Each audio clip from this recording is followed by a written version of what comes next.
I never imagined it would take 17 long years to set foot on Korean soil again. 2 cold urns rested in my hands. Heo, Jong-yu, and Seo Ye-jin. Looking down at their remains, a bitter realization struck.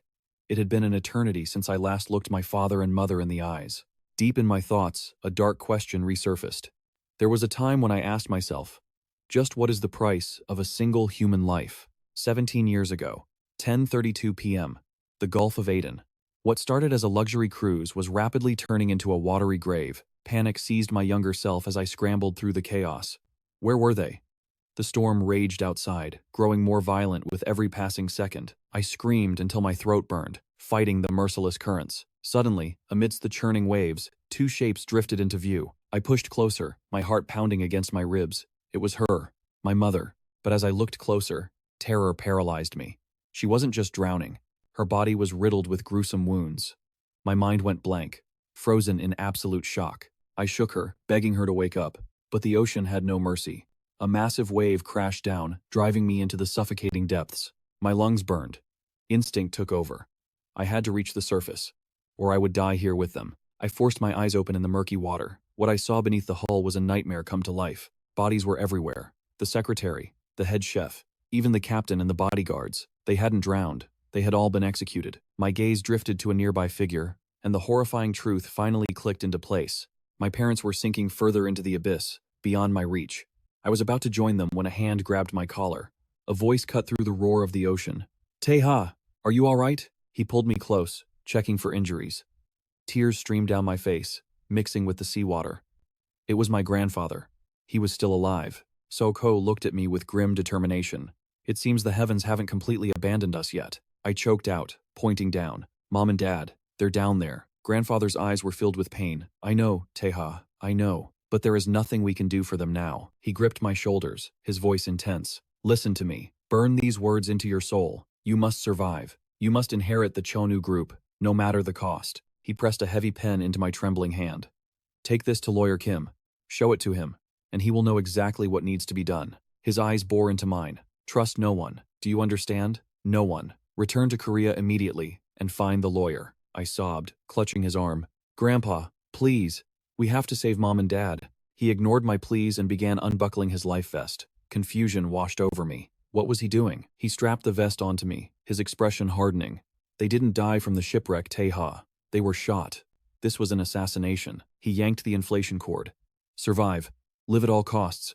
Before I could scream, he shoved me away, just as a mountain of water crashed down upon us. Lightning tore the sky apart as the ocean swallowed him whole. Then, silence. The chaos faded into an agonizing, peaceful stillness. I drifted aimlessly, my body numb, barely clinging to consciousness. Hours passed. The sun beat down on me until a massive shadow eclipsed the light. I looked up, speechless. A colossal cargo ship loomed over me. High above, a silhouette looked down, a hidden smile playing on their lips. I was hauled onto the deck, trembling with fear. 2 men, armed with assault rifles, stared at me in disbelief. They couldn't believe a child had survived that hell. One of them shouted for their boss. The rough, rhythmic words hit my ears. Italian. The man barked urgently into his radio, seemingly trying to explain the impossible situation. A response came through. The chubby guard leaned in, sneering, and asked if I could understand a word he was saying. I didn't answer. My eyes were locked on the intricate tattoo snaking up the man's neck. The ink. The military-grade weapons. These weren't sailors. Suddenly, a figure leaped from the upper deck. She landed effortlessly in front of me, dust swirling around her boots. And how exactly did a little rat like you end up on my ship? Her man hesitated. Boss, he probably doesn't speak Italian. She rolled her eyes, annoyed. Useless. Go fetch a translator. Now. I watched them, my heart racing, calculating my next move. I took a deep breath and spoke in perfect Italian. My yacht. It was attacked nearby. The woman paused, raising an eyebrow. Well, look at that. The kid speaks. I continued, my voice shaking. I am Korean. My family's ship was boarded by armed men during the storm. They executed my parents. They killed my grandfather. She smirked, crossing her arms. So, you get shipwrecked and just happen to float right into the path of the Salerno family? I blinked, feigning ignorance. The Salerno family? She burst into laughter.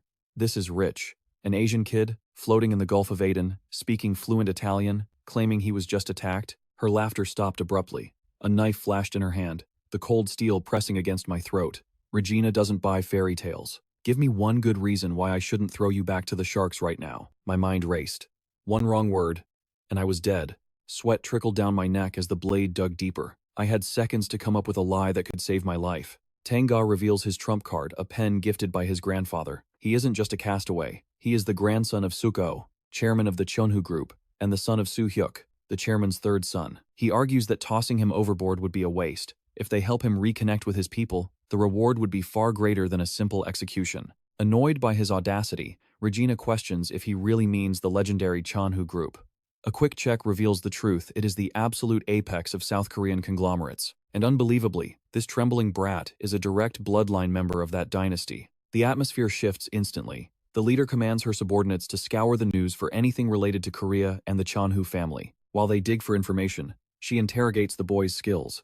Does he speak other languages? He rattles off a list: Cantonese, English, Japanese, Arabic, Spanish, Hindi, and even Esperanto. He claims confidently that he is fluent enough in all of them to hold a conversation. Boss, I found something from Korea, one of the men announces. Regina's lips curve into a predator's smile. This just got interesting. She leans in, offering him a lifeline. If he wants to contact someone back home, now is his chance. But Tae-ha hesitates, recalling his grandfather's secret instruction, find lawyer Kim. He is the only one who can help. The boy insists he needs to contact someone outside the main family circle. The call connects at 1:12 a.m. A weary voice answers on the other end. Who is this? The caller states they are reaching out from overseas and will strictly speak English. Are you lawyer Kim? Regina takes over. She mentions the photo she just sent, implying the lawyer must recognize the precious heir she has in custody. Should I send him back to Korea? She teases. The old lawyer's voice drops cold. What exactly do you mean by that? Regina cuts to the chase. She demands $10 million, setting the Panama Canal as the location for the exchange. But the man dismisses the negotiation. He claims he's too busy for games and makes a counteroffer $1 million. He sets down his drink and grabs a nearby microphone. Cursing under his breath, he finalizes the number. $1 million. That's it. Amidst a party, surrounded by dancing figures, the lawyer reveals his true colors. I'll pay you the $1 million if you kill Tae-ha. He demands video proof of the boy's death within 5 minutes. Regina raises an eyebrow, skeptical. And what if I do the deed and you don't pay? With the eyes of the room upon him, the lawyer scoffs. He assures her that for a man of his stature, sending such a small amount takes only 3 taps on his phone. Besides, Kim adds with a sinister edge, if you refuse, I'll leak to the press that your group was behind the attacks. He hangs up and turns to his superior, his face a mask of calm. No need to worry. I've already contacted mercenaries in the area. With the heir gone, the Cheon-u Group is finally ours. Tae-ha stands frozen, the blood draining from his face. The man he trusted wants him dead in 5 minutes. The betrayal cuts deeper than any knife. Regina shrugs, looking at the boy with pitying eyes. That's just how the world works, kid. Her reason for keeping him alive has just evaporated. Terror consumes him. Tae-ha falls to his knees, begging them not to end his life. You're no longer a scion of a wealthy family, Regina states coldly. Back home, they're likely already preparing your funeral. She leans in, her voice devoid of warmth. In my world, this is common. People kill for assets and achievements every day. You're just another statistic. Tae-ha's mind shatters. Why? Why would his own uncles, his own blood, want to slaughter his entire family? The guards whisper among themselves, noting that despite her cruel words, the boss hasn't pulled the trigger yet. She's just toying with him. Tae-ha trembles violently. To survive the unforgiving sea only to be executed by strangers. The irony is cruel. He wonders what Cheon-u truly means. Is a corporate title really worth murdering his parents and grandfather? Is power worth this much blood? Suddenly, the door bursts open. We're under attack. A subordinate screams. 3 patrol ships and a heavy military helicopter. Inbound. She asks if it's Interpol, but the man shakes his head. No, they're ignoring all radio transmissions. They're coming to kill. Regina frowns. This doesn't make sense. Who would be insane enough to launch a full-scale assault on her territory? Her eyes snap to the child. It clicks. The Koreans sent a hit squad to finish the job. Suddenly, Tae-ha grabs a pen and violently stabs his own hand. Blood drips, but his eyes burn with a new fire.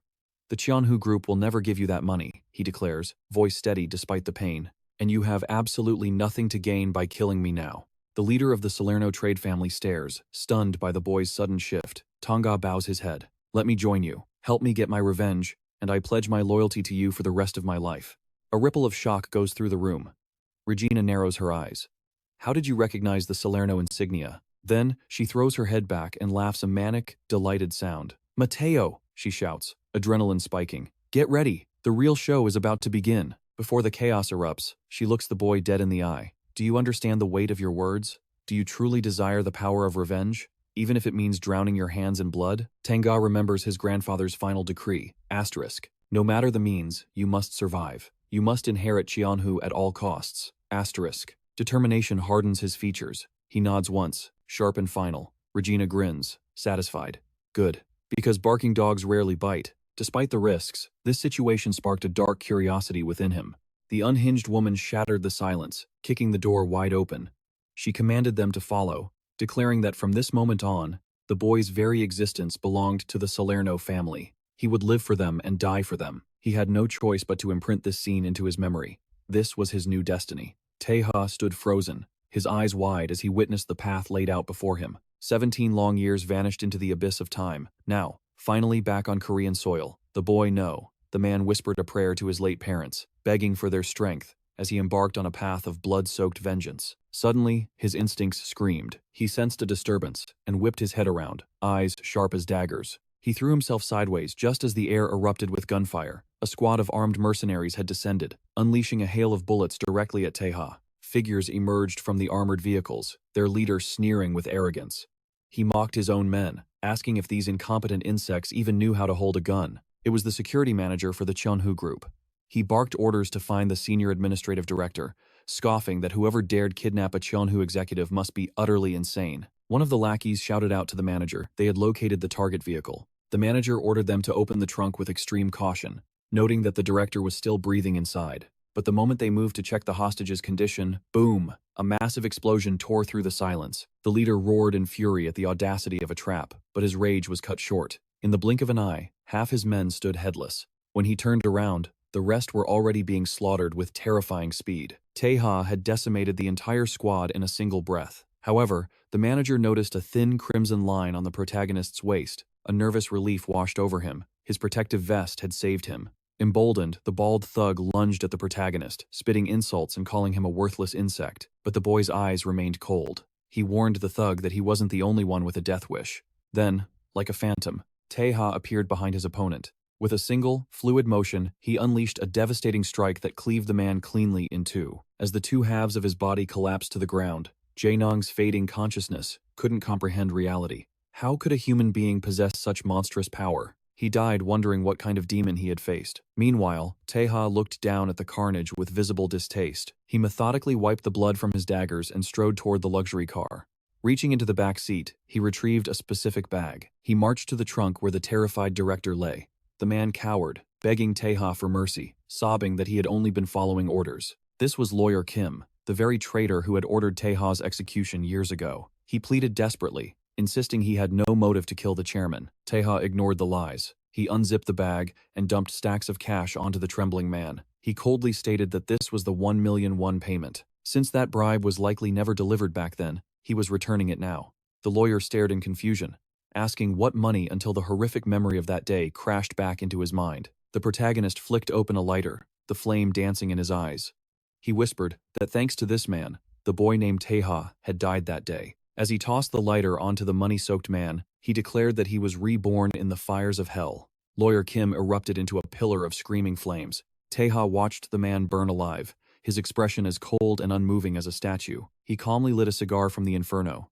In his heart, he spoke to his parents and grandfather, apologizing for the delay. He begged them to find peace, vowing to carry the burden of their pain and hatred from this day forward. Sometime later, in the heart of the city, a sleek modern skyscraper loomed over the streets.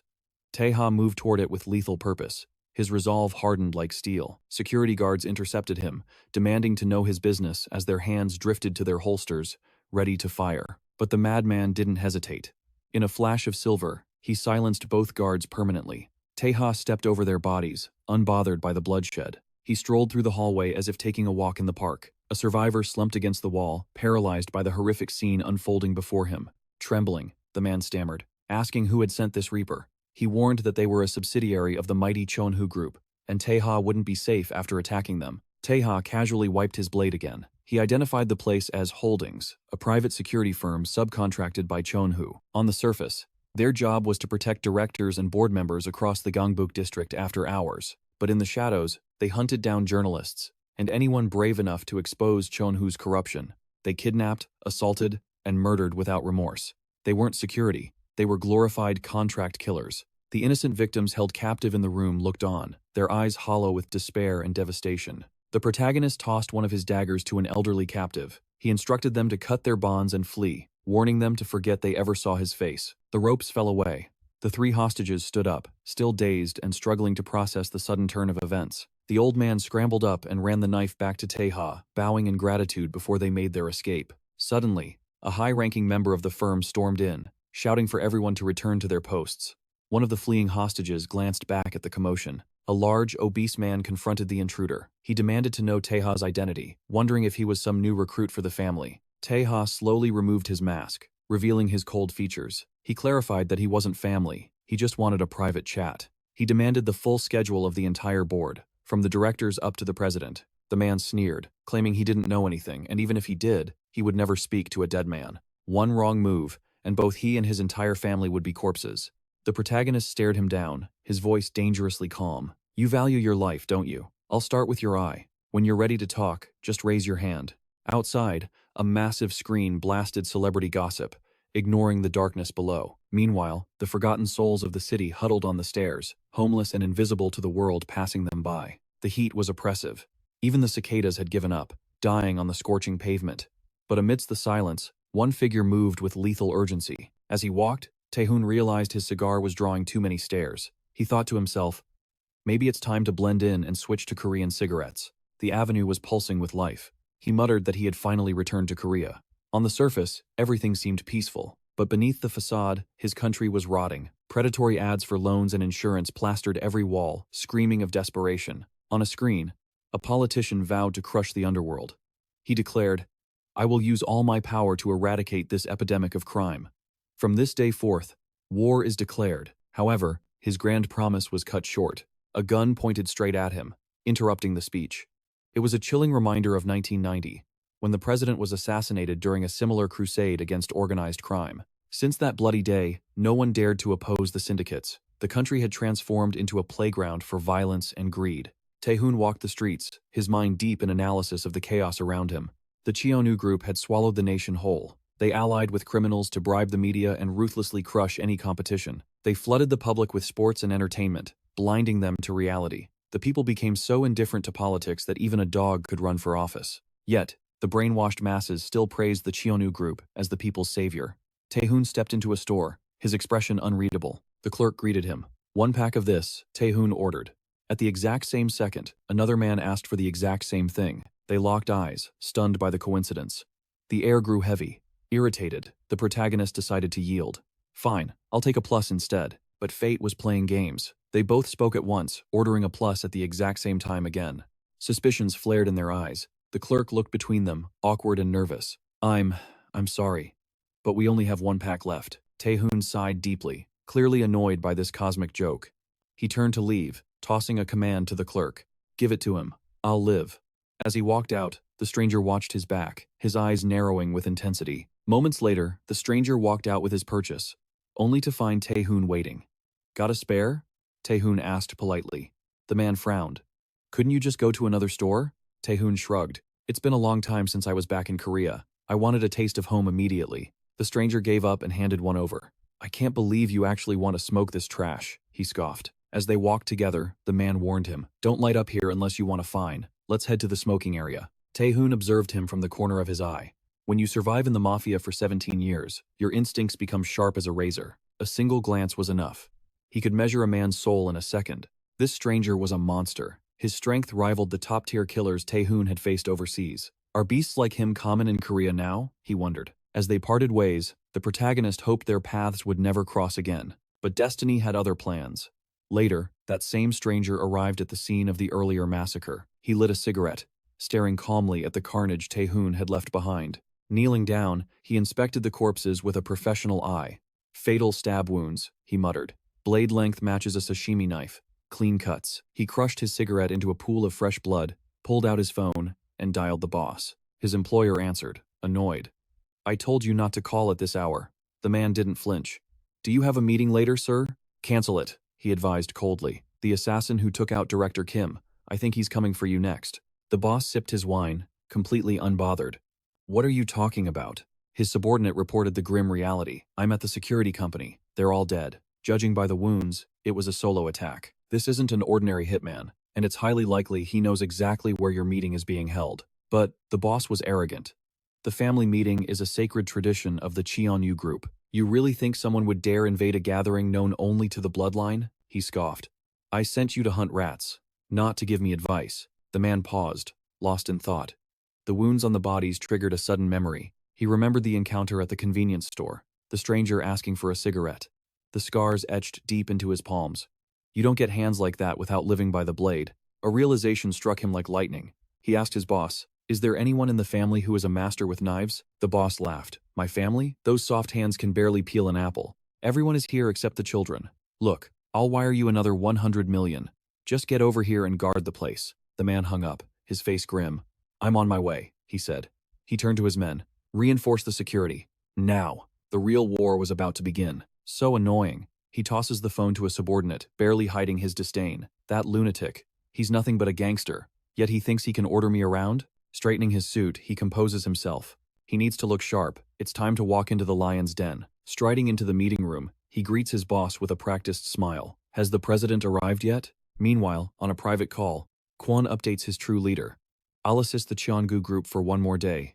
Then, I'm out. Traitor? Kwon scoffs at the voice on the other end. He keeps his cool, his voice dripping with sarcasm. Have you been drinking, boss? They offered another 100 million for the job, he explains, eyes gleaming with greed. Only a complete idiot would turn down that kind of cash. Besides, there's a dangerous assassin on the loose. Suddenly, his eyes sharpen. He spots a shadow lurking in the alleyway, the protagonist. Kwon hangs up instantly. I'll explain later. He feigns ignorance, turning toward the boy with a smirk. Back already? Was one cigarette not enough for you? Tae-ha steps out of the darkness, his presence heavy. Finding a heavyweight like you near the crime scene isn't a coincidence. My instincts were right. The gangster chuckles, shaking his head. Man, what a hell of a day this has been. First, some kid bums a smoke, and now he's stalking me? Kwon's grin fades into a cold stare. I gotta admit, I can't believe I didn't sense you earlier. That's a first. Tae-ha walks closer, the air growing thick with tension. Before we start, I have one question. His eyes lock onto Kwon's.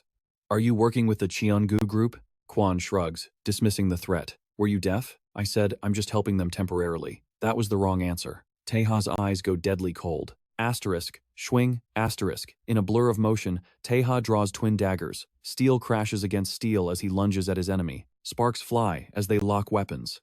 A split-second glance measures their power levels, and then the real dance of death begins. Kwon leaps into the air, seizing the high ground. Die. He swings his massive weapon down to crush the boy's skull. Asterisk, snap, asterisk. His eyes widen in shock. His bat is sliced cleanly into pieces, mid-air. When did he? Before Kwon can even process the loss of his weapon, Tae-ha vanishes from his sight. Panic floods the gangster's veins. He realizes his mistake too late. The tables have turned. Now it's the protagonist soaring above him, blade raised, ready to deliver the final judgment. Fear finally grips Kwon's heart. The Cheon-u Group. We messed with the wrong person. This kid is a monster. Tae-ha descends like a hawk. Kwon, unarmed and terrified, freezes. Against a dual-wielding demon, he has zero options left. Asterisk, bam, asterisk. A heavy blow slams the gangster into the concrete. Tae-ha lands gracefully, already sheathing his weapons. The fight is over. He wipes the crimson stain from his blade and turns toward the alley exit, leaving Kwon's battered body in the dust like trash. You gotta be joking, Kwon coughs, blood trickling from his lip. He's broken but still conscious. After all that, you're just walking away? He wheezes, disbelief in his voice. You'll regret letting me live, kid. Tae-ha pauses, not looking back. I have my own code. If you were a member of Cheon-gu, you'd be a corpse right now. Stay out of my way, he warns, his voice cutting through the air. Next time I catch you helping my enemies, I won't be so merciful. And if your pride hurts? Tae-ha glances back. Just consider your life payment for that cigarette. Kwon collapses back onto the asphalt, a dark smile forming. A cheap cigarette just saved his life. Cheapest deal I ever made, he mutters. Moments later, a car tears down the street, engine roaring.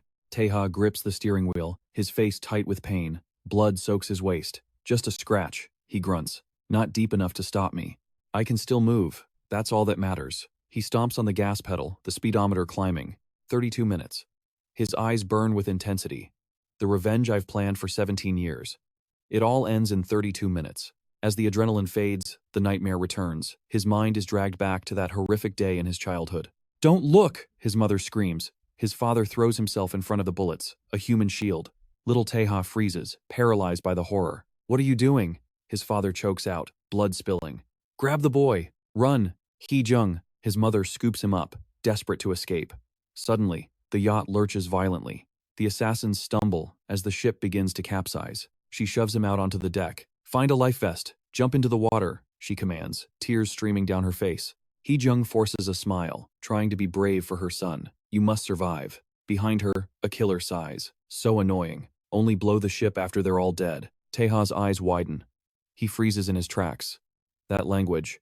Asterisk. They're speaking Korean. Asterisk. A masked figure raises a rifle, the black muzzle aiming straight at him and his mother. The face of death. "Run!" Hee-jung screams. Panic seizes the boy's heart. He turns and sprints, his small legs pumping as fast as they can, terror consuming his soul. He runs blindly, gasping for air, tears blurring his vision. He doesn't want to leave her. Asterisk, boom, asterisk. A second explosion rips through the hull. Fire erupts everywhere, and the ship begins its final, rapid descent into the dark abyss. We return to the present, deep within the shadows of the Cheon-u Group's secret annex in Gangbuk. The atmosphere is suffocating, as the CEO demands answers regarding Director Kim's murder. He presses for the killer's identity, but Jong-hwan scoffs. He dismisses the hit, claiming it was nothing more than a messy crime of passion. After all, the late director was juggling two mistresses in secret. Upon hearing this, his sister curls her lip, calling the behavior absolutely disgusting. But Jong-hwan fires back, noting the irony coming from a woman who maintains a harem of lovers herself. The tension rises as he shifts the topic. He demands to know Director Kim's share quota, insisting on an immediate announcement. Suddenly, a hand slams against the mahogany table, freezing the room. The sound echoes like a gunshot. Chairman Gu-ho commands absolute silence and orders his son to report. Chang-in speaks up, his voice flat. 2 employees were found at the scene, but they were useless witnesses and were summarily dismissed. It is confirmed that no other eyes saw the deed. They were merely disposable subcontractors, and the police have already been paid to bury the incident. Crash. Without a word of warning, his father hurls a heavy wineglass straight at his head. Shards fly as the table falls into stunned silence. The chairman ignores the blood, demanding the location of the Ojung gang, while Chang-in barely hides his irritation. Even with wine dripping down his face, Chang-in smirks. He mocks their ignorance, noting the gang even sent their 7th-seat female commander. Violence erupts again. The chairman smashes a full bottle directly onto his son's skull, shattering it on impact. He roars that 24 hours have passed with no killer found. Instead of answers, his son brings him useless gossip about a gang. He hisses that if the former president and Soo-hyuk hadn't perished 17 years ago, an incompetent fool like Chang-in would never have stepped foot in this room. Blood now mixes with the expensive vintage wine, turning Chang-in's face into a mask of crimson gore. Unflinching, Chang-in vows to produce the culprit within the next 12 hours. The rest of the family shifts uncomfortably, realizing the toxic dynamic hasn't changed a bit. Joo-hee finally speaks up, asking why the chairman is so brutal to his eldest son and heir. Her brother whispers the dark truth. It is not hate that drives the old man, but pure, unadulterated fear. Chang-in grabs a cloth and coldly demands his phone. As he wipes the gore from his eyes, he checks a message. He asks his subordinate for the status of his team. The assistant confirms they are primed and ready. Chang-in grins through the blood, eager to see just how explosive this entrance will be. Meanwhile, on the night highway, Tae-ha races toward his destiny. He admits he never took his eyes off the Cheon-u Group for a single second. His mind drifts back 17 years, to the day he was formally welcomed into the Cheon-u family. Before his grandfather's body was even cold, Gu-ho had seized the chairman's seat, devouring every share and stealing the throne. He exploited the chaos of the failed war on crime, forging dark alliances with factions like the Ojung gang to cement his tyranny. That betrayal birthed the Cheon-gu era. Yet, like hypocrites, they still cling to the old traditions of gathering official members. It was a ritual established back when his grandfather ruled with honor and strength. The system remains. The blood-soaked traditions remain unchanged. Every soul at that table killed to reach their position, willing to butcher their own parents and kin. At the gate, a guard squints at the security feed. He radios in, checking for expected guests.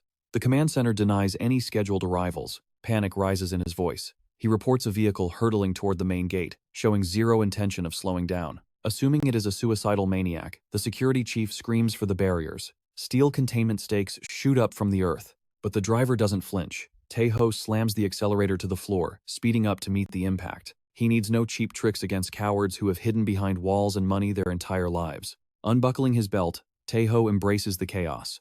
The car smashes into the barricade, the front end crumpling like paper. He launches from the wreckage, blade already in hand. His only prayer is that they remember his family's name, so he can carve the truth into their faces before they die. The security guards stare at the intruder in paralyzed terror. In a blur of motion, he decimates the entire squad in a single strike. Standing amidst the bodies, he declares his return. Inside the annex, confusion reigns. The roar of destruction grows louder, creeping closer to the front gate. While others tremble, Chang-in wears a mask of confident malice. His uncle orders a subordinate to investigate the turmoil, but Chang-in stops him. "There is no need for that," he says with a chilling calmness. Click. Suddenly, the hall guards turn their weapons, aiming directly at the family members. Chairman Gu-ho snarls at the insolence. But his son simply stands, wiping the last of the blood from his mouth. The chairman realizes the betrayal. Chang-in smiles, claiming his father always knew this day would come, sooner or later. "You hated me because you feared me," Chang-in taunts. "You were terrified I would become just like grandfather." His eyes burn with madness as he reveals the final truth.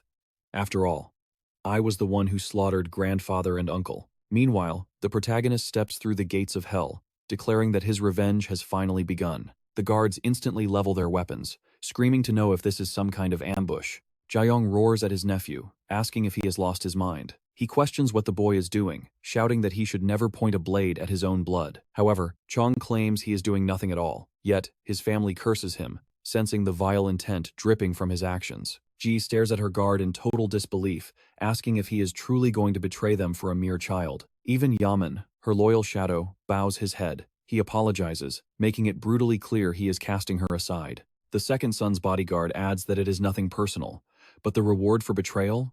It was simply too tempting to refuse. Another scoffs, claiming that if they had just received a raise, none of this bloodshed would be happening. Only one man remains silent, Chong's own bodyguard. The man's father understands the greed of others, but cannot fathom why his own son would partake in this treachery. With a trembling voice, he asks if his own flesh and blood will really turn his back on them.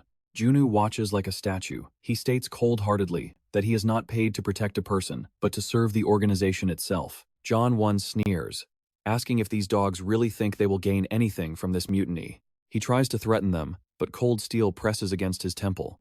In a flash, his own bodyguard executes him in cold blood. Terror grips the remaining brothers as they beg for mercy. But their pleas are silenced by echoing gunshots, painting the hall in crimson. Chong casually tosses a cloth to his subordinate, walking toward his father with the calm of a predator. The old man admits he foresaw this nightmare. Ever since his other son died of acute leukemia, and his wife demanded a divorce without taking a single cent. Trembling with suppressed rage, he confesses the truth. He always suspected Chong was the puppet master behind it all, which is why he kept his distance. Spinning the gun with a playful grin, Chong sighs. For a man who ordered the deaths of his own father and brother, Guvo talks far too much. Pressing the barrel to the old man's skull, he asks who sent his father and brother to their watery graves. He asks what choice he had but to slaughter them all. Music. Soo-yuk's son would have taken the throne, and they would have rotted. The psychopath leans in, whispering a question. Why did his father never name him the successor? Fear consumes the old man, his eyes widening in pure terror. His son stares with the eyes of a monster. Guvo stammers that if he had done that, the boy would have murdered him even sooner. Chong does not deny the accusation. However, he pouts, saying it hurts a little to hear it said out loud. His father assures him with his dying breath that even if he pulls the trigger, music, he will never become president. But Chong interrupts, bored. He knows that power seized through violence is never recognized. That is the iron law of the committee. It is a shame, really. He reveals that the chaos erupting outside is not his doing. Confused, the president asks who dares to attack. As he executes his father, he explains. It is a young master who has waited 17 years for this moment. Outside, guards fire wildly at the intruder. They try to swarm him, seeing the assassin holds no gun.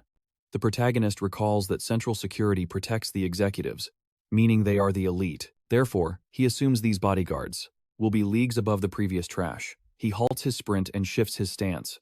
The boy declares, this is no problem at all. He launches forward, moving in a blur of zigzags to dance between the bullets. He grabs a guard, using him as a meat shield. The man screams desperately, begging his comrades not to shoot. But they do not hesitate. They open fire, shredding their own ally. In a flash of steel, a weapon is sliced cleanly in two. In an instant, Tae-ha decimates the squad. The leader panics, ordering his men to evacuate the president immediately. The protagonist hurls his dagger with lethal precision. However, a guard manages to intercept the flying blade. A man with glasses steps forward, annoyed. He asks why they are making such a racket, wondering if they cannot kill quietly. 3 department heads arrive to stop him, but Tae-ha ignores the small fry, slaughtering the rest of the guards without mercy. One of the elites steps up. He claims he can handle this alone and orders his comrades to stand down. The man is powerful. Even Tae-ha, a monster in human skin, struggles due to the heavy wound he took earlier. With every second, the injury drains his life. He snaps back to reality, seeing a fist flying dangerously close to his face. He has no choice but to block the impact. Music. The force sends him flying backward. He scrambles to regain his footing, but suddenly, a massive shadow looms over him. The enemy asks how he dares to attack this sanctuary. Music. A fatal mistake. He let his focus drift while trespassing in the heart of enemy territory. But Tae-ha gritted his teeth. There was no time to bleed. Ignoring the agony, he launched a strike straight at the man's chest, a blur of motion that left the other guards paralyzed with shock. Without missing a beat, Tae-ha hurled his remaining dagger at the 2 survivors.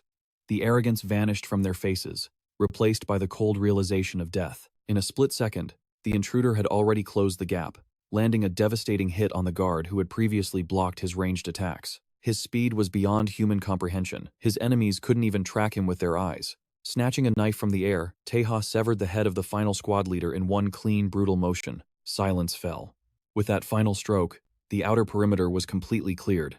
As he marched toward the main entrance, his eyes caught the glint of his second dagger. He retrieved it calmly, moving with the casual grace of a man taking a morning stroll rather than a slaughter. He wiped the excess blood from his blade.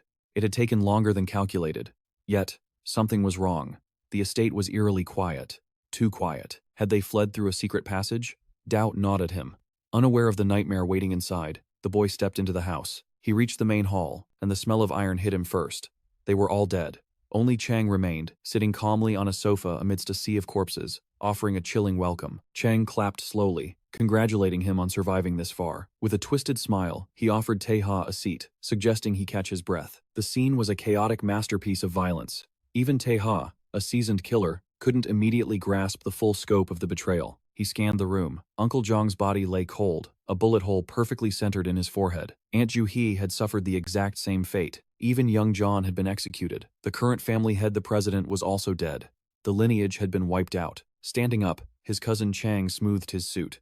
He remarked that Tae-ha looked better than expected, chiding that modern assassins really ought to take better care of their health. Chang offered a formal greeting, asking if he was recognized. Tae-ha stared him down, cold as ice, and simply stated his name, identifying him as Gu-ho's eldest son. The madman burst into laughter. He didn't recall them being close enough for Tae-ha to address his father by his first name. Suspicion clouded Tae-ha's gaze. He didn't speak, simply observing the lunacy unfolding before him. Chang shrugged, explaining he only stayed behind because it would be rude not to greet a guest. Besides, there were a few loose ends to explain. He added that if Tae-ha preferred standing, that was fine too. After all, this conversation wouldn't take long. Chang's expression darkened. He asked if the boy remembered that day, 17 years ago, the day the Italian Mafia rescued him. Suddenly, his bodyguard interrupted, signaling the helicopter was ready. The guard urged Chang to leave immediately. Staying any longer was flirting with death. Chang's face twisted in annoyance. He snapped back, reminding the subordinate he had given strict orders not to be interrupted until he was finished. But Tae-ha froze. His blood ran cold. He didn't hear the words. He heard the tone.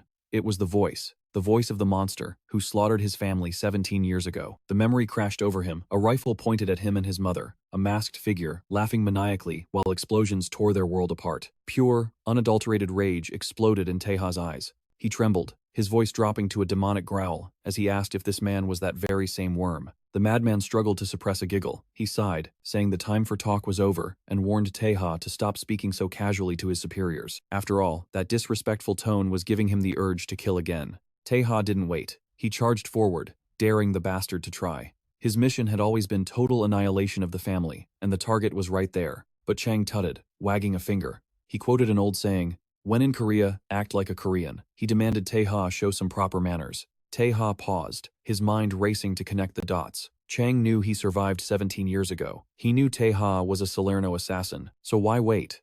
Why wait until his return, 17 years later, to execute this massacre?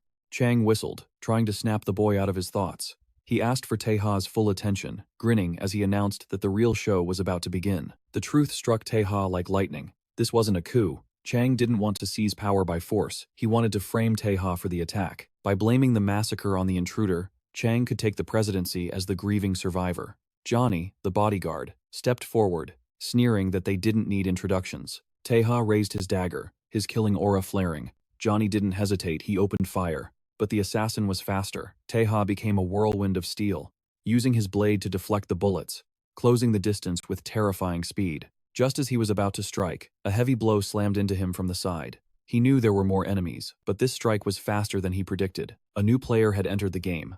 The man smirked, introducing himself as Juno Park. Refusing to be cornered, the young master backflipped away, creating distance and resetting his stance before his opponents could capitalize. Juno wasted no time, firing again. He admitted Tae-ha was faster than the rumors suggested, Olympic level, if he ever chose to go pro. His partner, Johnny, moved to cut off Tae-ha's escape route. Even he looked slightly nervous. The boy was a monster, Juno taunted, asking if flexibility was the secret to his survival, before launching a frantic, high-speed assault. Tae-ha gritted his teeth. These two were elite. They were on a completely different level than the trash he had slaughtered outside. If he weren't injured, he could dismantle them. But time was running out. He noticed Chang's guard was down. This was his only window before the reinforcement, Jun-soo, arrived. Wait, if the woman beside him is Dean, the math is wrong. 3 guards stand in this room, yet 4 members attended the meeting. Instinct screamed as Juno launched his assault. But in that split second, Tae-ha saw it a reflection in his opponent's pupil, revealing the missing 4th shadow. Yaman lunged with his blade, aiming for a cowardly backstab. But their eyes widened in shock. The boy vanished like a ghost between them. Impossible. Their minds couldn't process the speed. Crouched low on the ground, the protagonist knew this was the final piece of the puzzle. The hidden assassin cursed, blaming Juno for letting his own eyes betray their position. But his partner scoffed. If this kid were easy prey, he would be a corpse already. Reloading his weapons, Jonak grinned, drooling over the massive bounty placed on Tae-ha's head. Greed fueled their trigger fingers. Both the gunman and the glasses-wearing guard unleashed a hail of bullets at the assassin. Witnessing the chaos, Chan marveled aloud at the blur of ranged and close-quarters combat. They were trained for this specific nightmare, countering the inhuman speed whispered about in Interpol files. He admitted he almost used a bomb, but defeating a legend in battle brings far greater glory. Juno stepped forward, a living wall positioning himself to crush any hope of escape. Johnny sneered, claiming speed meant nothing now. The trap had sprung, and Tae-ha was cornered like a rat. Brass knuckles flashed as the guard swung with lethal intent. The protagonist stood motionless, his eyes coldly tracking the incoming death. His cousin offered a malevolent grin of gratitude for the show. The fist connected. Tae-ha flew back, slamming into the concrete with enough force to spiderweb the entire wall. Flashback to 4 years ago. Regina was furious, demanding to know what the hell he had done. She ordered him to handle the traitor, not paint the walls with his insides. Even she retched at the gore, her voice cracked with rage. With speed like his, he could have ended it silently, without a sound. She softened slightly, recalling the day they saved him. She understood his fury. Lorenzo had been kind to him, but a slaughter like this only breeds a thirst for vengeance. It would only spark a cycle of blood that never ends. As his mentor and the voice of the Salerno family, Regina begged him to never repeat such a spectacle. Yet, the protagonist showed neither joy nor remorse. His eyes were cold. He stated simply that this method ensures they will never forget. Confused, she asked what Tae-ha truly meant. He explained that silent deaths fade from memory. To serve as a warning, the consequences must be visceral.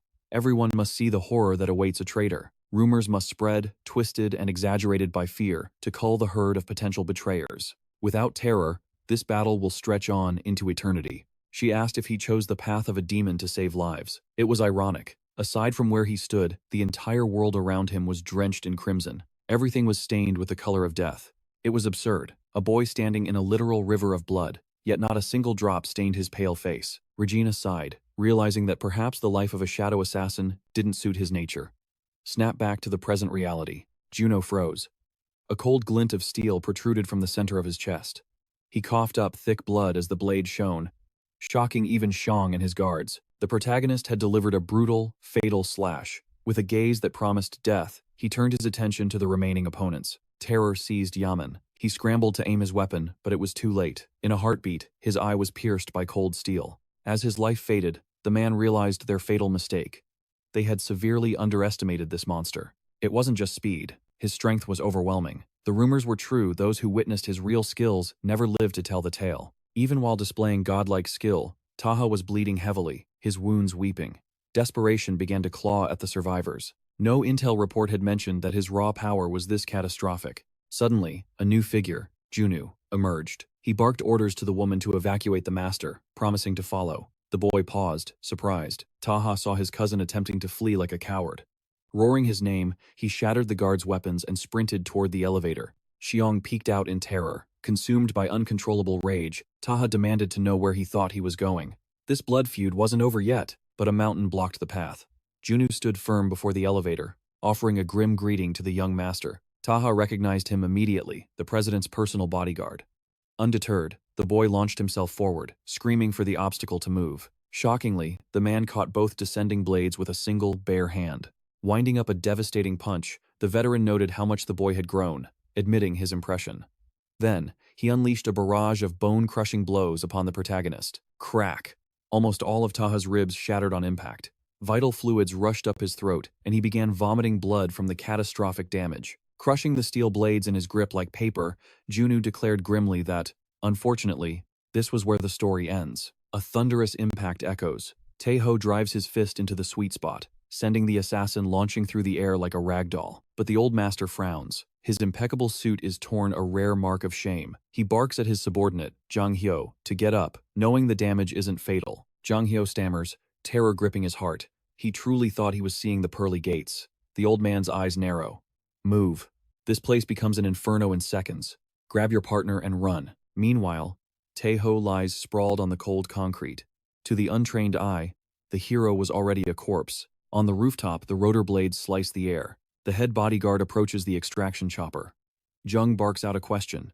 Is the job done? The guard nods with cold efficiency. Confirmed. I'll detonate the charges the moment our wheels leave the tarmac. Junsu moves to prep the flight controls, but the boss stops him. Leave the door open. Just get this bird in the sky. Now. The bodyguard adjusts his headset, panic creeping into his voice. Sir, the wind shear, it's dangerous. We need to seal the cabin. But Cheon's eyes gleam with absolute madness. He refuses. He has waited a lifetime for this symphony of destruction, and he intends to watch every note. The helicopter begins its ascent. Cheon stands at the precipice, a twisted smile carved onto his face.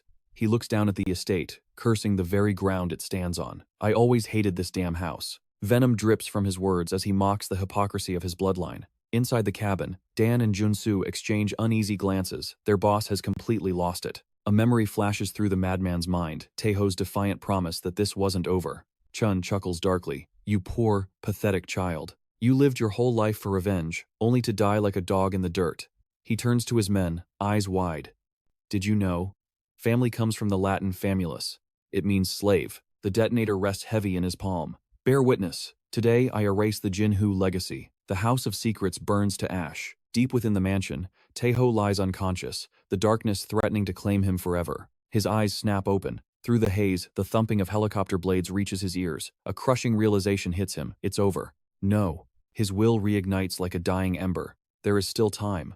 Above him, Cheon watches the world below with bated breath. Click.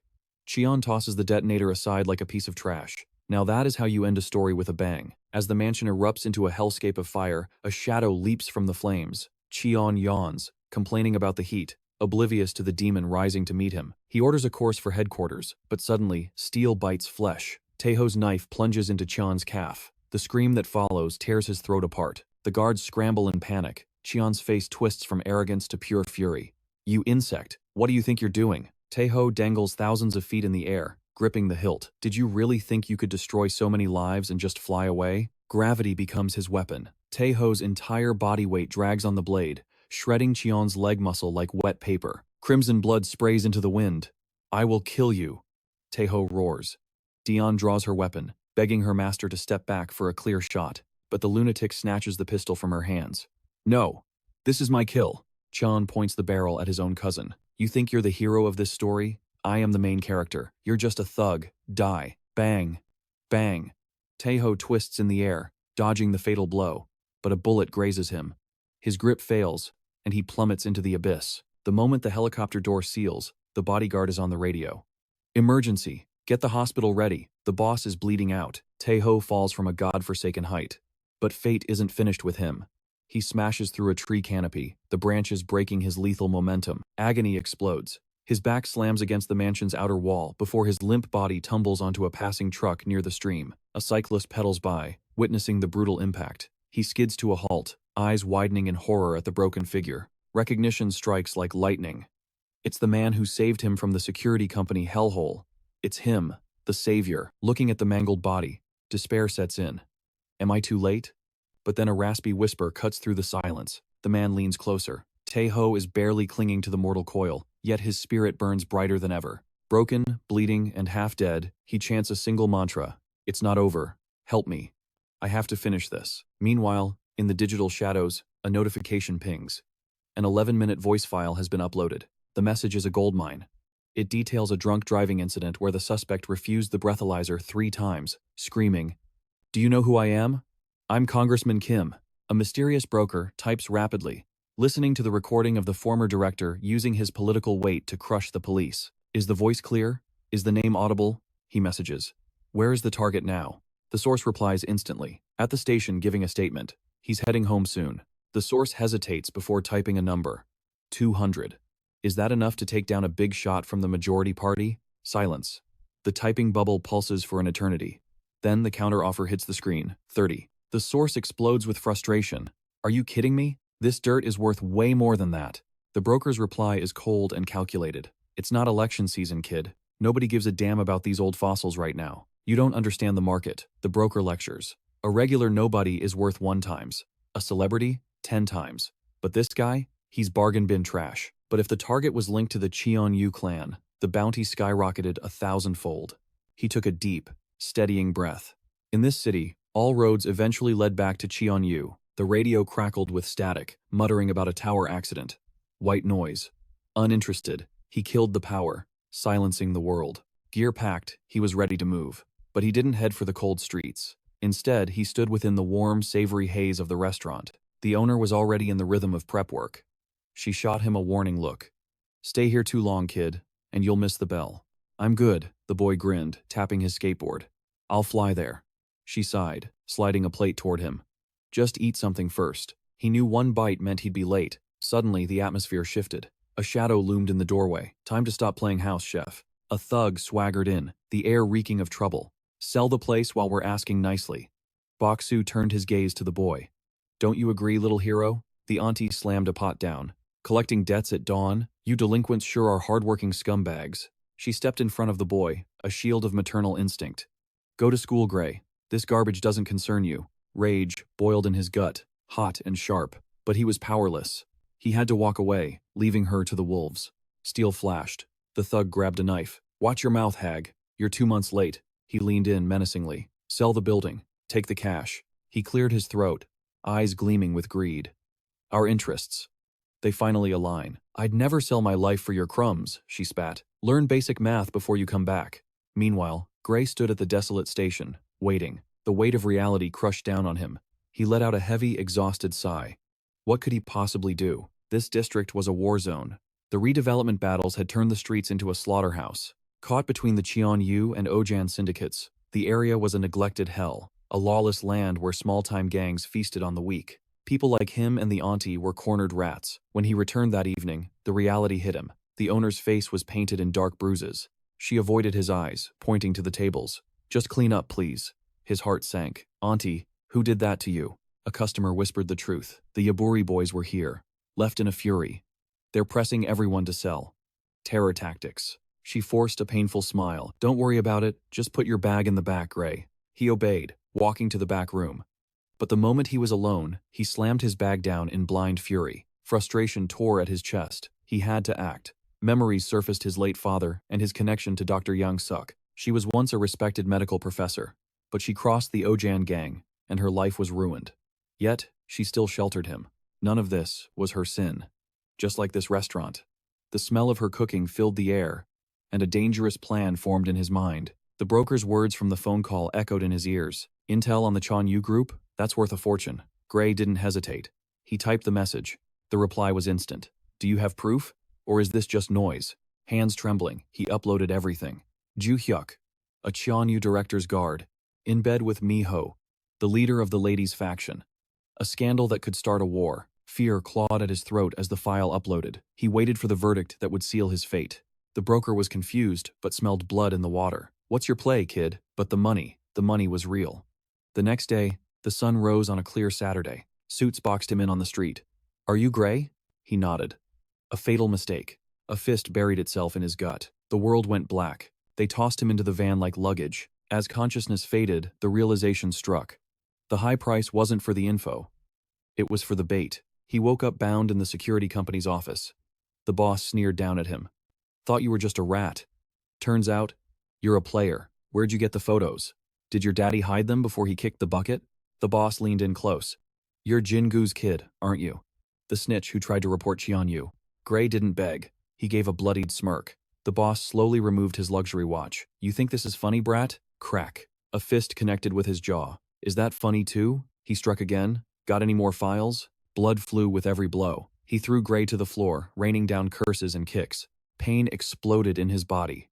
Yet, a chilling sound filled the room. Gray couldn't stop laughing. Through split lips, he cackled. "You look like the trash I stepped on this morning." The boss snapped. "Bring me the hammer. I'll pull every tooth in your head," he roared. "Until you learn this isn't a game." But fate intervened. A guard rushed in, phone in hand. "Boss, it's urgent. Central dispatch order. Priority 1. We need to provide security for an emergency meeting immediately." The boss froze. "Level 1? Damn it." He stood up, adjusting his suit.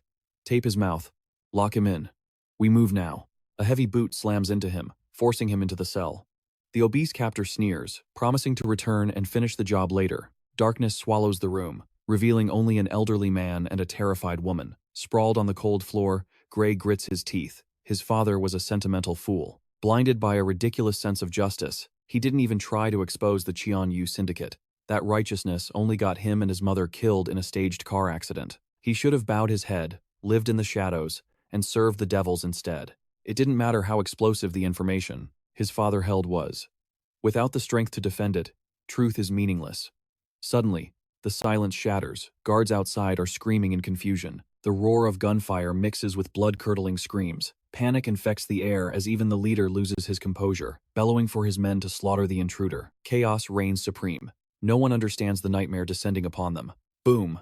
The heavy iron door is blasted open, revealing a silhouette of death. The intruder tosses a blade at their feet. His voice is cold steel. "Cut your bonds. Get out. Now." Before vanishing, he leaves a chilling command. None of the three ever saw him here. The hostages are left trembling, unable to process the violence that just saved them. Adrenaline kicks in. As they scramble toward freedom, pouring out gratitude, Gray pauses.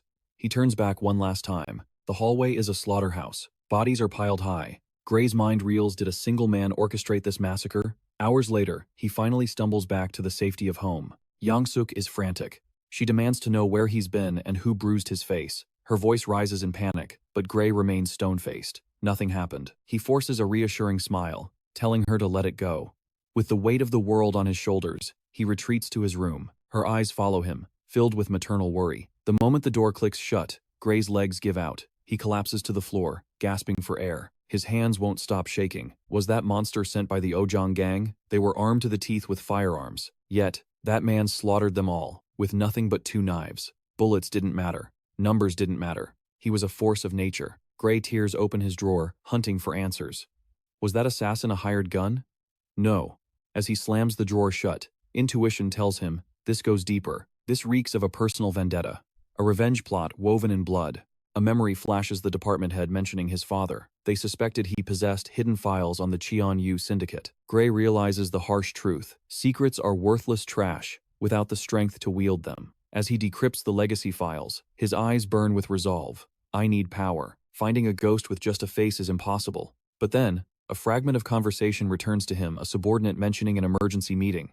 With that, he digs deeper, recalling a level 1 priority code. It grants access to the Cheon-u Partnership Directive. There it is, buried in his father's encrypted data. The protocol states that in a crisis, the executives will gather at the secret annex on Book Mountain. However, the trail goes cold.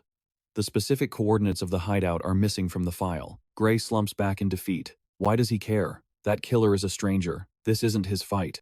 Still, anyone who hunts Cheon-u is an ally of fate.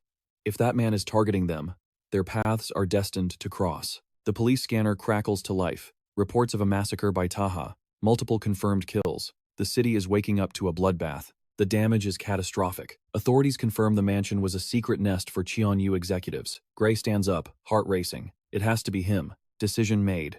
He grabs his bike and tears into the night. He doesn't know who the killer is or what drives his fury, but he can't stay away. Instinct screams that this is the turning point. He has to be there.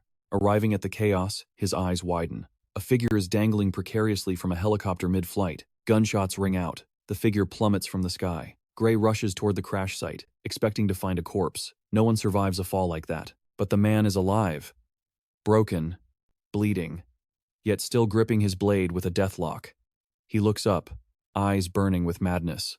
It's not over. Gray is paralyzed by this monstrous willpower. Sometime later, he drags the battered warrior through his own front door, screaming for help. Young-suk is there, exhausted from work. She freezes, horrified by the blood-soaked stranger. Who is this? What have you done? Desperation claws at Gray's voice. Just save him, please. The hours bleed into days as surgery begins. When the warrior finally wakes, his wounds are bandaged. His guard is instantly up. Who are you? Why did you pull me from hell? Gray steadies his breath. I buy and sell secrets, and I've been searching for a weapon. Someone exactly like you. The killer scoffs, eyeing the scrawny kid. You? A data broker? Don't make me laugh. Think of me as a wholesaler, Gray counters smoothly. I don't just sell rumors. I provide premium intelligence that changes wars. My clients are the UIO financial sector and top-tier merchants. I only got caught in that Cheon-u trap because I thought I was meeting a contact. I almost died for it. Tae-ha narrows his eyes, recognition flickering. You were one of the hostages in the cell. You recognized me from a single glance? I did, Gray replies with a smirk. I'm aiming for the Youngest Data Broker of the Year award. I have an eye for details. The tension shifts. Tae-ha scans the room, assessing his savior. His gaze suddenly locks onto an object in the boy's possession. With a groggy voice, he asks how much time has passed. The boy replies calmly that it has already been 4 days. 4 days lost in the void. Tae-ha shakes off the shock and immediately calls for Gray, asking if the broker has located his target yet. But the kid's confident facade cracks. He scratches his head, forced to admit that the whole broker connection was a bluff. Music. Gray confesses that just finding Tae-ha was a miracle in itself. Locating a specific target would require a real information broker. Information costs money Gray doesn't have. He boldly adds that he actually expects payment for saving Tae-ha's life, considering the fortune he spent on medical supplies. Tae-ha ignores the demand, cutting straight to the point. He asks if the boy is saying he's useless. Gray shoots back, asking what the man will do if the answer is yes. Coldly, Tae-ha turns his back on the kid. He grabs his jacket, thanking him for the temporary shelter, and promises to settle his debt once his business is finished. Panic rises in Gray's voice. He asks if the man is really leaving in his condition.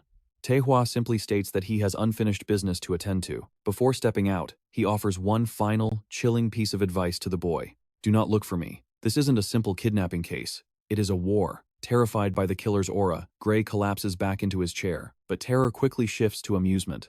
A smirk plays on Gray's lips as he realizes he just saved a very dangerous, very interesting man. Leaving the room, the rich scent of pork soup hits Tae-ha's nose. He wonders if this is a restaurant, but a voice interrupts him. It's Young-guk, scolding him for moving. She lists the damage like a grocery list. He took multiple .22 caliber bullets. She managed to stitch the flesh, but his broken bones are a ticking time bomb. She warns him that if he tears those stitches, not even a divine doctor could save him a second time. Tae-ha bows politely, assuming she is the surgeon who operated on him. He promises to repay her kindness, but she waves him off, revealing she isn't a doctor at all. She owns a gukbap restaurant. She warns him not to die on her doorstep and watches him head outside. Tae-ha steps into the chaotic noise of the market. He reaches for a phone, but Gray is already there, handing him a communication device. That's not yours, the boy says. Gray explains that Tae-ha's phone is broken. Until it is fixed, he is to use this one. He points out a small box tucked in the pocket. Music. Inside are wireless earbuds. Gray instructs him to put them in immediately. Tae-ha inspects the gadget, surprised by the compact tech. Gray explains the battery link and warns him that the first button on his shirt is actually a hidden camera. Tae-ha's expression darkens. He repeats his warning. Getting involved with him is a one-way ticket to the grave. But Gray drops a bombshell. He asks why a man like him is systematically exterminating the entire Cheon-u family. He tells Tae-ha not to look so shocked. Even in a chaotic country like this, a massacre of that magnitude does not go unnoticed. While Tae-ha was unconscious, the nation was thrown into turmoil. The news is calling the slaughter of the Cheon-u clan an act of terrorism. Tae-ha stares at the kid, asking what he wants. Gray lays his cards on the table. The neighborhood is a war zone between the Ojan and Cheon-u gangs, both fighting for redevelopment rights. It is not just the gangs closing in. There are other forces at play, making survival nearly impossible for the locals. Gray sees an opportunity. Since Tae-ha's problem requires immediate action, the boy agrees to help him now. But there is a price. In exchange, Gray demands a favor in the future. Until all debts are settled, their connection remains open. If Tae-ha refuses, Gray threatens to tip off the Cheon-u remnants about his location. Tae-ha's eyes narrow in irritation. However, he decides to call the bluff. He wants to see what this brat is truly capable of. Moments later, Tae-ha is navigating the crowded streets toward a luxury building. He enters a private, high-security bank to access his vault. He slides open a drawer, searching for his equipment. Listening in, Gray admits he had no idea such a high-end facility existed in the city. He worries it might be traceable. Tae-ha corrects him.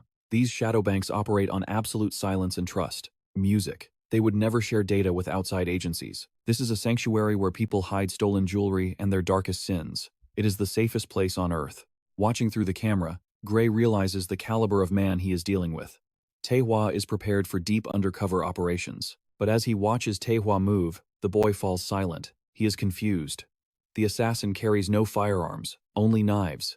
Is that really enough? Suddenly, cold sweat pours down Gray's face. Even through the screen, the pressure is crushing. His body feels heavy, and a phantom pain pierces his chest. It is the same suffocating fear he felt when Rae-jun used to beat him within an inch of his life. Tae-ha breaks the silence. He asks if Gray found the target. Is the CEO of Night Move, Pil-jong, the broker who, music, smuggled him into the country? Pil-jong made a name for himself in Europe and is now desperately looking for a ship to flee to China. Gray confirms the intel. The borders have been locked down tight ever since Tae-ha decimated the Cheon-u family. Tae-ha issues a cold command. Spread a rumor among the merchants. Tell them a smuggling ship is available for 10 times the normal price. Gray is puzzled. He asks what the plan is once they lure the broker out. Does Tae-ha intend to escape with him? Tae-ha slides his knives into their sheaths with a lethal click. Escape? No. I am going to kill him. The reason Tae-ha nearly died that day was a leak, and the only person on Earth who knew his location was Pil-jong. Traitors must be purged.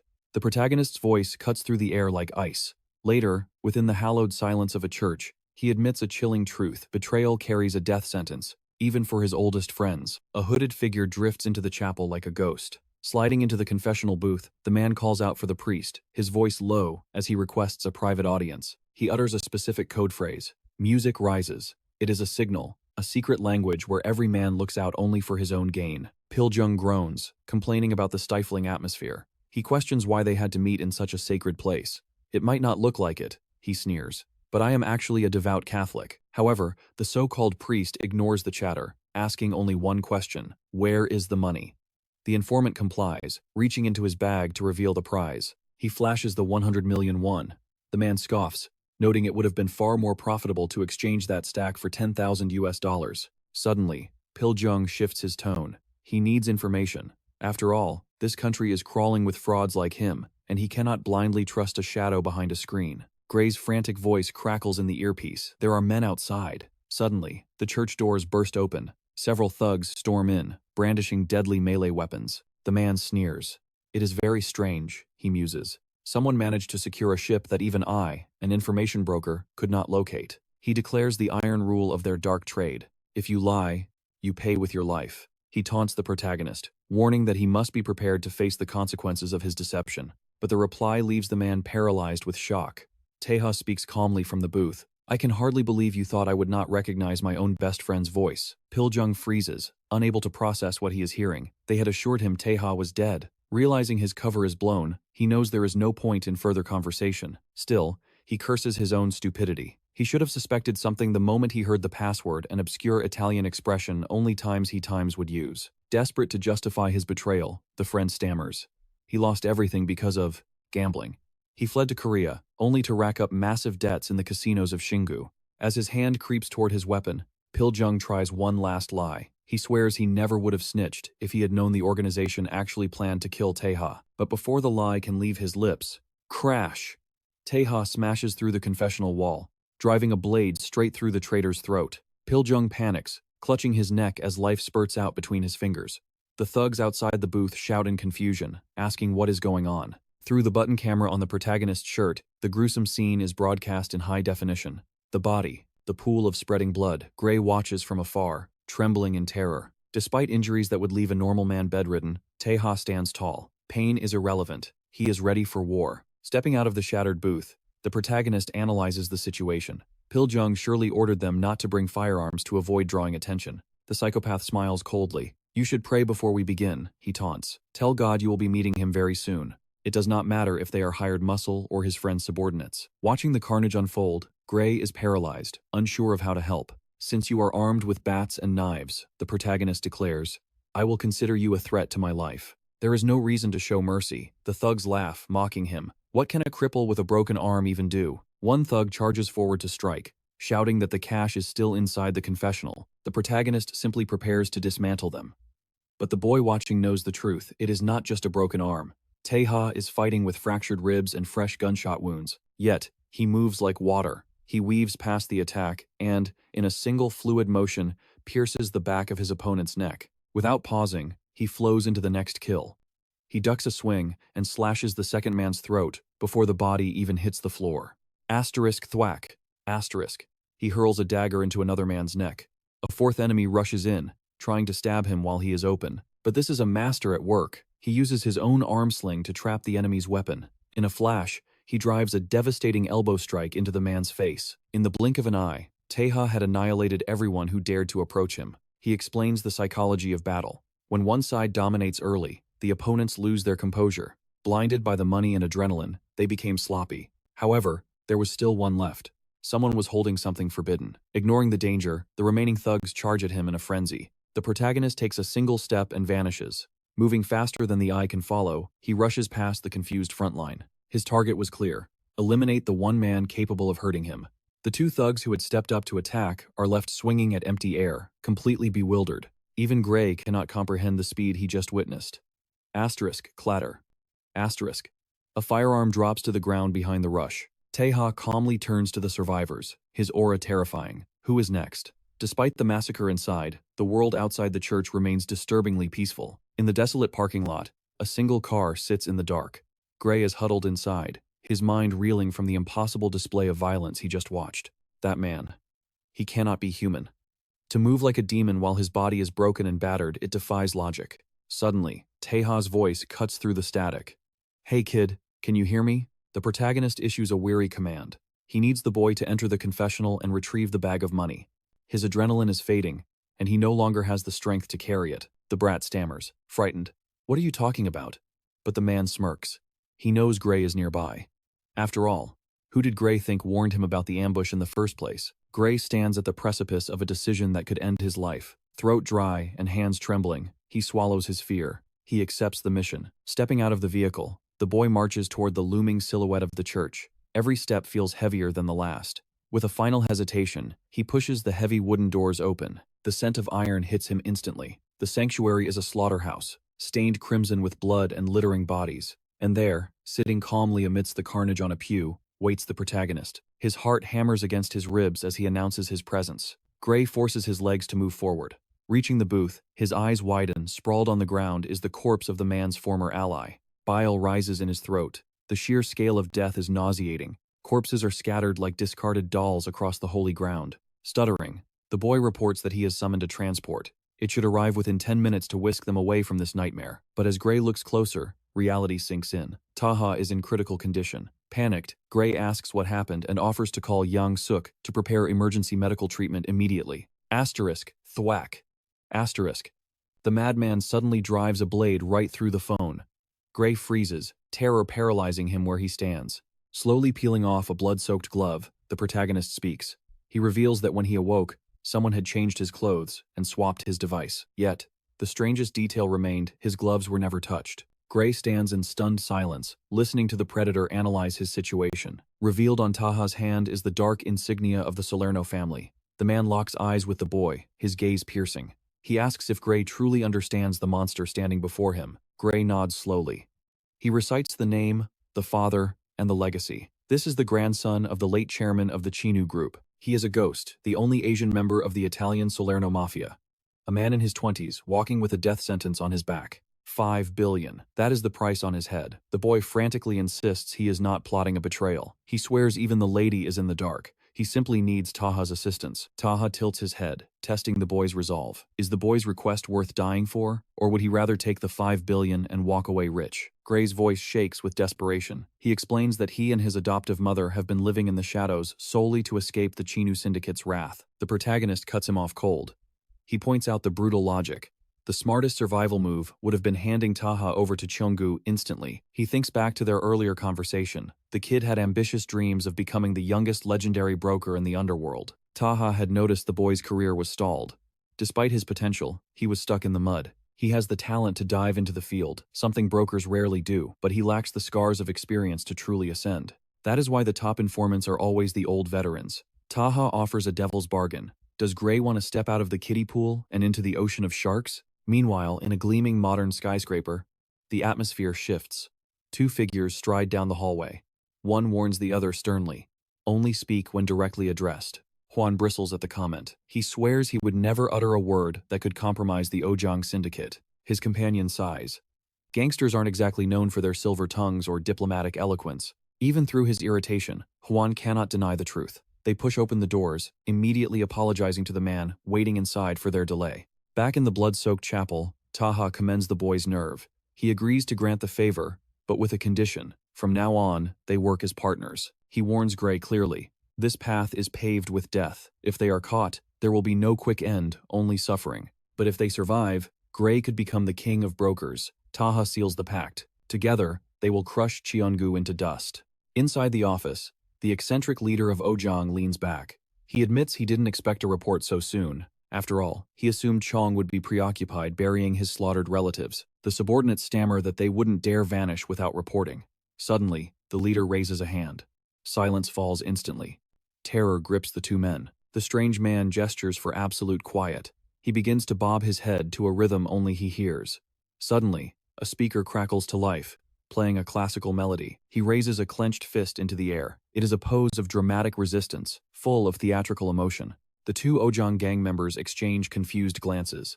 They have no idea what is happening.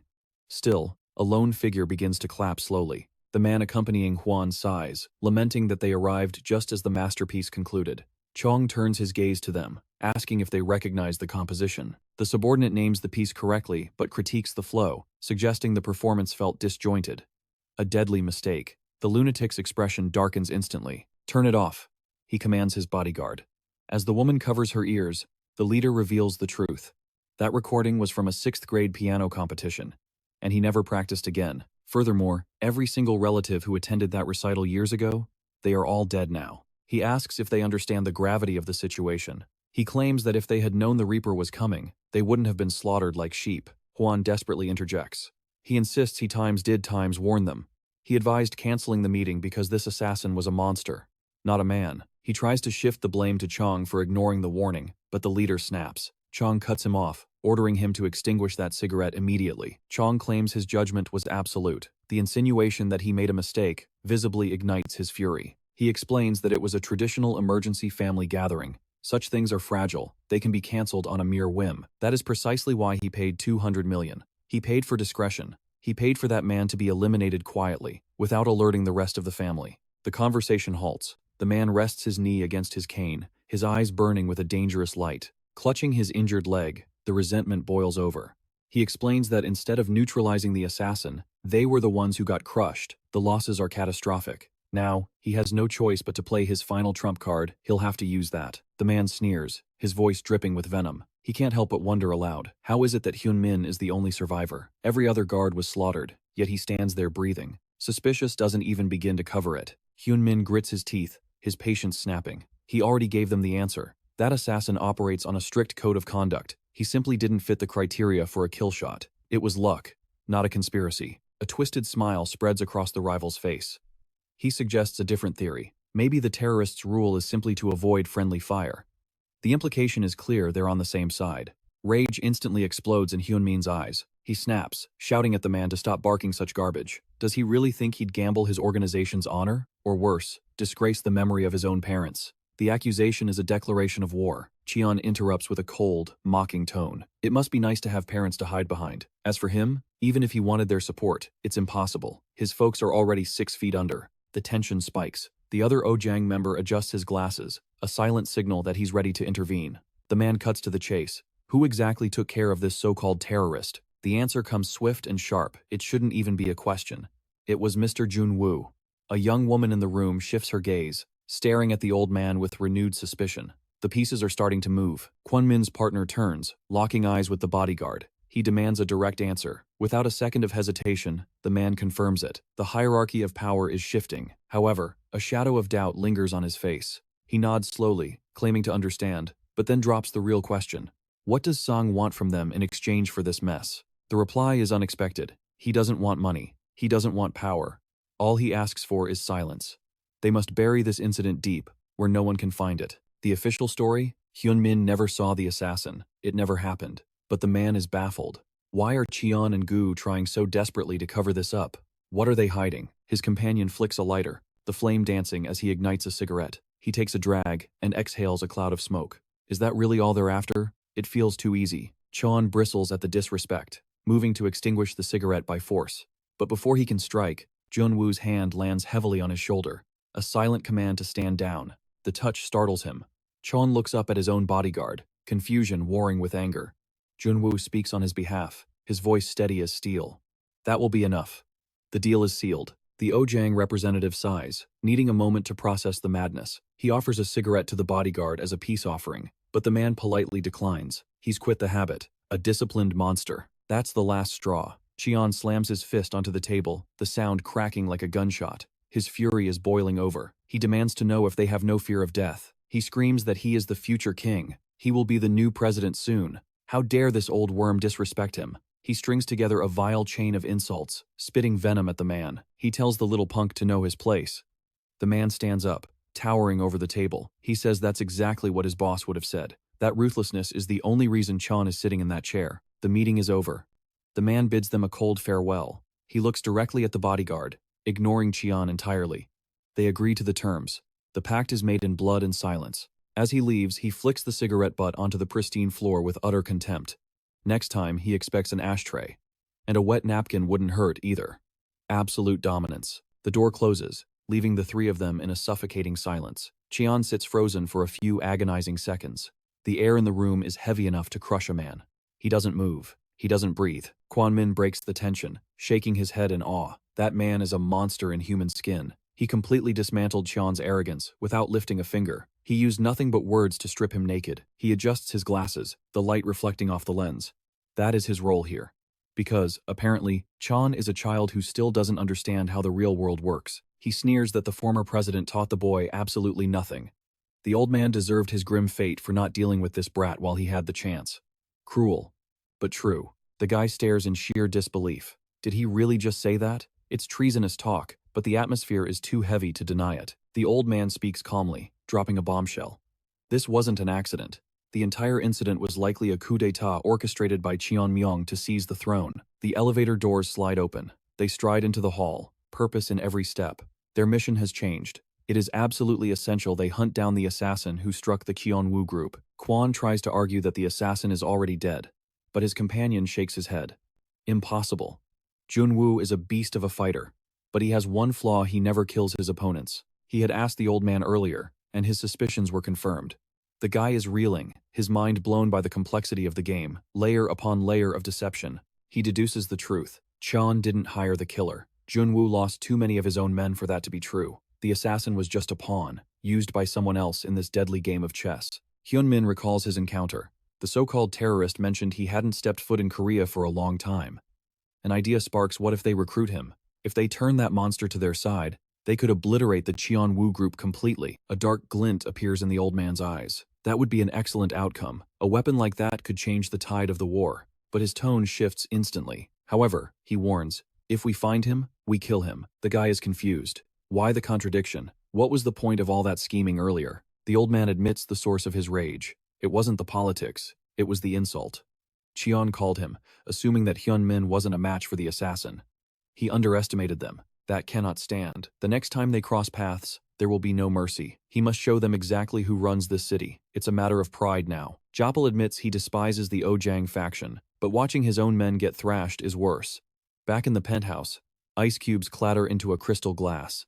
Cheon smirks. There is one thing he has mastered in this chaotic life. He thanks his late father for the lesson. He looks at his subordinates, a dangerous light in his eyes. Do either of you want to guess what it is? The room is a wreck, the coffee table still shattered from his earlier outburst. The bodyguards stand like statues, afraid to breathe too loud. Amber liquid flows into the glass as he pours a whiskey. He explains that he has a talent for reading the room. When that old fox asked if Tae-ha was truly dead, the air changed. It felt like the entire world held its breath. Cheon sinks back into the plush leather couch. He glances at Junwoo. His loyal dog had assured him that the cousin was finished, dead and buried. But the story has holes. Tae-ha jumped from the chopper. He injured his leg. Survival should have been impossible. And yet, to this day, no corpse has ever been recovered. He raises the glass to his lips, the cold rim touching his skin. Then, he freezes. He lowers the glass, his gaze turning terrifyingly sharp. Is Tae-ha still alive? The question hangs in the air like a blade. Junwoo stiffens. Are you suggesting I let the former young master escape on purpose? The tension is suffocating. The older subordinate speaks up, his voice hollow. He was the one who pulled the trigger. He shot the boy from the helicopter with his own hands. There shouldn't be any doubt. Right? Jang admits his failure, his voice grim. If he had done his job, none of this carnage would have been necessary. The bodyguard, battered and humbled, confesses the terrifying truth. The boy was a monster, far stronger than anyone anticipated. Rage explodes. Jang hurls his glass against the counter, shattering it into 1,000 pieces. He snarls through gritted teeth. It is time to leave this failure behind. As he storms out, he lays out the real objective. The council meeting is everything. He needs those votes to secure his seat on the committee, and nothing will stand in his way. The psychopath chimes in with a twisted grin. Dead or alive, Tae-ha changes nothing. He turns to President Junsu with a dark look. The old man can't betray me now, isn't that right? The old man nods solemnly. I never go back on my word. Music agreement sealed. They head for the roof. The chopper is waiting to spirit them away. Yeonman is already there, waiting like a loyal hound. Jang's eyes widen in slight surprise. He didn't expect the guard to survive that massacre, but the guard isn't happy. This isn't what I was promised, he pleads desperately, begging them to reconsider his transfer. He plays the loyalty card hard. I served the Cheon-u family for years. To be demoted to a mere director's bodyguard, it is an insult to his blood and sweat. If I knew this would happen, I never would have betrayed my boss. The lunatic steps in, aura radiating menace. And who told you that you wouldn't get your ass kicked? Before the violence erupts, Yeonman glances at his superior. He knows his place. He simply lowers his head in submission. His boss scoffs. Be grateful you weren't discarded after such a pathetic performance. Desperate, the guard screams out. President Junsu, please. The old man remains ice cold. Stay calm for now. He offers a vague promise to reach out later, essentially sealing the guard's fate. The helicopter ascends, leaving the failures behind. Yeonman watches them disappear into the sky. Meanwhile, in the city's gritty underbelly, life goes on at Miss Young-suk's restaurant. Tae-ha finally pieces the puzzle together. He realizes how Gray identified him. It turns out, Gray's late father was a researcher at the very same company. The boy explains the clues. The tattoo on his hand. The manhunt for a 20-year-old Asian male linked to the Cheon-u massacre. It all adds up perfectly. The protagonist smirks, impressed. Not bad, he admits. For a civilian, the kid has sharp instincts. His adoptive mother chimes in from the kitchen. Sounds like you have way too much free time on your hands. Young-suk gets serious. If someone from Cheon-u is back for revenge, he must have a plan. She shoots a look at the boy. You shouldn't be sitting around chatting. Gray chokes, spitting out his food in shock. He looks at her, betrayed. Would you really sell me out just to keep me busy? At that moment, the psychopath mutters darkly to himself.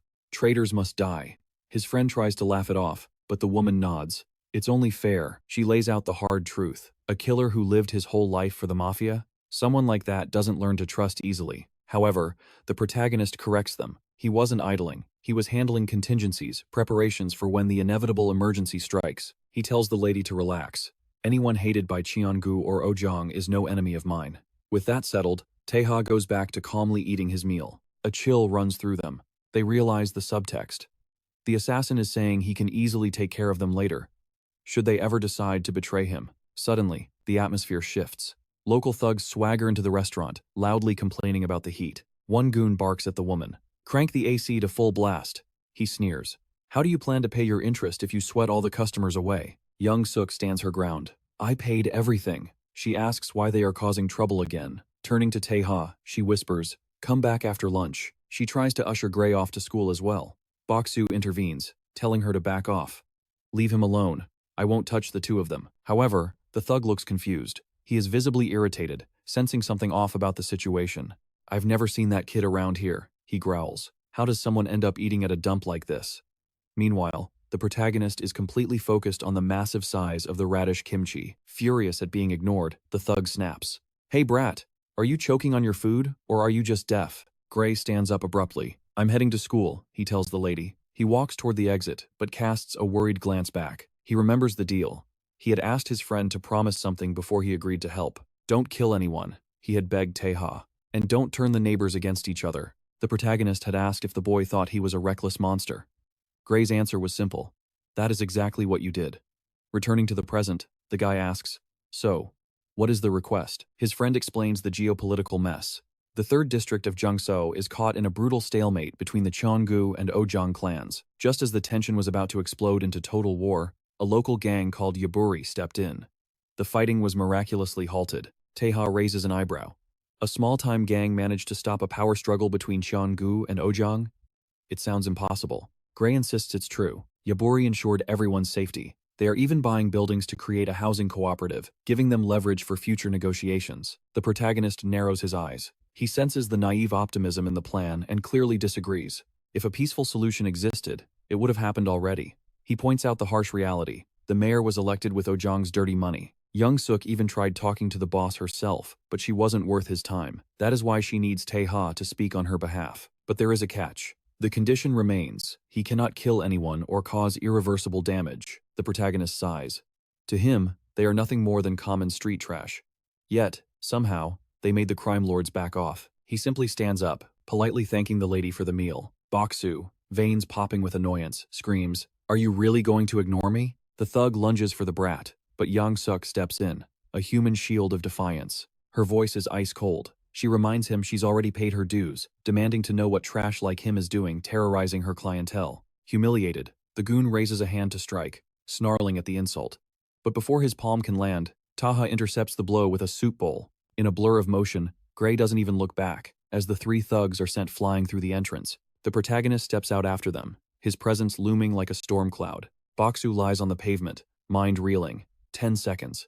That's all it took for this lunatic to dismantle them. Trembling, he stammers, asking if the brat has any idea who he just messed with. As Gray looms over the broken men, his mind races. His grand path to vengeance involves 30 intricate schemes. Yet, even with meticulous planning, chaos is inevitable. He hadn't calculated that his true adversary would be someone like Chong. He marks this moment as a miscalculation, a failure.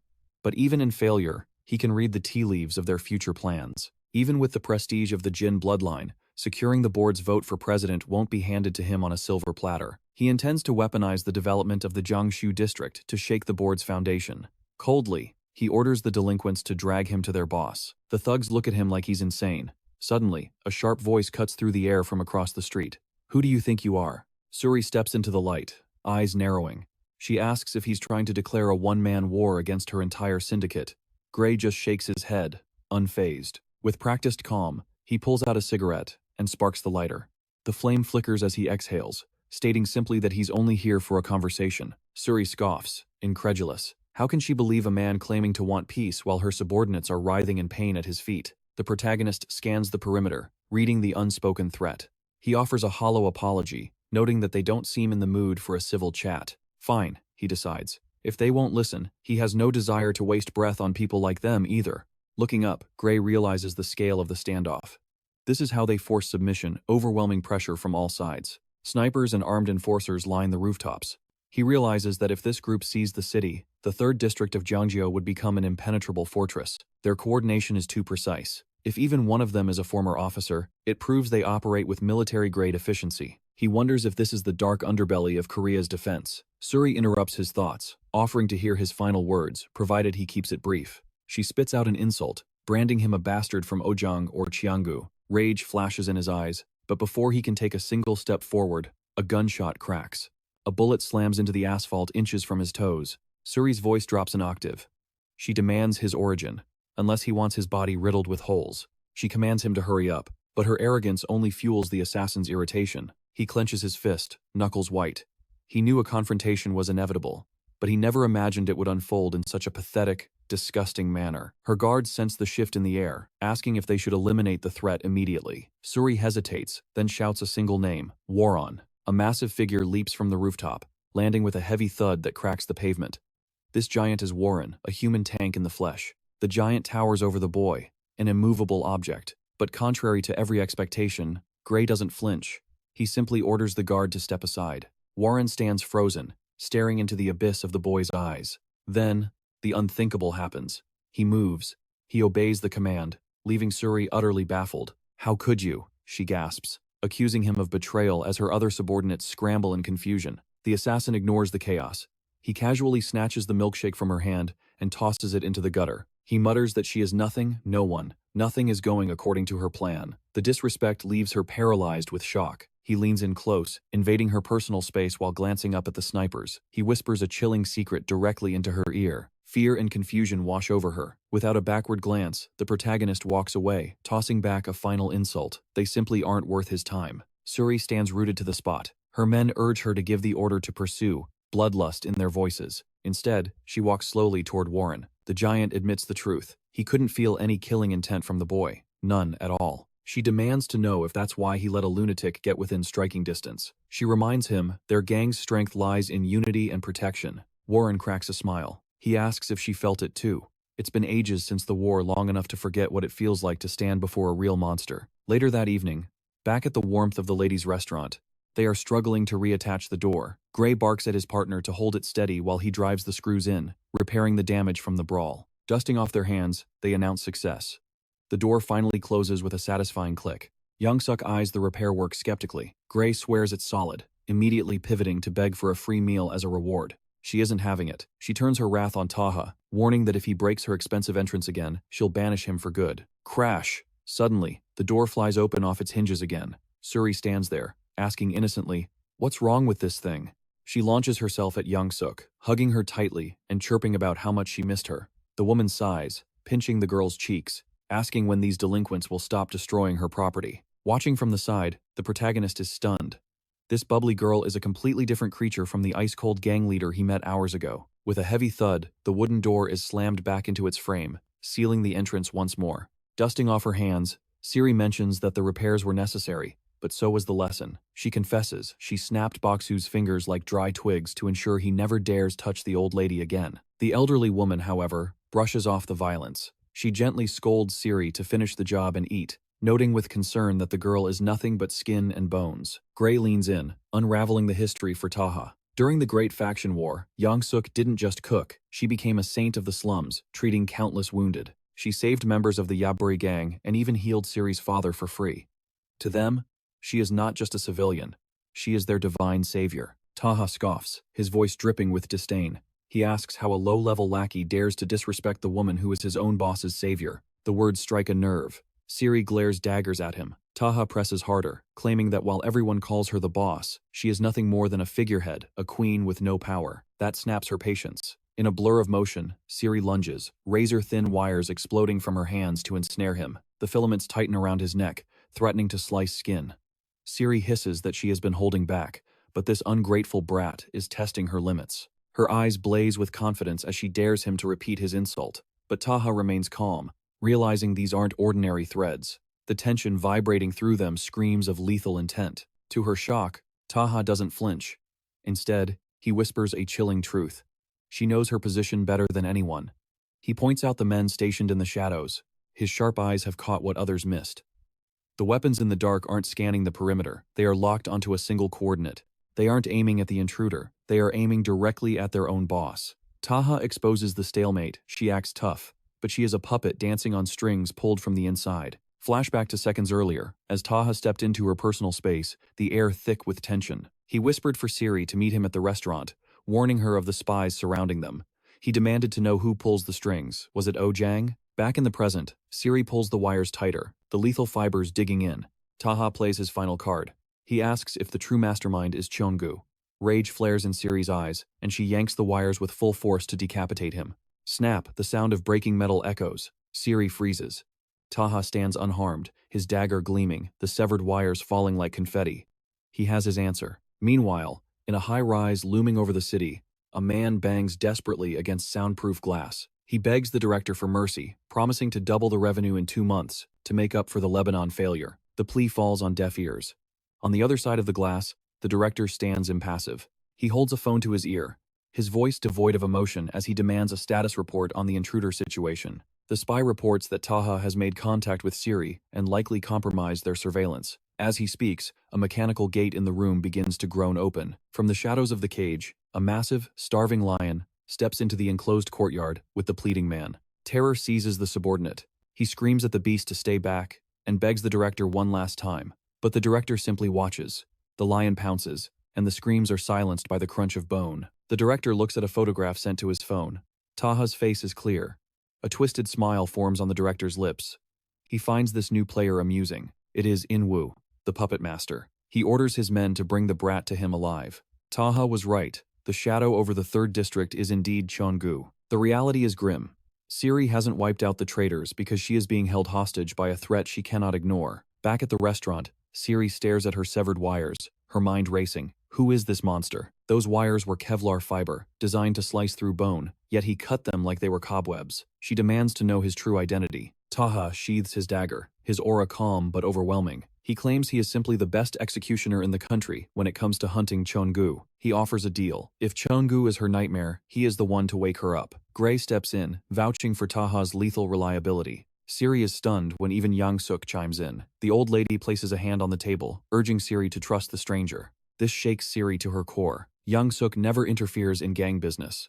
Overwhelmed, Siri slides off the table, the weight of her burden too heavy to share. She turns her back, her voice bitter. She mutters that if killing a few men could fix this, the streets would already be washed in blood. Her eyes flash with desperate anger. She gives Tae-ha a final warning to leave the district before the darkness swallows him whole. She storms out, leaving the three in heavy silence. Later, under the pale moonlight, Tae-ha and Yang-suk share a smoke outside. He thanks her for the assist earlier. She had asked Siri to trust him if the enemy was indeed the Cheon-gu faction. Yang-suk exhales a cloud of smoke, her face grim. She admits it wasn't a lie. There is no one else in this godforsaken country capable of standing against them. Tae-ha cuts to the chase. He asks who engineered the coup within the organization. Yang-suk reveals the name, In-woo, the director of the electric company. She describes him as a worm that burrows into everything, rotting it from the inside. She reveals the secret history. When Siri's father, the former leader, was critically injured in the redevelopment war, In-woo was the one who took him. But only she and In-woo know the truth. The rest of the district believes the former boss is dead. If they knew he was alive, a resistance would form, and they would all be slaughtered. Yang-suk's eyes plead with him. She wants this resolved without Siri's father becoming a casualty. She asks if Tae-ha has the power to save him. Silence stretches between them as Tae-ha calculates the odds. Unknown to them, a red laser dot flickers in the distance. A voice crackles over a radio. The sniper confirms he is in position. The target is locked. The spy confirms the intel Yang-suk definitely reached out to the intruder. But the target is an enigma. Reading him is impossible, so the answer remains a mystery. This was a hired gun from the infamous Peak Corporation. Music. The voice on the comms crackles, suggesting their target might be a fellow mercenary. B1 scoffs at the theory. It doesn't matter what he is, the orders are absolute. Bring the bastard in alive. His partner asks about the loose ends, the woman and the boy from the diner. The merc sneers, promising to slaughter them all. But he never feels the shadow looming right behind him. Terror strikes instantly. The mercenary freezes, his instincts screaming that death has just arrived. Tae-ha moves like lightning. He crushes the man's hand before he can draw, closing the gap in a single, suffocating heartbeat. The radio buzzes frantically. B1, report. What's happening? But B1 is too busy choking on pain, trying to rip the blade skewered through his own flesh. While the merc writhes, the boy walks calmly toward the surveillance spot. His eyes are cold, devoid of mercy. He snatches the radio from the dirt. The line is open. This is B1. He lies, his voice steady as a grave. Music. Don't worry about coming for me, he whispers. I'll be seeing you all very soon. The next day, inside the VIP wing of Cheon-gu Hospital, a man chews his food with arrogance, furious that the contracts weren't finalized yesterday. Suri trembles, explaining she's doing her best to convince the tenants. She pleads that this is the only way to avoid future bloodshed. Behind her, her father gasps for air through a ventilator. In-gu sneers at the sight, declaring that useless people aren't even human in his eyes. To him, they are just meat. He drives his fork viciously into the paralyzed man's leg, treating living flesh like a steak dinner. Suri's soul shatters. She screams in horror, watching the monster torture her helpless father. The heart monitor goes haywire. In-gu laughs, twisting the fork. See? The machines are beeping. That proves this chunk of meat is still alive thanks to me. Music broken by fear, Suri collapses. She chokes back sobs, promising to bring the signed documents no matter what it takes. She shakes uncontrollably, begging In-gu to stop the torture. Please, I'll do anything you ask, just stop. He ruthlessly grabs her jaw, forcing her to look at him while she pleads for her father's safety. The psychopath sneers, calling her a whore. He assures her that if she remains a good, obedient dog, everything will be fine. She seethes with rage, but is powerless to act. In-gu grins. He loves that look of hatred in her eyes. To him, breaking a spirit like hers is the ultimate entertainment. He shoves a paper in her face. Did you meet this trash yesterday? Suri stares down, her mind still reeling from the shock. It's a photo of Tae-ha. In-gu's eyes gleam with malice. I want a word with him. Bring him to me before the sun sets. She stares at the photo, tears drying up. As the monster walks away, he tosses a final threat over his shoulder. Don't forget what you have to lose. Music. Betray me. And he dies. The doctor bows in fear as In-gu struts toward the elevator, completely unaware of what awaits him. He dials his subordinates, but no one answers. Annoyed, he steps into the elevator, barely noticing the other passenger standing in the corner. In-gu scoffs, furious that his thugs aren't picking up. Useless delinquents, he mutters. I told them to find Tae-ha immediately. He continues his rant, finally glancing at the person next to him. Destiny has a cruel sense of humor. It's Tae-ha, staring dead into his soul. In-gu opens his mouth to speak, but, swish, in a blur of motion, Tae-ha slices his ear clean off. In-gu looks down, seeing his own flesh on the floor. The scream rips through the elevator. As blood sprays, Tae-ha speaks calmly. I heard a rumor. Apparently, the director was looking for me. Do you know who I am?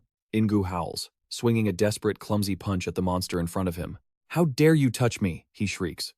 Tae-ha recalls the intel from Young-sok. In-gu hired the Peak mercenaries to handle the redevelopment war. Those men were ruthless killers from Peak, beasts who would slaughter anyone for the right price. Tae-ha grabs him effortlessly. Did you really think throwing money at your problems would make them disappear? He pulls out a handful of bloody dog tags, trophies from the mercenaries. If you want bloodshed, Tae-ha declares, you better be ready to spill your own. He shoves the cold, metallic tags directly into the lunatic's screaming mouth. The predator leans in. Listen closely. No matter where you hide, I will find you, and I will stab you once, every single day. Get ready, Tae-ha whispers. The hunt starts now. Later, In-gu is sprinting down a hallway, gasping for breath, terror consuming his mind. He trips and crashes to the floor. Footsteps approach. Tae-ha walks toward him like the Grim Reaper itself. Please, stop! In-gu begs, tears stream down the director's face. Don't come any closer. But Tae-ha is unbothered. He has already slaughtered every guard in the building. Cluck! Tae-ha drives a blade into In-gu's thigh. Stop being dramatic, he says coldly. The femoral region is mostly muscle. You won't die from this. He twists the knife and yanks it out, blood spraying across the immaculate floor. Compared to where I've been struck, this is a scratch. He wipes the blade clean. I'll see you tomorrow for your next lesson. Time passes. The scene shifts to a lavish office, adorned like a Renaissance painting. Director Jung sips wine, reviewing the board members. 7 are with me, 6 back the vice president, and the last 2 remain neutral. The war for the company is just beginning. He preaches unity in these turbulent times, declaring that their division is a crying shame. Another voice chimes in, agreeing that the late chairman would be turning in his grave if he saw this mess. He insists that the neutral faction will only bow to raw action, boasting that the new generation is already eclipsing the vice president's power. But suddenly, Chairman Chon singles out In-gu. He brings up the Jangho redevelopment project, asking if he can expect a victory by the time of the meeting. The director stammers a nervous yes, but Cheon just laughs, mocking his trembling composure. Then, the laughter dies.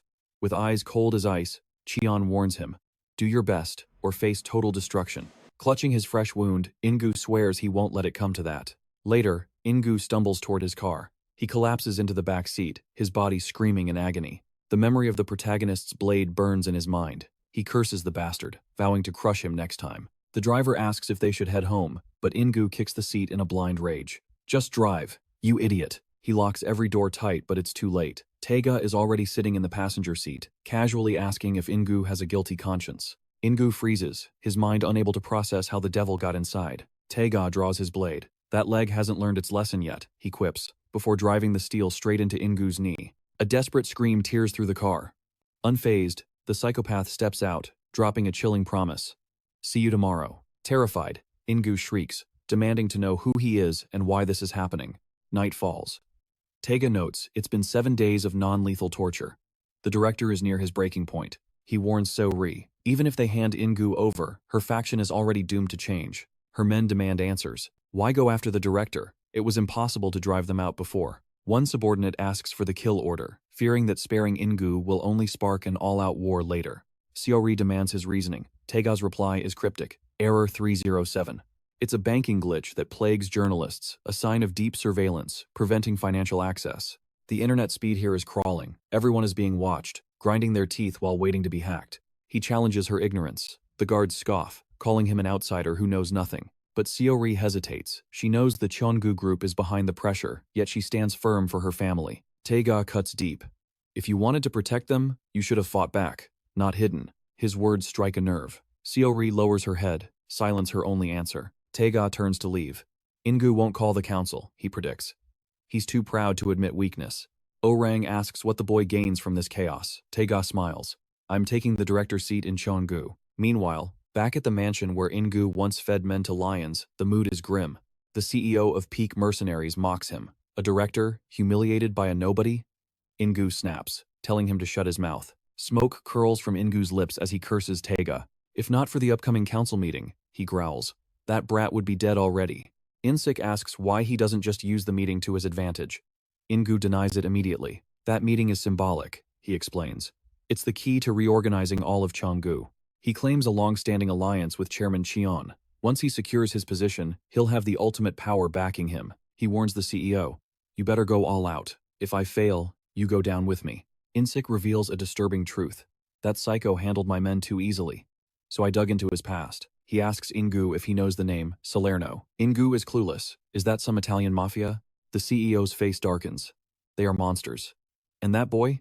He's Vendetta, their top executioner. All they know is he's Asian and expensive. To hire him, someone at Cheon-gu must have deep pockets. In-sik gets to the point. How much do you need? The CEO grins. If an enemy brings a nuke, we build our own. A rival equal to him has just landed in Korea. Jerome, he says, a man who crossed paths with Vendetta twice and lived to tell the tale. In-gu scoffs. I need a killer, not a survivor. But the CEO corrects him. He's not just a survivor. He's the one man crazy enough to chase a traitor to the ends of the earth. He spins a tale of pure survival, recounting how the assassin Vendetta once vanished into the Amazon jungle to hunt down a traitor, staying alive by feeding solely on insects. In-gu sneers, asking if that just makes Jerome a master of running away. But In-sok counters immediately if that were the case. The man wouldn't have dared to come here so quickly. The CEO lays out the cold, hard numbers. $700,000 up front, $300,000 upon completion, and another $300,000 as the brokerage fee. He emphasizes the struggle, claiming it was hell for his men to drag that target in. The man then asks a sharp question. How many men does In-sok still have left standing? He states his terms flatly. If they want his company involved, the fee doubles.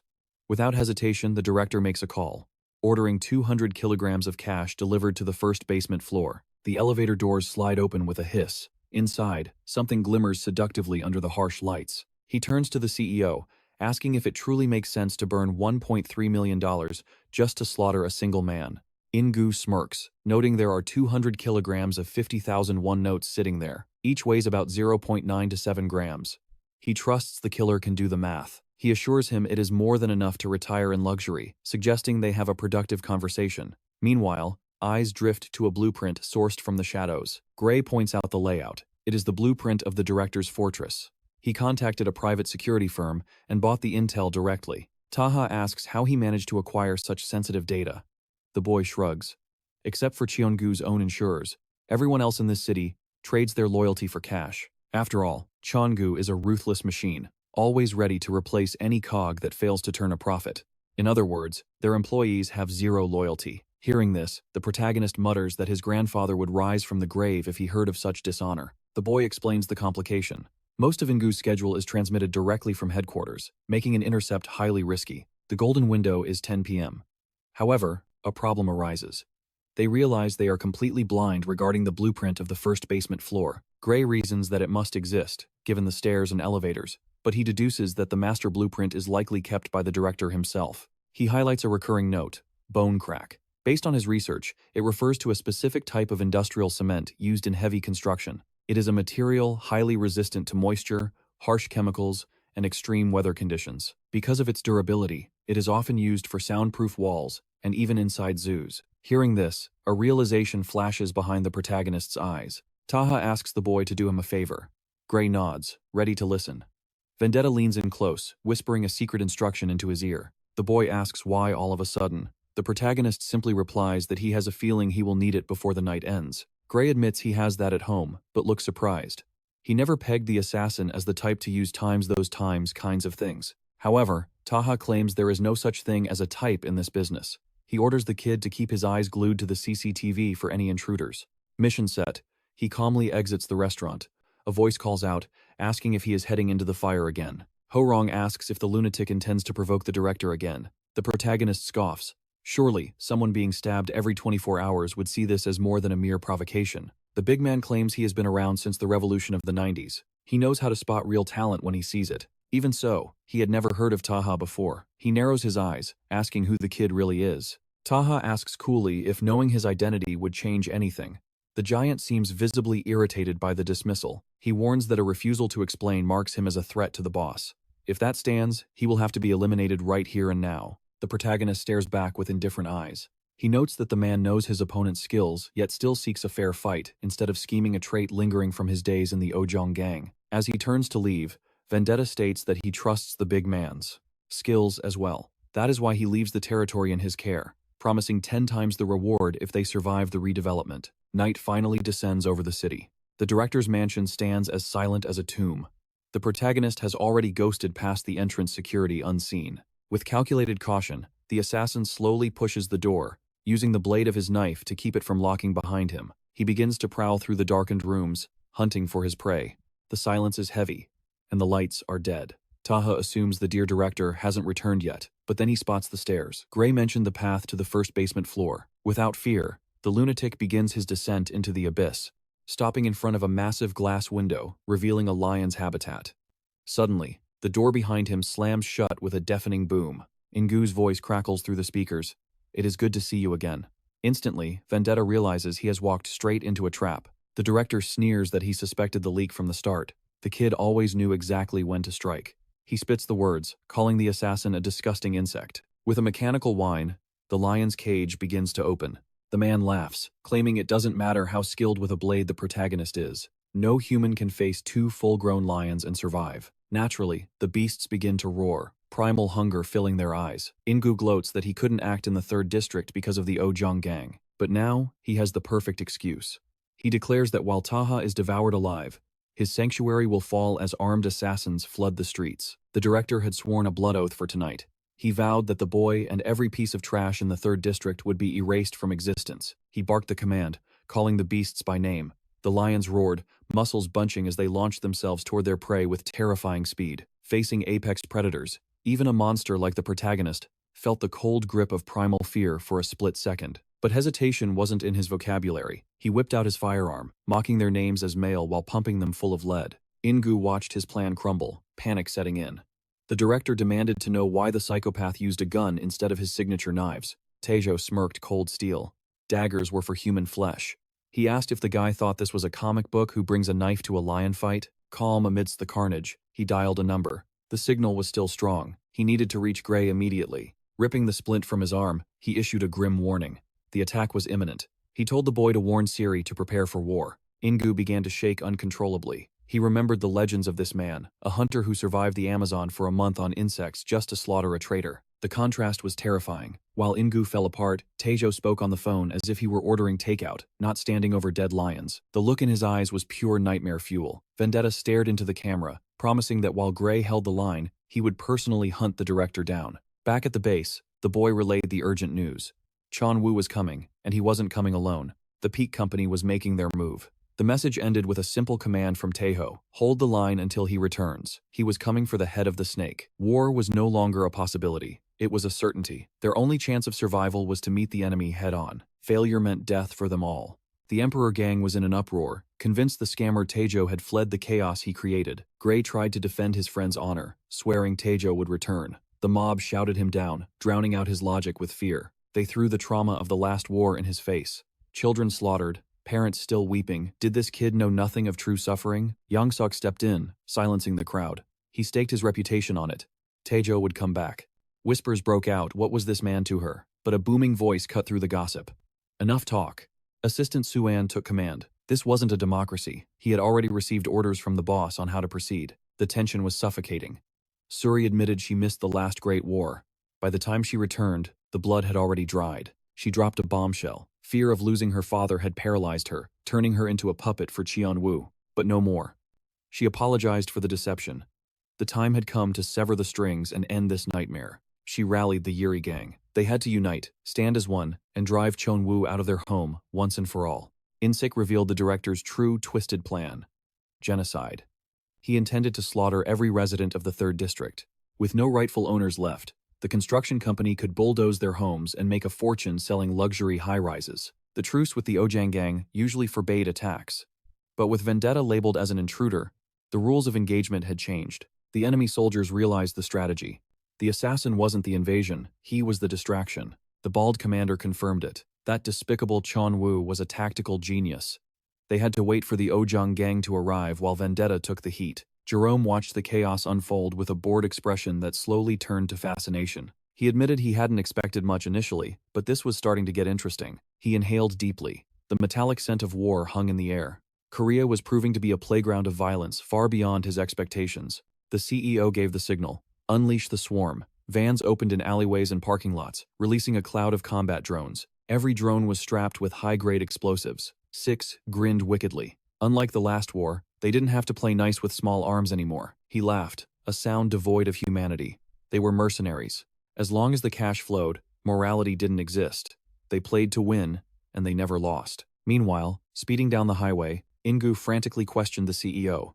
Were the guards ready? He needed absolute confirmation. The CEO told him to chill out. The director was safer than the president, with 70% of their forces protecting him. Ingu wasn't having it. He kicked the driver's seat in a frenzy, screaming about the bald guy who got shanked in a public sauna. He ordered them to keep their eyes peeled. That psychopath Tae-ha had promised to hunt him down, and he wasn't a man who made empty threats. Suddenly, Ingu froze. He spotted a vehicle. Vendetta wasn't just coming, he was already here. Inside his own car, Tae-ha smiled grimly. Planting trackers on every single one of the director's vehicles was the best investment he'd ever made. His mind flickered to the district. Gray and the others were walking into hell. He had to end this chase now. In the security escort, a guard's voice cracked over the radio. Target acquired. The assassin is right on our tail. As weapons locked on, the soldier couldn't believe his eyes. Just how fearless was this vendetta maniac? With that, a hail of gunfire erupts. The windshield shatters as bullets rain down on the driver. Yet, like a ghost in the machine, Tae-ha remains untouched amidst the chaos. But physics is unforgiving. His car spirals out of control. The security guard ahead screams into his radio. Target confirmed. The black sedan behind us, it's him. Suddenly, a massive bus drifts into alignment with Tae-ha's careening vehicle. His eyes widen in surprise. Over the comms, the enemy commander roars, "Stay sharp, don't let him slip away." Rifle barrels protrude from the bus windows like iron fangs. The soldiers grit their teeth, fingers on triggers. Open fire. Don't give him a single second to breathe. Tae-ha doesn't panic. He slams the brakes, sending the car into a violent drift. With a burst of insane agility, he launches himself toward the highway barrier. In midair, he rips the car door off its hinges. Landing on the asphalt, he rides the metal slab like a skateboarder from hell. Behind him, his empty car cartwheels into a fiery wreck. He glances back, adrenaline surging. The chaos isn't over yet. Through the smoke, two armed motorcycles roar toward him like hungry wolves. Time for a counterattack. He swings the heavy door, clotheslining the first rider instantly. He leaps, delivering a brutal knee strike that shatters the second guard's helmet. Two threats neutralized in a heartbeat. Without skipping a beat, he claims his prize. The assassin mounts the fallen motorcycle, revving the engine to life. He tears down the highway, pushing the speedometer to its limit to catch the director. Fate smiles upon him. One of the escort trucks is equipped with a deployment ramp. Perfect. Visual confirmed. Eliminate him. The order screams through the enemy radio. The guards unleash a storm of lead. Like a phantom, Tae-ha weaves through the bullet storm. He enters their blind spot, disappearing from their sights. His target? That ramp. Physics is just a suggestion now. He hits the accelerator, launching off the ramp and soaring over the truck. Suspended in the air, he prepares for a move that defies insanity. He abandons the bike in mid-flight. With terrifying precision, he crashes onto the roof of a moving security sedan. He finds his footing on the swaying metal. A deep breath fills his lungs. The real hunt starts now. Twin daggers flash into his hands, glinting with cold malice. A predator's grin forms on his face. From here on out, the real fun begins. The guards inside are frozen. They can't shoot without killing their own driver. They watch in horror, realizing the intruder holds only blades but radiates death. Crush him against the bus. The driver slams the gas, aiming to sandwich Tae-ha between the vehicles. The engine roars like a dying beast. Tae-ha listens to the screaming machinery. He calculates the distance, waiting for the perfect split second. Now. He kicks off the sedan, using the momentum to launch himself sideways. He flies straight toward the bus windshield. Impact imminent. Taking advantage of their shock, he crashes through the reinforced glass. Shards explode everywhere as the Grim Reaper enters the cabin. The soldiers are paralyzed. Their minds can't comprehend the violence unfolding before them. A whirlwind of steel erupts. Tae-ha moves like a hurricane of death. Before they can scream, their heads roll. A total massacre in the blink of an eye. Blood sprays the interior. He shatters the partition glass, clearing the path to the cockpit. He slides into the passenger seat, calm as a summer breeze. The poor driver is trembling, his mind entirely blank. Just seconds ago, this man was flying through the air. Now he is sitting right there. It defies all logic. Tae-ha tosses a stack of cash onto the dashboard. "Sorry for the mess," he says casually. "Step on it. We're in a hurry." Meanwhile, at headquarters. Alert! Drone swarm detected within a 600-meter radius. Gray analyzes the feed. 16 units confirmed. They're splitting up for a low-altitude strike. Judging by their velocity, these are FPV suicide drones. Suin nods grimly. Just as we predicted. They're coming. Hours earlier, tension had filled the room. Shuri questioned the major about the previous war. How did the Chang and Ojang factions fight without destroying everything? The major replied, "Simple, scheduled battles only." Shuri scoffed. How ironic. What is this medieval Europe? Chivalry among gangsters? Why keep it contained? She pressed. Whenever one side retreated, the other stopped. It was too clean. They used small arms to limit noise, the major explained. Only the Peak Group dared to use them. Neither side wanted to attract the government's gaze. His voice dropped to a whisper, because if that monster appeared again, none of us would survive the night. The realization hit her. Suin added, that is why Peak tried to rush the takeover before Ojang noticed. But conquering a district takes time. Back in the present, the pieces of the puzzle click together for the young strategist.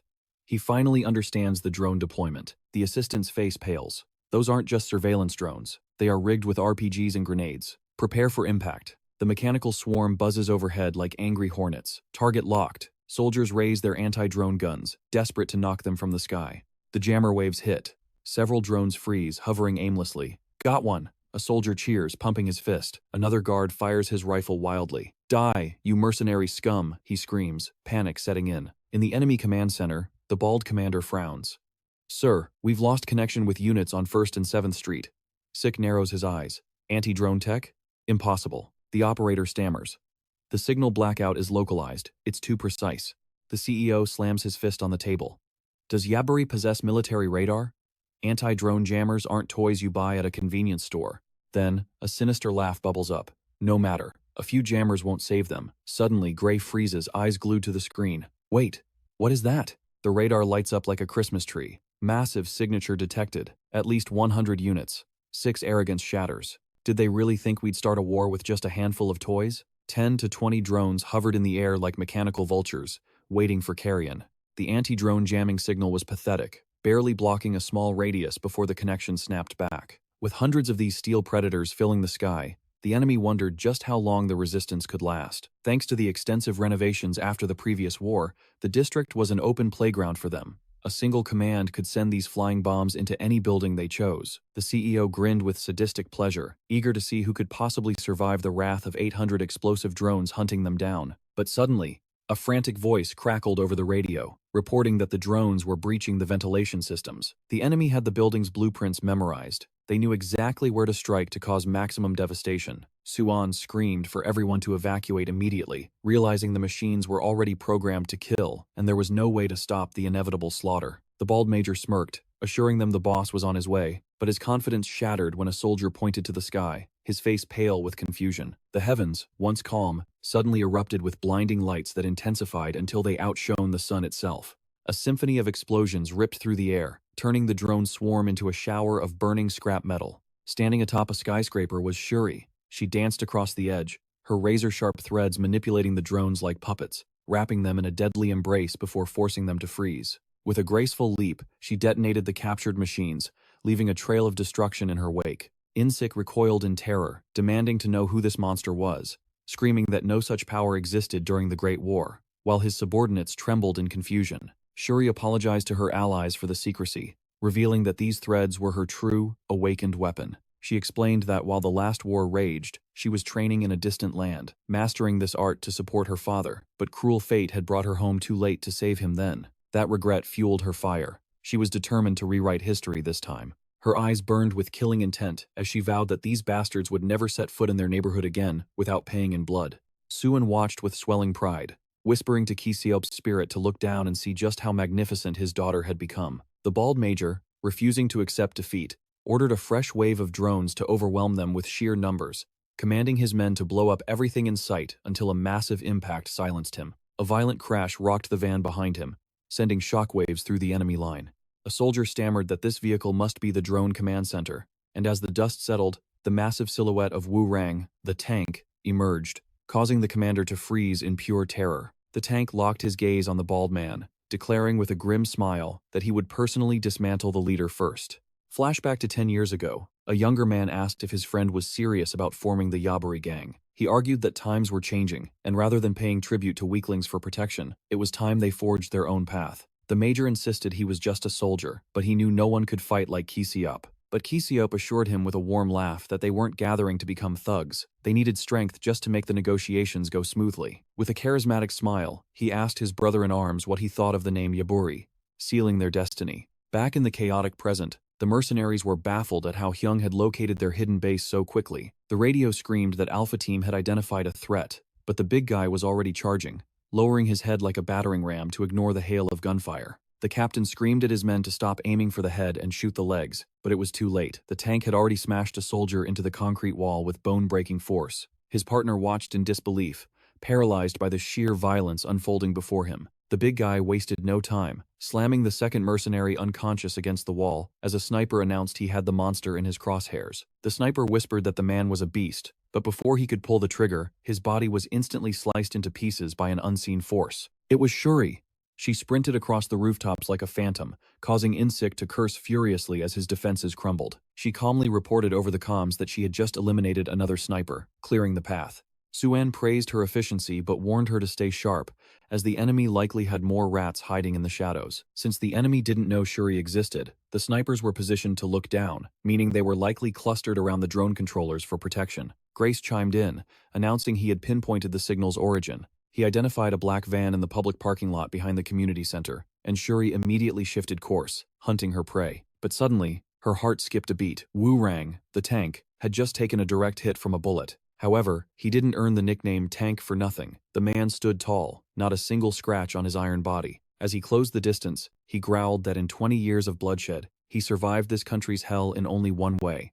While Insik swore to kill the girl after dealing with this brute, ripping off his trench coat, Wu Rang revealed a gleaming, mechanical arm, declaring that he would end the bald man's life right here and now. Meanwhile, miles away, a car smashed through a guardrail and plummeted from the viaduct, miraculously landing upright on the road below. The director crawled out, falling to his knees before the protagonist, screaming that the man was a lunatic and demanding to know what Vendetta wanted from him. But the man simply replied that he kept his promises, and as he drove a knife deep into the director's shoulder, he reminded him that he would be stabbed once every single day. You questioned if Tae-ha had lost his mind, waging war over something so trivial. The protagonist draws his phone.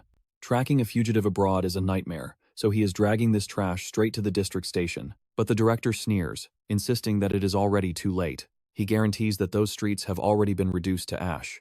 His command was absolute, total extermination. Men, women, children, the elderly, no survivors, no mercy. He dropped over 100 billion won on this operation. Bombs, missiles, total annihilation within the hour. Does the kid even grasp the scale of this destruction? The protagonist's eyes go cold. He recalls the countless innocents who died in the last Great War simply for breathing the same air as the gangs. Yet this man still asks why the Reaper has come for him. He declares a simple truth. There is no beast deadlier than a man who has lost his family. A man with nothing left to lose fears nothing. They will burn the world down and walk through the fire with a smile. But there is a breed of warrior even stronger than the hopeless. those who still have a family to protect. The director's mind flashes back to the hospital. Tae-ha knew it then. He had seen those eyes before the eyes of a guardian pushing past human limits, driven by pain that shreds the lungs and fury that obliterates the heart. Every shallow breath is a promise of vengeance. That is true strength. And the architect of this monster standing before him is none other than the director himself. Enough talk. The protagonist orders him to shut his mouth and walk. But Inju laughs in disbelief. Does this brat truly believe vengeance and family bonds can outweigh the power of money? Meanwhile, on Hwarang's battlefield, the mercenary gasps, finally realizing his opponent is an executive, the 16th in command during the Great War. Dodging a hail of bullets, the giant grunts that the past is dead. He swings his massive axe, warning Insik not to insult himself. Everyone knows the weight of that rank. To be top 20 in the Ojang Syndicate is to be a god of war in this nation. Suddenly, razor-sharp threads slice through the air. Sae-ri strikes, wrapping the bald commander in an inescapable web. The man curses, struggling against the bind. What kind of hellish fiber is this? Even his blade cannot sever it. She speaks his name with ice in her voice. Rumor has it he holds the record for the highest kill count in the city. Sae-ri spits a curse. She vows to claim his head as an offering to the souls of the fallen. With a roar, Hwarang leaps to deliver the death blow. The CEO begs for mercy, but fate intervenes. Jerome blurs into existence, snatching the victim from the jaws of death. The giant blinks, stunned. Sae-ri freezes, unable to comprehend the speed she just witnessed. The newcomer scoffs. Relying on toys like drones is why the bald fool ended up trussed like a pig. Jerome grips a crowbar, his aura darkening. He asks if he is wrong, then locks eyes with the duo. Let the games begin. Confusion ripples through Sae-ri. Who is this new monster? Insik was bound tight enough to cut circulation, yet this lunatic ripped him free, like he was tearing wet paper. The mercenary leader barks, demanding to know why the psycho took so long to show up. Jerome ignores the attitude. Base is 350 meters northwest, 4th floor, ruined building. He orders the bald commander to move. Before the sentence ends, Hwarang slams the assassin into the wall. But the tank recoils, sensing something wrong. The enemy is laughing. Even pinned, he grins, declaring he will stay behind to have a little fun. Insik screams into his radio, panic rising. Launch every drone we have. His subordinate hesitates. They do not have the enemy coordinates. The leader snaps that it does not matter. His best weapon is already on the battlefield. He orders total slaughter while Jerome keeps the tank busy. Sae-ri steps forward, shouting that this insanity must end. Her voice distracts the giant for a split second. That is all Jerome needs. He lands a devastating kick, launching the behemoth across the room. Hwarang skids to a halt, struggling for friction. He grits his teeth. To throw 120 kilograms that far, this is no ordinary strength. Analyzing the assassin's form, the big guy realizes the terrifying truth. The enemy is not even using his full power yet. This one is a true warrior. Sae-ri cries out, but Hwarang cuts her off. Don't worry, boss. I will handle the trash here. She nods, shifting focus. I will neutralize the drones. Take him down and drag him to base. It is an order. She gives him 5 minutes. If the police arrive before they finish, it is game over. But suddenly, a chill runs down Hwarang's spine. Jerome has vanished only to rematerialize right next to Sae-ri. Leaving so soon? He whispers dangerously, urging her to stay. The party is just getting started. Boom! Hwarang intercepts just in time. His fist connects like a freight train, sending the assassin flying back into the shadows. Once again, Hwarang urges her to leave everything to him, promising he will be right behind her. The girl simply nods, her eyes filled with trust. Without looking back, she sprints with every ounce of strength she has. Hwarang admits to himself that if she had hesitated for even a second, he would have screamed until she ran. He is genuinely impressed by her composure. For a rookie in her first turf war, she holds her nerve like a veteran. It must be in her blood. But the moment is cut short as Jerome bursts into maniacal laughter. He asks if this isn't the best surprise ever, admitting that a few more punches like that might actually kill him. The behemoth of a man grumbles, wondering how this lunatic survived a direct hit to the chest. He demands to know where this monster crawled out from. His opponent grins, revealing he hails from the Philippines. He explains that he learned Korean out of pure curiosity, and mockingly asks if his pronunciation is up to par. The two warriors stand motionless, locking eyes in a silent clash of wills.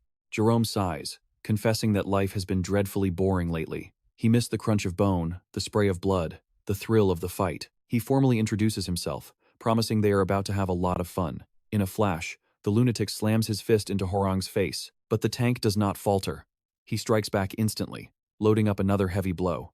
Jerome counters, introducing his own fists to every inch of the enemy's body. The assassin spots an opening and drives a brutal uppercut into Hwarang's jaw, declaring with a twisted smile that he absolutely loves this. Naturally, a hit with that much force leaves Horong reeling.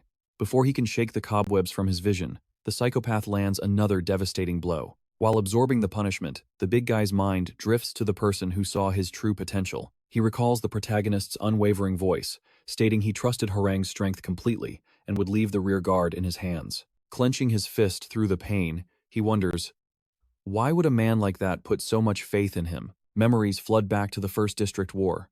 He was the squad leader of the Ojang gang in its infancy.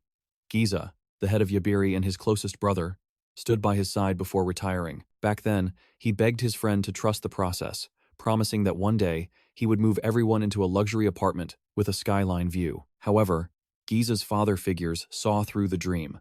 Most of their people were elderly.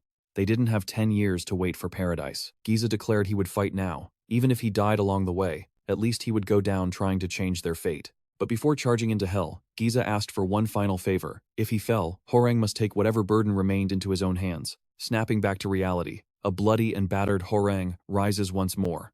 Roaring with determination, he swings wildly at his opponent. But Jerome weaves through the attack with ease, launching a counter. Horang admits he only joined the Ojang gang to discover the true meaning of strength. Yet, the truth he found on these streets brought him nothing but despair. He saw a world of monsters, talents rising above him like insurmountable mountains. Upon reaching the top 16, he realized with crushing certainty, this was his limit. However, the death of his best friend illuminated a truth that raw power never could. He finally realized that true strength doesn't come from being a mountain, it comes from the people you protect. Jerome continues to pummel him, but Horang refuses to fall. Shocking the assassin, Horang grabs Jerome by the head. He starts charging forward, dragging the lunatic's body along with him like a rag doll. He screams that he is known as the tank for a reason. He is the battering ram that paves the way so his brothers can follow. The enemy is visibly shaken by this sudden explosion of willpower. Recovering quickly, the weirdo smiles, noting that Horang's fist is full of conviction. He claims he thought they were just playing around until now. In the blink of an eye, the lunatic appears behind him. If Horang wants to be serious, Jerome will oblige. Pulling out a crowbar, he thanks him for the fun, promising to send him to the afterlife painlessly. Horang freezes, completely paralyzed by the killing intent. A massive horizontal slash tears through the air. It slices through the very wall in front of him, causing the concrete structure to collapse directly on top of him. A voice praises him for his hard work. Suddenly, Tae-ha appears from the dust, slicing the falling wall in two and saving his comrade from being crushed. The protagonist tells Horang to rest now. He thanks the big guy once again for holding the line. Tae-ha turns his cold gaze toward Jerome. The assassin stares back, remarking that Vendetta is late to the party. The boy replies that from this moment on, he is the opponent. But first, Tae-ha checks on his friend, asking if he can still move with those deep lacerations covering his body. Horang grins through the blood, insisting it's just a scratch. He assures his leader that to stop him from moving, they would have to kill him first. Tae-ha nods, instructing him to walk one block down. There will be a black car waiting near the streetlight. Inu is waiting in the trunk. He declares that he will handle the trash here, ordering Horang to drive the car back to the hideout. Jerome interrupts, scoffing. Does he really think he'll let the big guy leave alive? But before he can pursue, Tae-ha kicks a heavy manhole cover at his feet. As expected, the assassin blocks it effortlessly. The protagonist begins his death march toward the enemy. Smiling, the lunatic asks if he's serious, quickly using his crowbar to snag the flying manhole cover. While the steel is still in the air, Jerome skillfully hurls it back, his excitement reaching a fever pitch. Vendetta sprints forward at full speed. He barely manages to dodge the projectile, and the two monsters skid to a halt, staring each other down. However, Jerome lunges forward, his thirst for adrenaline spiraling into pure madness. Tae-ha scoffs, noting that this lunatic has been parading around, calling himself a rival. The maniac just grins, asking if the title doesn't fit perfectly. Steel clashes against steel at godlike speeds. Tae-ha spits that Jerome is nothing but a stalker, but the assassin just cackles, claiming there is no difference in their world. High above, explosions bloom like deadly fireworks. Suri is in the zone, sniping every enemy drone out of the sky. Exhaustion weighs on her, the sheer number of drones overwhelming the perimeter. She grits her teeth, knowing she cannot afford to waste a single second. Suddenly, the radio crackles to life. Headquarters reports a heavy firefight erupting at the peaks, just 50 meters from the base. Gray analyzes the battlefield, admitting the danger is real. Yet, he assures them their defensive position is impregnable, telling the team to stay calm. He declares that the moment that man returns, this entire war ends. Their only mission is to survive until he arrives. Hearing those confident words, the girl pauses, realizing exactly who Gray is putting all his faith in. The roar of an engine cuts through the chaos. Inside the trunk lies the director. Even with his body broken and battered, Orion had successfully retrieved the target. Terror fills the director's eyes as he realizes his fate is sealed. The giant grabs him by the face, crushing his grip as if holding a mere ragdoll. A dark thought crosses his mind. Could he end this entire war instantly by crushing this worm's skull right here and now? But doubt creeps in if Tae-ha falls. Orion knows he cannot face Jerome alone. Perhaps it would be wiser to call upon Ozone for reinforcements. His grip tightens, fingers digging into Director Inwoo's flesh. This is the man responsible for every drop of blood spilled. Once this snake is dead, both the organization and Jerome will have no choice but to retreat. Suddenly, Tae-ha and the maniac tear past him, their battle raging overhead. The assassin expertly parries the protagonist's lethal blade strikes. Weapons lock in a spark-showering stalemate. They stare into each other's souls before erupting into another hurricane of violence. Tae-ha sees an opening and buries a kick into Jerome's gut, launching him backward. The psycho slams his crowbar into the ground, grinding to a halt. Rising from the debris, Jerome admits his shock at finding his rival in Korea. But now he begins to understand the allure of this place. With a savage yank, he rips his crowbar free, obliterating an air conditioning unit in a shower of sparks and metal. He grins, declaring this chaotic city a paradise for monsters like them. Swinging the debris like a weapon, Jerome asks if Tae-ha doesn't feel the same joy. Tae-ha barely evades the crushing blow. Forced to the brink, he throws himself backward, crashing through an apartment window to escape. But the hunter had anticipated the prey's move. Laughing maniacally, Jerome is already there, launching another lethal strike. The Major questions Gray, asking if he is truly certain that everything ends when he arrives. Gray's voice is ironclad with certainty. The Major loses her composure, demanding to know who this man is and why he commands such blind faith. Gray asks if she recalls the news calling the Cheon-u family royalty. He reveals the shocking truth. The infamous terrorist was none other than Tae-ha. However, Gray quickly corrects the narrative. Tae-ha is not the terrorist who slaughtered the royal family. Even though he walked away, blood does not lie. He is the true heir to the throne, the last remnant of that royal lineage. Meanwhile, memories flood Tae-ha's mind, taking him back to the moment their cursed fates first intertwined. It was England. They were both hunting the same target.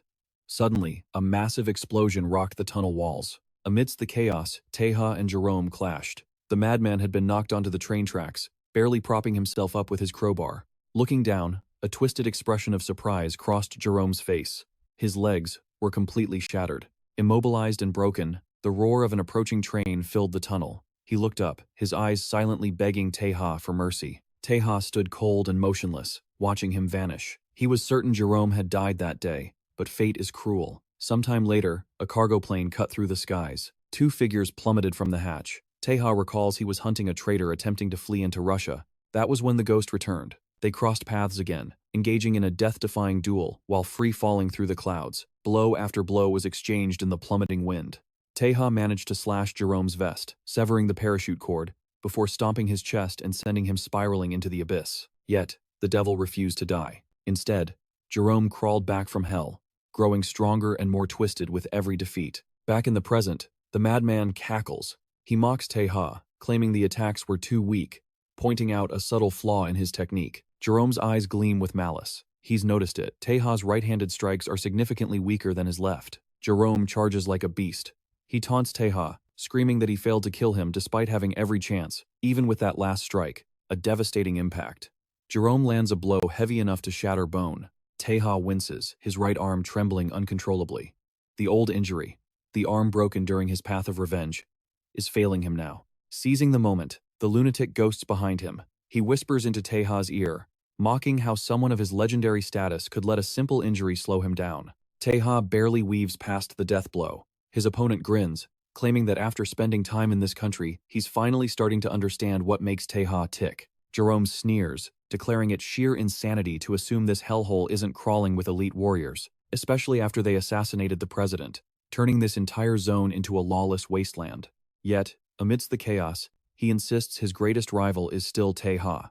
After all, Tae-ha is the only one who pushes him to death's door, forcing him to evolve and grow stronger with every clash. Jerome's crowbar screams through the air, carving through a massive water tank like butter. He rips a jagged chunk of metal free and hurls the debris straight at his enemy. Tae-ha has zero time to react.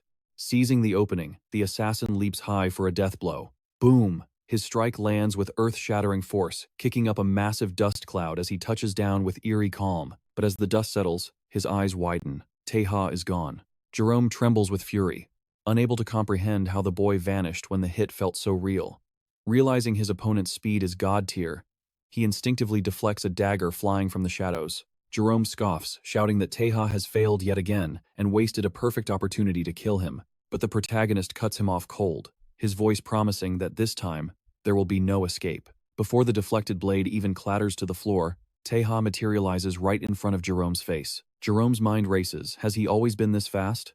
In a flash, Tae-ha unleashes a slash so devastating it cleaves everything in the vicinity in two. Tae-ha looks down coldly, stating that he too has crawled back from the abyss of death. With that, he ends the rivalry once and for all. Meanwhile, Shuri sprints desperately across the rooftops, her heart pounding.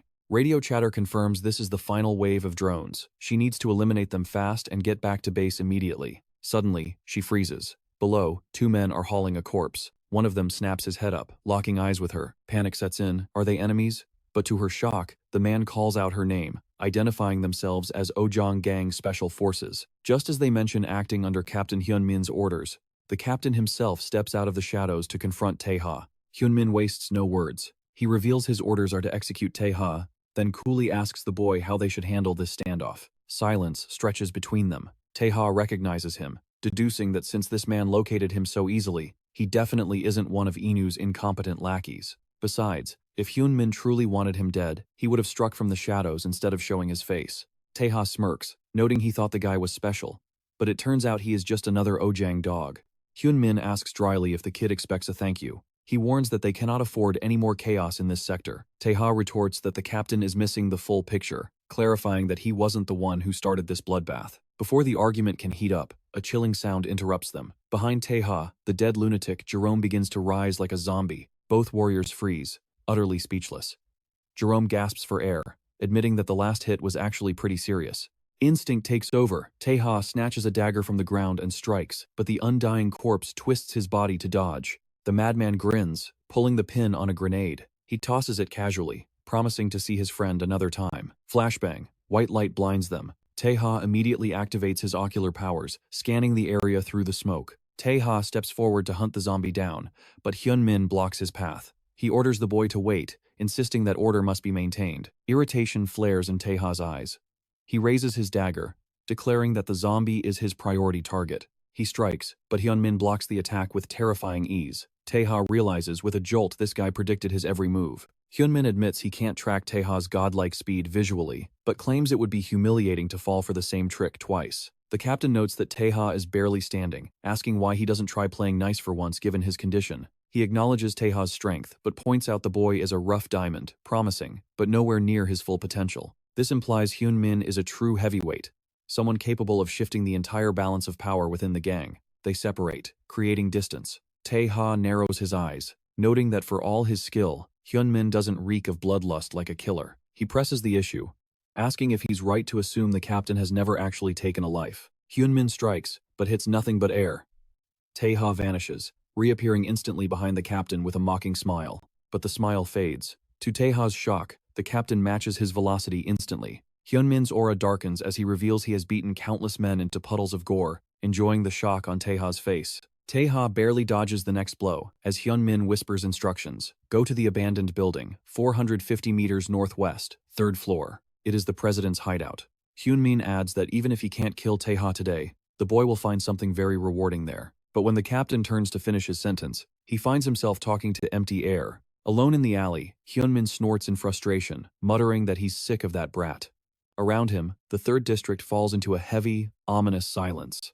The Ojang Gang's elite unit crackles over the radio, barking out orders. Their demand is simple: surrender now or pay the ultimate price. Refusal means total annihilation for every single soul. The grim warning echoes again as In-seok presses himself into the shadows, desperate to dodge the sniper fire. He curses under his breath, eyes widening at the sight of his men slaughtered on the stairs. Paranoia sets in. Did the Ojang Gang plant spies here, just like he did to them? In the next room, Greg cowers in cover. He calls out to the major, his voice trembling as he begs the man to stay conscious. Soo-yeon fights for every shallow breath. He hushes the boy instantly. Silence is their only shield against discovery now. But the radio crackles to life with grim news. The enemy has located 2 targets within the hideout. The situation is hopeless. Hostile troops swarm the surrounding buildings, turning the entire area into a kill box. A terrified subordinate suggests retreat, arguing the Ojang forces are too tough. In-sok snaps back instantly, ordering him to shut his mouth. The mercenary leader is blinded by greed.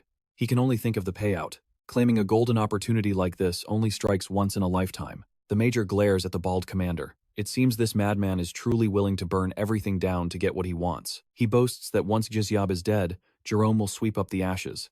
He vows to slaughter the leader of Yabaru with his own bare hands. But death arrives silently. Hans materializes behind him like a ghost, freezing the man's heart in terror as a hand clamps over his mouth. It is Quarry. His voice is cold as ice, asking if the fool really believes their lives are worth a mere 10 billion won. The bald mercenary spins around, sneering. He mocks Quarry, calling him nothing more than a walking corpse who forgot to die. The giant steps back, eyes burning with vengeance. Swearing to make him pay for every drop of spilled blood, he drives a devastating punch into the mercenary's chest, forcing a torrent of blood from his mouth. The impact is catastrophic.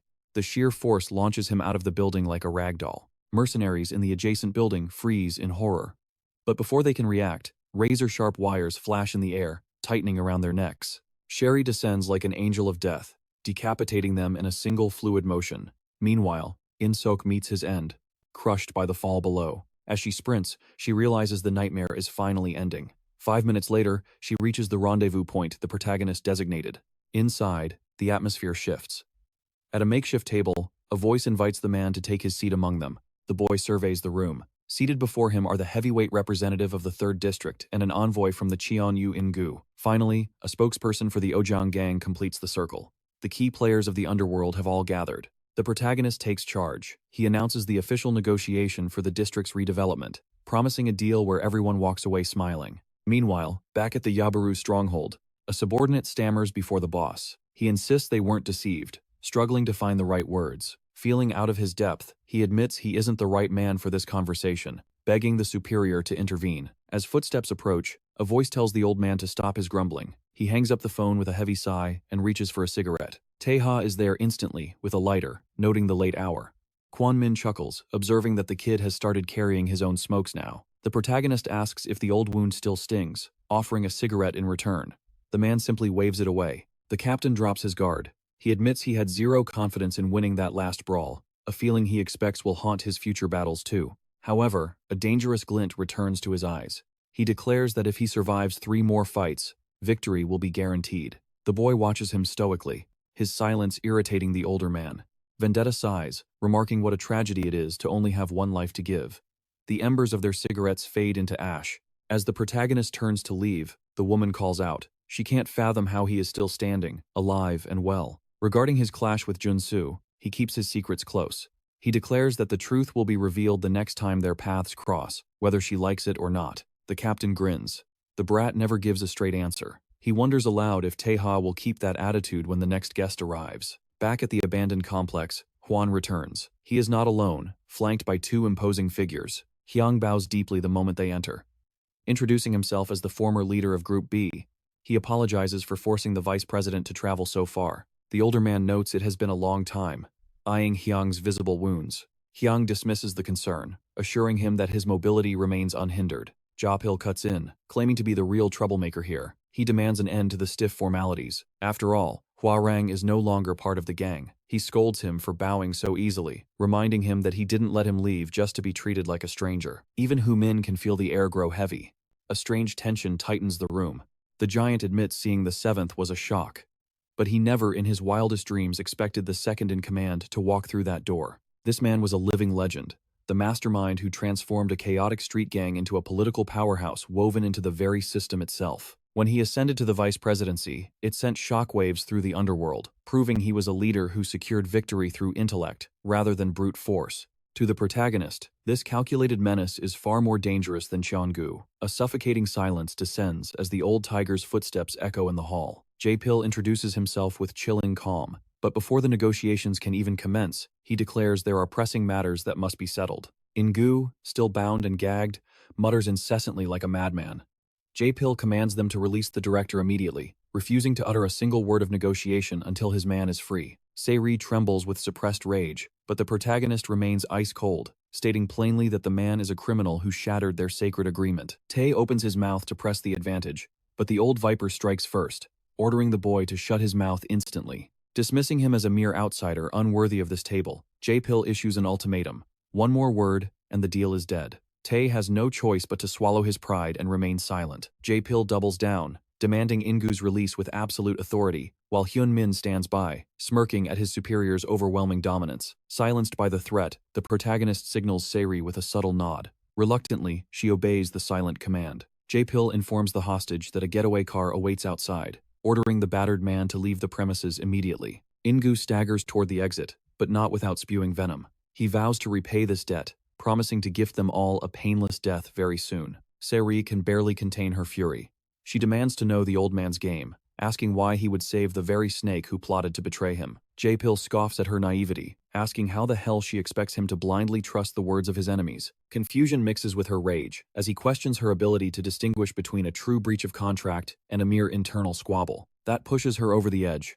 She slams her fist onto the table, her voice shaking with righteous anger. She screams that the director held her father hostage, a man nearly slaughtered by their number 3 subordinate. J-Pill shifts his gaze to the protagonist, asking pointedly if it wasn't this very outsider who stabbed In-gu at the hospital. The accusation leaves her stunned into silence. He lectures them coldly, stating that even if the director threatened her people, it does not justify declaring all-out war. Since they provoked a high-ranking officer with an unaffiliated thug, it is his duty to punish both parties for shattering the truce. J-Pill challenges them to produce evidence to the contrary. The protagonist stares daggers at the old man, his killing intent radiating in waves. Se-ri has had enough. She declares that if this is their stance, they have no interest in negotiating with the Ojang syndicate. The old man smiles cruelly.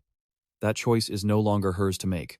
They accepted the agreement, and they are the ones who broke it. He lays down the law. Within 24 hours, a proposal will be sent. They will have exactly 1 day to respond, or face the consequences. The Ojang trio departs with terrifying calm. Left behind, Se-ri kicks the table, her frustration finally boiling over. Tears of rage well in her eyes as she realizes the truth. J-Pill never intended to negotiate. He came here to dominate. Tiana nods solemnly, confirming the grim reality of their situation.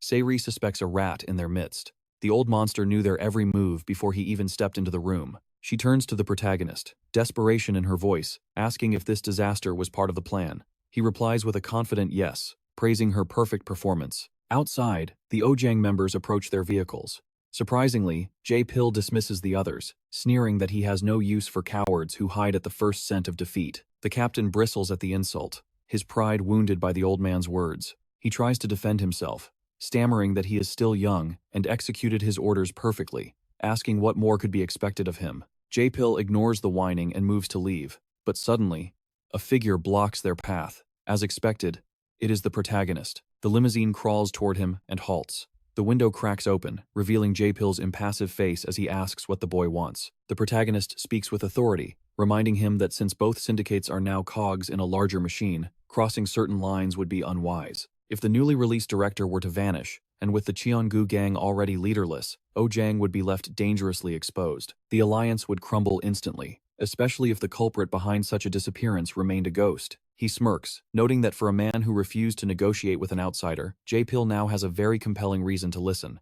Realization strikes J-Pill. The pieces of the puzzle snap into place. He recalls the boy's behavior and realizes the truth. The protagonist wasn't targeting him, he was waiting for In-gu's release all along. J-Pill chuckles darkly. He expected a brute coming for his head, but instead, he found a strategist. The kid is far more dangerous than he imagined. The atmosphere shifts instantly. J-Pill unlocks the door, offering the seat beside him, inviting the boy into the lion's den. But the protagonist declines the hospitality, stating they aren't friends, they just need to settle this business efficiently. J-Pill assures him it's no trap, simply stating he knows an exclusive cigar lounge where they can speak without ears in the walls. Tae smiles, accepting the challenge. That only makes things more interesting. The tension was palpable. The chairman was notorious for his fastidious taste in cigars. Breaking the silence, he remarked on the young man's absence from Korea, demanding to know where he had been hiding his presence. The young assassin replied with a single, cool word. Italy. The elder racked his brain. He wasn't an expert on the region, but he recalled they produced a specific tobacco there. He frowned, trying to grasp the name that danced on the tip of his tongue. Tae-ha didn't wait for him to finish. He slid into the car, cutting the powerful man off. You should have led with that. Chairman Japel blinked, taken aback by the assassin's sheer audacity. The chairman pointed out the strict speed limit of 31 miles per hour, but Tae-ha waved it off with a sharp look. Don't worry, just drive. Fast. Moments later, they arrived at the exclusive venue. A white-haired attendant greeted them instantly, presenting the cigars the gentleman usually smoked. He also presented a special order the chairman had requested. Japel nodded, preparing to indulge in his ritual as always. The server bowed to leave, wishing them a pleasant evening, but Tae-ha's voice stopped him cold. He needed matches. The waiter obliged immediately. This was a sanctuary of high-end luxury, where rare spirits flowed like water and service was absolute. Tae-ha held up the cigar. It wasn't a luxury item. It was a rugged Kentucky blend, favored by the working class. He explained its defining trait, its length. A cigar meant to be snapped in half and shared with a partner. With a decisive snap, he broke it. Handing a piece to Chairman Japel, he revealed its true name, the Friendship Cigar. Japel accepted the half cigar, stunned. A whole one took an hour to smoke. Half meant this negotiation would end in exactly 15 minutes. Smoke filled the air as silence stretched between them. Finally, the chairman grudgingly admitted, the flavor wasn't bad. He then dropped the facade. He cared nothing for the 3rd District or petty politics. Those topics were beneath him. He revealed the true reason he had agreed to this meeting. First, his subordinate Juan was still too green. He didn't know how to handle delicate situations like this. Second, sheer curiosity. He couldn't fathom how someone capable of facing down the Cheon-u royalty ended up in a dilapidated place like that. Tae-ha's eyes darkened. He admitted he nearly lost his life back then. He was only breathing today because the people of that district had saved him. He laid out his terms clearly. Guaranteed housing for the citizens until redevelopment was complete, and relocation to new apartments built to Gangnam standards. 0 extra fees. Japel scoffed at the numbers. The construction costs alone would hit 3 trillion won. If they offered that level of support, those families would earn a windfall 10 times their property's actual value. It was madness. Tae-ha countered sharply. Are we not here to negotiate? He had assumed the chairman wanted to know his master plan for Cheon-u's future, but the old man shook his head. He didn't care about plans.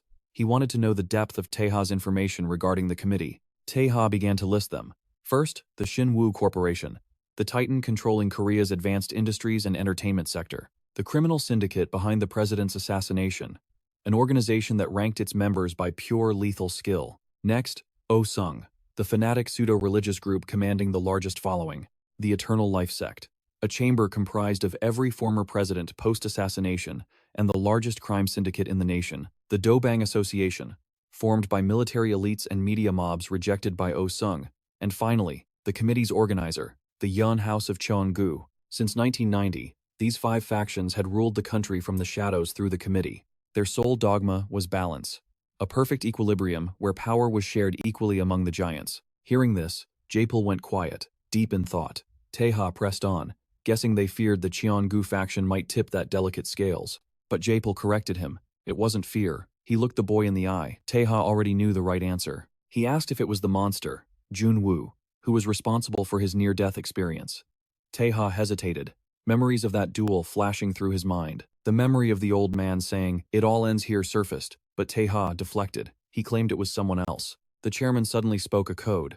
Shin-woo obtained Jun-woo. That was the phrase whispered the moment they acknowledged the monster's strength. A man of unknown origin, age, and identity. He had become the president's shadow. They said the presidency shone, only thanks to his light. This man first emerged through a coup, and although Japel feared to believe it, perhaps Jun-woo was using the entire organization to feed his own dark ambitions. Tae-ha stared him down. Why tell me this? What are you looking for? Japel leaned back, smoke swirling around him. You must know. I am certain you know exactly what I want. Tae-ha understood. This man wanted him to eliminate the threat. He stood up, thanking him for the cigar. I'll take your silence as agreement to my terms for the district. Japel issued a final warning. By the laws of the committee, any outsider who learned of their existence must be erased. He advised the boy not to run. He wanted to maintain this dangerous connection they had forged. Tae-ha paused. He told Japel to keep his eyes on the future, specifically, the next Cheon-bu council meeting. Meanwhile, on the 31st floor of Cheon-gu Electronics, a fax machine whirred to life. An employee picked up the transmission Tae-ha had sent. As he read the message, his eyes went wide. The contents were impossible. Meanwhile, deep within the forest shadows near a thundering waterfall, a lone figure sprints barefoot across the unforgiving earth. Music, it is Puto, a desperate board member seeking refuge, clutching a crucial message in his trembling hands. He makes a frantic call to the vice president. The news is grim. Ingu refuses to participate in the vote. The old man, mid-bath, freezes in place, his irritation visible in the rising steam. The subordinate hurriedly explains that a fax has been sent. A proxy will attend in his stead. With a voice like grinding gravel, the old man demands to know the identity of this mysterious proxy. Back in the elevator, a single word of shock escapes the assassin. Gripping his knife, he realizes too late. Was this entire sequence a trap to lure him into this steel cage? The young master smiles coldly. He explains it is the oldest trick in the book Misdirection, the very essence of a magician's art. By shattering the pole, he manipulated his opponent's senses, forcing him to believe his target had fled into the abandoned building. He taunts the man, praising his natural talent for stealth. But whether magician or assassin, the trick is revealed. And now, the master declares it is time to pay the price. Without hesitation, the enemy lunges, but his lethal strike is parried instantly by the very blade he sought to ignore. Eyes wide with disbelief, the assassin stammers. How could the young master possibly predict his every move? With a gaze as calm as a frozen lake, the young master simply confirms the terrifying truth. He is always right. Steel screams against steel. A storm of sparks erupts within the elevator as a barrage of strikes is unleashed. Yet, the master deflects every blow with terrifying ease. The assassin is paralyzed by shock. The counterattack is blindingly fast, far superior to anything he has displayed before. He blurs forward, carving a path of destruction along the elevator wall. The enemy barely manages to leap backward, evading death by a hair's breadth. But the moment he raises his weapon to retaliate, he freezes. Cold steel is already pressing against his jugular. For a split second, a suffocating aura explodes around the master. He raises his blade high, ready to deliver judgment. With a flash of movement, the knife grazes the assassin's cheek. The man can do nothing but watch, completely outmatched. A chilling smile forms on the young master's lips. He warned him. His moves are as readable as an open book. Astonishment finally flickers in the killer's eyes. Suddenly, a deafening snap echoes from above. The elevator cable shears under the strain. Gravity takes hold as the cabin plummets into the abyss. Yet, the master remains unfazed. He reveals he anticipated this, knowing there was only one exit. As the world falls around them, he asks a haunting question.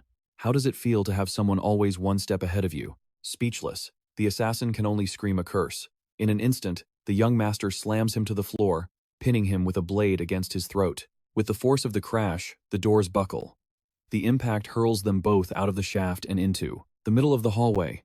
The master's blade shatters into fragments as it meets the enemy's desperate block. Smiling amidst the debris, the man reveals the truth. The knife was a defective piece of trash. He mocks the assassin. How could he be cornered by such a worthless weapon? Before the killer can retort, the master's hand clamps over his face like a vice. With a gaze that pierces the soul, he commands his opponent to remain silent. The thunderous sound of impacts continues to echo from the dark abyss outside the building. Without mercy, the young master hurls him toward the glass. The window shatters, sending them both tumbling into the night sky. Even in freefall, the assassin attempts a lethal strike. But the young master is ready, using the jagged remains of the broken knife to intercept the blow. Seizing the opening, he slashes across his opponent's face. Gravity wins the final round as the enemy's body slams into the concrete with bone-shattering force. Meanwhile, the master touches down as light as a feather. Standing over his defeated foe, he calmly produces a cigarette. He attempts to light it, but the lighter fails, clicking uselessly in the silence. Surrounded by the dusk, he admits the truth. The man's skills were formidable. He has never faced such a talented executioner. However, he adds a cruel lesson. Acting and disguises are one thing, but living under the same roof? That reveals everything. He recalls the details perfectly. He knows Guanggu ignored him on purpose, to think he dared to betray him after being taken in like family. The assassin's vision begins to blur, his silhouette fading into darkness. He tries to speak, realizing something is wrong with his body. Holding the enemy's knife, the master reveals the checkmate. The deadly poison was transferred to his own blade during their relentless clashes. As life leaves him, the assassin makes one final, desperate plea to the young master. With his dying breath, he begs, "Please, do not kill that boy." The master brings the unlit cigarette to his lips. He muses that under normal circumstances, he would slaughter the boy and leave his signature for all to see. Instead, he presses the tip of his cigarette against the superheated blade of the fallen man's weapon. The heat from the friction of battle is intense enough. The tobacco ignites instantly upon touching the scorching metal. But for the sake of the man's loyalty, he grants mercy just this once. Exhaling smoke, he tells the corpse to consider himself lucky. Night fully descends over the city and elsewhere. Music. A man chews on his drink's straw, the tension palpable. Across the table, his companion asks if he is truly certain about this dangerous decision. Hesitation clouds his eyes. He asks the million-dollar question. Did Doyoung really promise to cast his vote for him? The bespectacled man in the glasses nodded, confirming the arrangement. He added that he had invited him along for one reason: to hear the news with his own ears. A vibration buzzed from his pocket. As he glanced at the screen, a smirk touched his lips. It seemed the good news was endless. The troublesome master had finally been eliminated. Without missing a beat, he tossed the device across the room. He commanded President Baek to answer the call in his stead. Pressing the phone to his ear, President Baek listened to the cold instructions. The order was absolute. Confirm the young master's corpse and dissolve it until nothing remained. The call ended, and Baek announced his intention to retrieve the agent known as Nameless. But the man in the chair scoffed. Why bother? An old dog cannot learn new tricks. His order was final: dissolve them both. A heavy silence descended upon the room, thick with tension. President Baek bowed his head, accepting the ruthless command. He turned on his heel, exiting the room and striding down the long, cold hallway. Alone in the corridor, he answered the ringing device. He told the caller to proceed, but the voice on the other end chuckled darkly. The caller admitted he feared Baek would hang up, expressing relief that he was still on the line. Baek froze. His eyes widened in shock. That voice, the young master was still alive. Through the speaker, the young man issued a calm invitation. Come outside. Standing on the street, gazing up at the towering skyscraper, the youth asked a chilling question. Should he come inside instead? Baek realized instantly the young master had already disposed of Nameless. Composing himself, Baek replied smoothly. He stated he was relieved to hear the young man was alive and well. But the master had no patience for games. He cut through the flattery, demanding Baek spare the empty pleasantries. The ultimatum was repeated. Come out now, or face him inside. Down on the asphalt, the boy stood like a statue, waiting for his answer. From the safety of the building, Baek countered with logic. If his intention was merely to attack young Master Chong, a phone call would have been unnecessary. The boy scoffed, provoking the older man. Was he stalling? Was he just buying time? Terrified of failing just like he did in the past? As Baek finally emerged and they walked, the young man began to speak. He explained that initially, the equation had seemed simple. His family slaughtered, his return fueled by vengeance. But then, something shifted. He revealed he had changed his mind. He wanted to hear Baek's side before unleashing his wrath. His question cut straight to the bone. Why exactly had Junwoo betrayed his parents and his grandfather? Even with Chong's insatiable thirst for power, the boy pointed out a glaring contradiction. Junwoo was still in the exact same position he held years ago, president of Shinwoo Security. He had turned his traitorous back twice, first on the grandfather, then on Woo Ho-jin. The boy demanded to know, what was Junwoo truly chasing after all this bloodshed? Junwoo replied with a dark metaphor. Consider the wild beast, he began. It would gladly sacrifice its own life to protect its offspring. However, his voice dropped an octave. If that offspring failed to grow, or fell to illness, that same beast would snap its neck with the same reverence it once held. Holding the phone tight, Junwoo asked if the young master felt the sting of betrayal. He advised him coolly. There was no need to overanalyze the cruelty of nature. He laid out the cold truth. The Shinwoo Corporation belongs to no single man. It is a legal entity, a beast of its own making. He clarified his past actions. The vote he cast for the late president, Sok Ho-jin, had been driven by a singular purpose.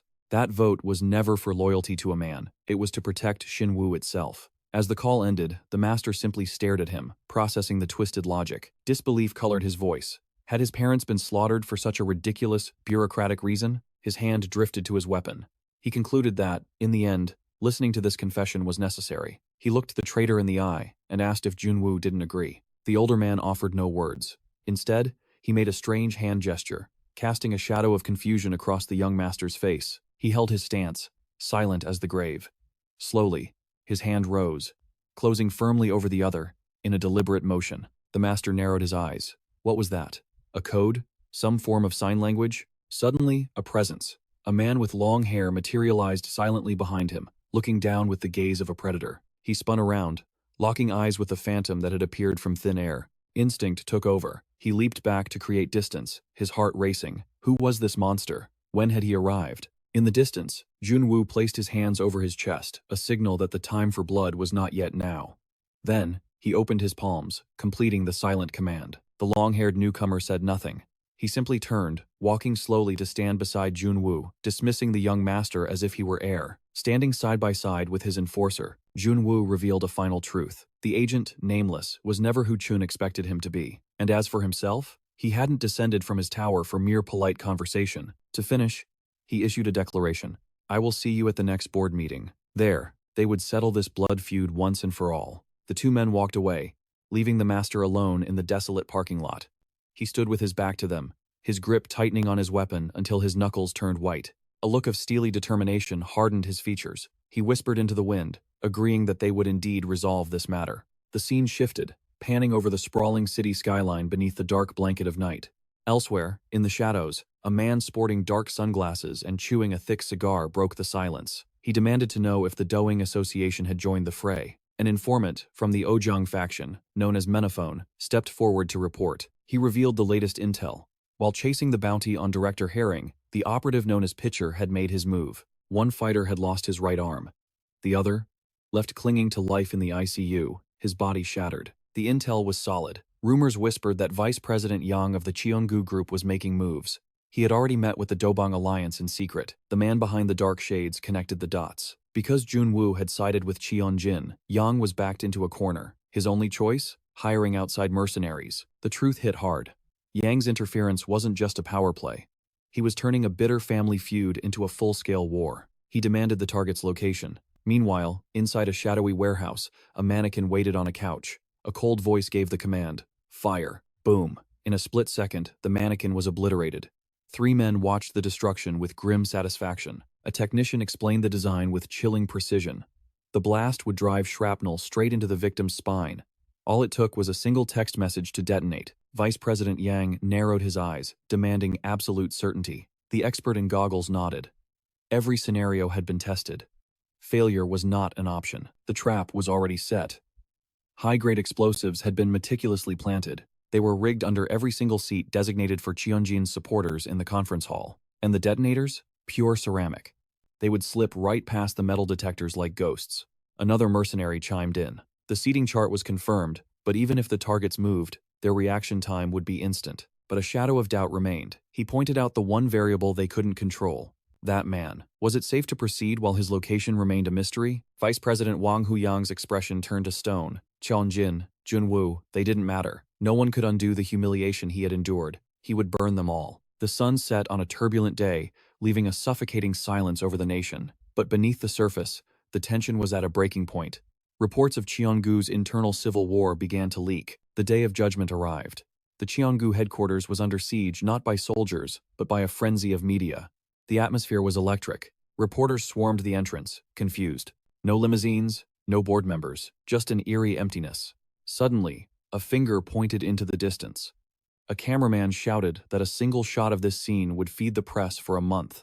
Jun-woo's elite security team had assembled. The air grew heavy. Everyone knew something legendary was about to go down. High above in an executive office, the pieces were moving. Reports suggested that Director Yan was the leak. He was the rat who exposed the meeting details. Watching this unfold was the director of Cheon-u Group, Cheon-jin.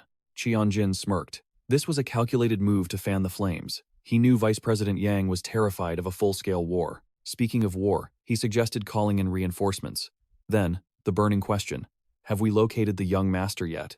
Director Ma Young-kim shook his head. Bad news. President Baek had diverted all security forces to lock down the first floor. Meanwhile, down at the entrance, a lone figure emerged, walking calmly straight toward the wall of reporters. Watching the feed, Cheon-jin laughed in disbelief. The audacity. That man didn't give a damn about the chaos he was causing. He muttered to himself. Does Tae-ha really have the guts to walk right through the front door? 36 floors up, a heavy door that hadn't opened in months stood silent. The entrance to the president's sanctuary. This was the throne room for the rulers of Cheon-gu. But today, the silence was broken by the haunting sound of a gong. A dark ritual was underway. This room held the true power, and many would kill for the key. Drums pounded like heartbeats as a shaman led the ceremony. Shirtless men danced in a trance, their bodies moving wildly to the hypnotic rhythm. Before the altar of offerings, a figure moved with fanatical zeal. The elder's voice rose in a scream, cutting through the frantic dance. Watching from the shadows of the hallway stood Jun-woo, silent as a ghost. Back in the office, Cheon-jin asked for his status. The report came in. He's on the 36th floor. The vice president had ordered a shamanic rite. Because of this, the floor manager was forced to oversee the madness. Director Ma Young-kim frowned. Why go to such lengths for a ritual now? The answer was simple. The vice president was celebrating early. He could taste the victory. He was drunk on the prospect of becoming the next president. He wasn't even trying to hide his ambition anymore. Cheon-jin's eyes went cold as he recalled the past. After his grandfather died, the world believed his father was behind the massacre of the legalists, but that was a lie. The monster who tortured those men to death wasn't his father. It was the vice president himself. Cheon-jin whispered the chilling truth. He had seen it all. His father had made him watch, to see the true face of evil. A phantom scream suddenly pierced Director Ma's mind, dragging him back to that bloody day. In the memory, a bound man begged for mercy. He screamed that they were innocent, that they only honored the late president. But the vice president didn't care. Pliers in hand, he demanded the Jin family secrets. Talk, he hissed, or die. Back in the present, a twisted smile formed on Cheon-jin's face. He couldn't wait. Who would claim Tae-ha's head first? Him or the vice president? Outside, reporters pressed against the glass, desperate for a glimpse. But the lobby was completely sealed. The stage was set for a slaughter. The tension in the air was palpable.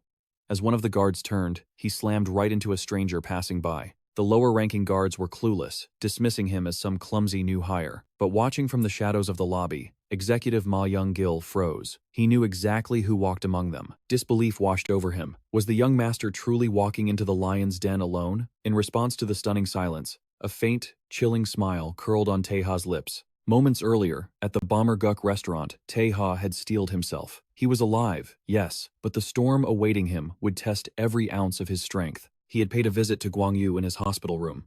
The injured man joked weakly, claiming he would die of embarrassment rather than his wounds if Tae-ha kept fussing over him. But the laughter died down quickly. Tae-ha's expression hardened. There was a question burning in his chest, and Gwang-yu nodded, ready to speak the truth. "Why didn't you run?" the young master asked without hesitation. "Why stay in a hellhole?" Gwang-yu didn't flinch, offering only a calm, knowing smile. Tae-ha surveyed the room. After the Great Massacre, the Cheon-u Group was a graveyard for loyalists. For a man of the legalist faction like Gwang-yu, staying was suicide. He pressed further, his gaze intense. Why endure the danger? Why remain when the enemy would surely plant spies to watch a discarded pawn like him? Gwang-yu's smile remained serene, untouched by fear. It wasn't about safety. It was about sheer, unyielding determination. He held onto a single, fragile belief that one day, a true successor would rise to walk the path the late chairman had carved out. That blind conviction was his anchor. He explained that Cheon-yu could not ignore such faith. That was why even the spies began to hope, choosing to wait in the shadows alongside him. Tae-ha was stunned by this unwavering loyalty. His voice softened as he asked the final question. "Who is this person you are waiting for?" Back in the present, chaos erupted. A thunderous roar commanded everyone to stand at attention, catching the Cheon-u security guards completely off guard. A new battalion marched in with military precision. It was election day. The decree was absolute. No unidentified personnel allowed. The lockdown had begun. Captain Kim Woo of the notorious black team stepped forward. His eyes were cold as he issued a ruthless command. Immediately slaughter anyone who posed a threat to the group. Whispers rippled through the lobby. Even the regular guards trembled, recognizing the scar-faced legend commanding the squad. The black team. A shadow espionage unit with blood on their hands and field experience that made the headquarters security look like amateurs. This was Vice President Yang's trump card.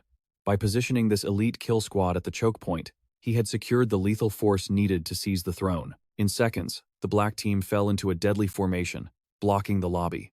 A wall of muscle and killing intent, one of the men muttered grimly. They might wear different uniforms, but they were not enemies today. Factions didn't matter right now. Whether they served the vice president or the board, the mission was absolute. Protect Cheon-yu at all costs. It was a tiger's den, filled with 400 men, ready to strike. Yet, with a faint, fearless smile, Tae-ha walked toward the main entrance. No hesitation, no fear. Ma Young-gil didn't take chances. The moment the intruder stepped forward, he screamed for the main door blinds to be lowered, trap him inside. Hands hovered over holsters. The kill order hung heavy in the air.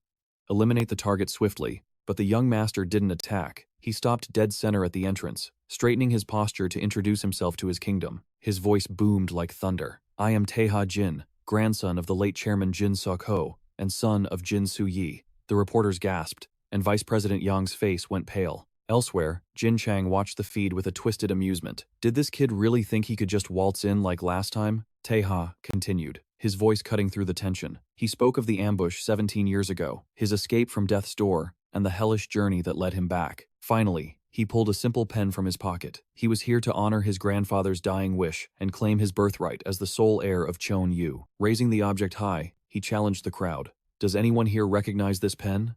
A young guard scoffed, calling it a relic of the past. But he froze as he watched his colleague, a veteran, start walking toward the intruder with trembling steps. This was it. The moment Guang Yu had spoken of, the reason he had waited in the darkness with nothing but hope, the memory surfaced vividly, a voice asking, "Who among the legalists still stands?" The legalist faction wasn't just the broken men who knelt at the gate that day.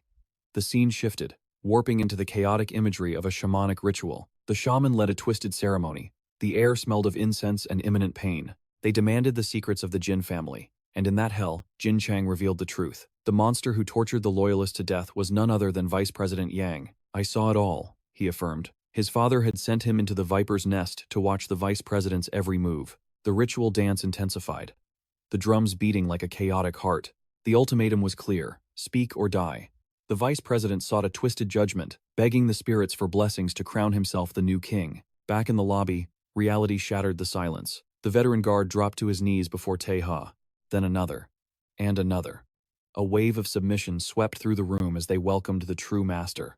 Reporters and enemies alike stood paralyzed in shock. Jin Chang laughed maniacally at the spectacle. The memory replayed the chairman asking his executives to hold the line until his return. Forehead pressed to the cold floor, the guard sobbed. He apologized on behalf of all the legalists for their failure to protect the company and the late chairman's wish. The apology hung in the air. Tae-ha looked down at his loyal subjects, his eyes blazing with power. With that, he opened his mouth to make his final announcement. The board meeting beckoned like a battlefield, calling them to war. Without hesitation, Tae-ha marched forward, leading his elite squad of legalists toward the lion's den. The shockwave of the truth paralyzed everyone outside. He wasn't just a stranger. He was the blood son of the legendary chairman Su-yop Jin. Meanwhile, deep within the fortress, Cheon-jin strode down the corridor, flanked by his loyal dogs. A mask of arrogance plastered the young director's face. He was heading straight for a confrontation he believed he had already won. Elsewhere, head of security Yeon-min stood frozen, trying to process the chaos unraveling around him. His mind reeled at the vice president's sudden betrayal. How could the man who led the black team in the slaughter of the former legalists now switch sides? "They're coming! Get ready!" One of his men barked, weapon drawn. Yet, doubt plagued the ranks. Are we not going to fight back?" A subordinate stammered. After a heavy pause, Yeon-min nodded grimly at the suggestion. The hesitation was mutual. Cheon-jin scoffed at the news. "Let the vice president play his games. It changes nothing. Our forces still outnumber them 3-1. The security chief interjected, his voice tense. "We must end this conflict right here and now. The council's vote depends on it." He knew the stakes were lethal. Failure meant more than losing a job. He would become the scapegoat for the bloodbath at the annex. Suddenly, a sharp, feminine voice cut through the tension. "What is all this commotion about?" Director Ha-rin-yeon sauntered in, eyes gleaming with amusement. "Things seem interesting today." Yeon-min spun around, shock written all over his face. Vice President Yang stepped forward, his voice steady. "I have summoned Tae-ha for the board meeting. It is a matter of urgency." He dropped the bombshell. "The young master is the key witness. He saw everything: the yacht incident and the recent massacre of the Jin family." Yang's tone turned icy. "If these crimes are traced back to the Cheon-u Group, this will be exposed for what it is, an organized coup d'etat." Director Yeon absorbed the gravity of the accusation, a mysterious, knowing smile playing on her lips. "Very well," she decided, pivoting on her heel. "I'll lead you to the slaughter, the meeting room. After all," she added, glancing back, "my job is to ensure this company plays by the rules." She beckoned to the protagonist. "Follow me, young master." The group stepped into the Cheon-u headquarters VIP elevator. The doors slid shut, sealing them in as they began their descent. As the numbers ticked down, the director broke the silence. "To think you were a loyal legalist all along, Mr. Vice President. I never would have guessed," she mused aloud. "Was your hunger for power just a performance? The legalists only answer to the late chairman Su-yop Jin, after all." Ha-rin pressed harder. "Did you keep up this charade out of loyalty to a ghost? Or were you simply biding your time for the young master's resurrection?" Vice President Yang shook his head solemnly. "I truly didn't know. Not even after the attack at the annex. The truth only reached me when the former guard, Won-gu, made contact. I saw the bounty photo, and my blood ran cold. That was the moment the pieces fit together. The young master was alive. Our long, silent vigil had finally borne fruit." The elevator chimed, doors sliding open. Tae-ha suddenly spoke up. "Director Yeon, does that old elementary school still exist?" She chuckled softly. "That place? Long gone. Why the sudden nostalgia?" Vice President Yang sighed. "It is bittersweet. Buildings fade, but memories linger for a lifetime." He continued, his voice heavy with emotion. "When a workplace you have dedicated 30 years of your life to disappears, it feels as though your very soul has been erased along with it. That is why I endured the darkness, to ensure that Madman would not drag Cheon-woo into the abyss." the announcer's voice rang out. The vice president and director have arrived. The heavy doors swung open, revealing the Cheon-u board of directors. The atmosphere in the room was suffocatingly tense. Director Ma Young-kim sat with arms crossed, a known puppet of Chon-jin. Opposite him sat director Pyo Tae-jung, the vice president's ally. Between them sat director Do Jon-han, maintaining a calculated neutrality. Harin Yeon took command of the room. "Gentlemen, I bring you a key witness for today's urgent agenda." Tae-ha stepped forward, positioning himself behind the empty chair at the head of the table. His gaze swept over the board like a predator. At the far end, Chon-jin leaned back, watching the spectacle with the arrogance of a king on his throne. The moderator cleared his throat, voice echoing, "I hereby declare the 81st Cheon-u Board of Directors meeting open." He opened his mouth to read the first item, but a hand shot up, slicing through the protocol. Executive Director Tak-o, Cheon-jin's lapdog, slammed his fist down.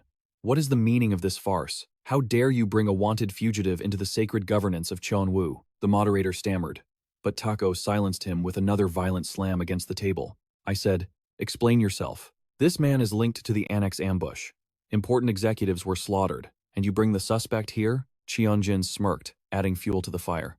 "Indeed. Murder is a matter for the police, not the boardroom." Vice President Yang's voice cut through the noise like a blade.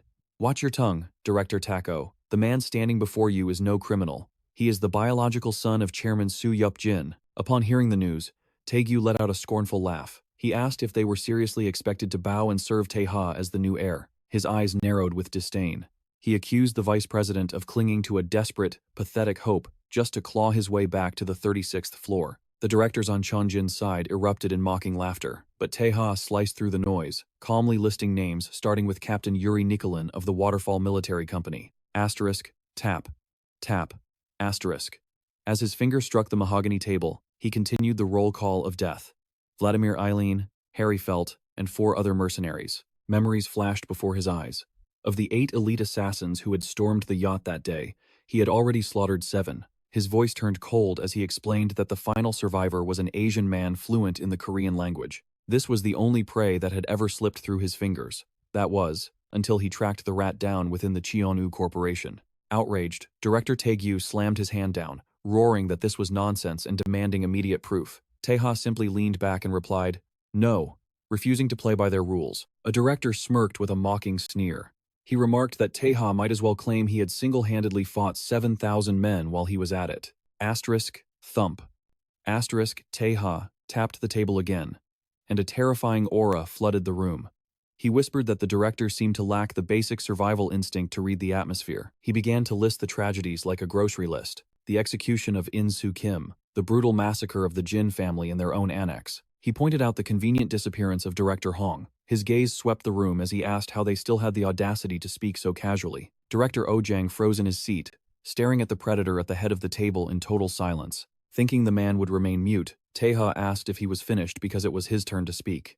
Meanwhile, the scene shifted to a commercial street far away. Kwang-soo was preparing for war. He strapped a combat knife to his side and checked the chamber of the gun in his holster. He smoothed his jacket over the hidden arsenal, his face set in stone, and prepared to march into hell. The moment he stepped onto the sidewalk, a blue van screeched to a halt beside him. The door slid open with a menacing rattle. A voice called out from the shadows, asking if he was Kwang-soo. Seori grinned, remarking that he looked ready to raise some havoc. Kwang-soo paused, his guard lowering slightly. He recognized them as the villagers who had stitched him back together when he was at death's door. Seori, the former leader of the Yabel gang, jerked her head.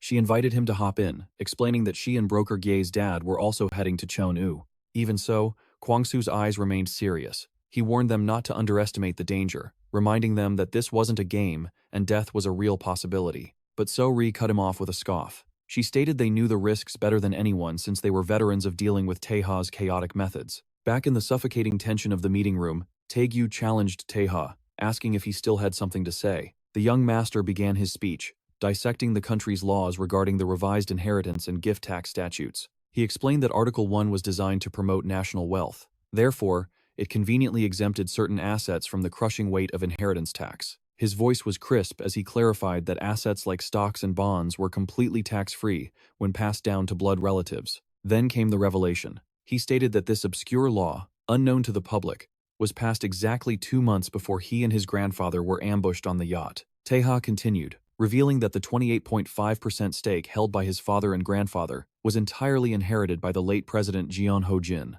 Tae-ha interrupted again, his patience snapping. He questioned the point of this history lesson since the law applied to the whole country, not just Cheon-u. Suddenly, Vice President Yang stepped in. His voice rang out with authority, telling Tae-ha that enough was enough. The director whipped around, his eyes wide with shock at the sudden command from his superior. Yang placed his hands on the table. He explained that an emergency committee was formed the moment President Sok Ho-jin died, and the legalists were purged overnight. Cheon-jin had seized the presidency immediately.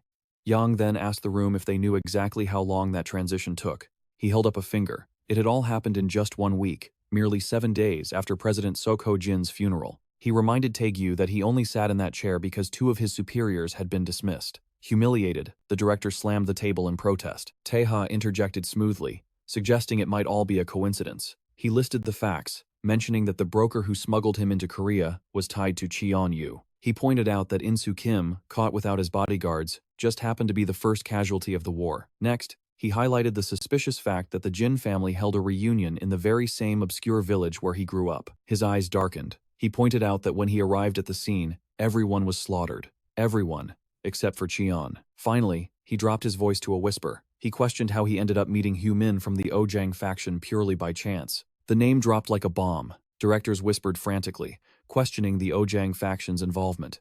Director Hyun leaned forward, watching the chaos with a predator's interest. Confused and sweating, Director Tae-ha turned to young Cheon-jin and repeated the name Hu Min, demanding answers. However, Cheon-jin remained seated like a statue. His arms were crossed, and his silence was deafening. A flashback tore through the narrative. Tae-ha was interrogating Hu Min, asking if he was with Cheon-u. The terrified man explained he had only overheard a call and was helping temporarily. The memory sharpened. Tae-ha revealed he heard from Chae-won that Jun-woo had handled him. He questioned how the man was still breathing and who he really was. Back in the present, Tae-ha dropped a bombshell on the council, revealing the dark truth about Hu Min. He explained that Shinon had hired the mercenary group for a single, bloody purpose, tracking down the assailant behind In-soo Kim's execution. He then pierced the silence with a sharp question. Why would Jang entrust such a critical order to the Ojang faction, when the elite security forces of Shi and Vu were at his beck and call? The atmosphere instantly tensed. One of the directors cut in, demanding to know why he would air the company's dirty laundry to outsiders and put them all at risk. Amidst the flying accusations, Cheon-jin sat motionless. He merely watched the chaos unfold, a faint, unreadable smile playing on his lips. Tae-ha didn't back down. He declared this was a power play to gain leverage. Once Jang seized the presidency, he would need Ojang's support to enter the council, a desperate bid to secure his rival's help. The scene shifted to a damning memory, exposing the shadows of the past. It showed Chinon negotiating with Japo Kim, acknowledging the situation and asking the ultimate price for his cooperation. The Ojang underboss didn't want cash. His demand was simple but dangerous. He wanted total silence regarding the matter. This revelation threw the meeting room into absolute uproar, with directors whispering frantically among themselves like frightened sheep. Tae-ha quickly noted that Hu Min's involvement had been completely buried, implying that Cheon-jin had deliberately suppressed the truth to keep his hands clean. Tae-ha reasoned it made perfect sense. Since only Cheon-jin was joining the council, there was no reason to share the dark details of the deal with anyone else. Vice President Yang stood up, his presence commanding the room.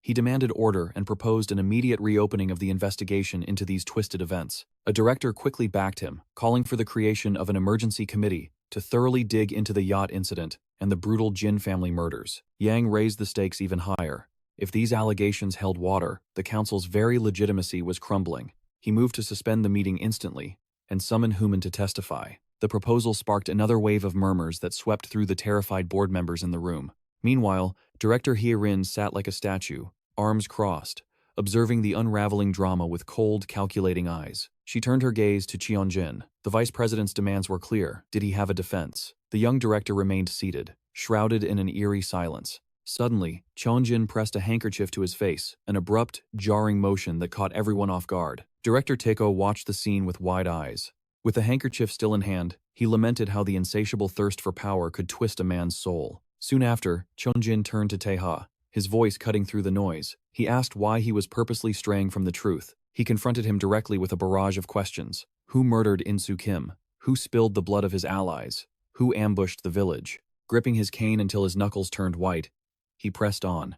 He demanded to know who killed his father, who wounded him, and who the real culprit actually was. Clutching his chest in theatrical agony, Cheon-jin faced the vice president. He asked why his truth was being ignored, especially after all the sacrifices he had made for the Cheon-u Group.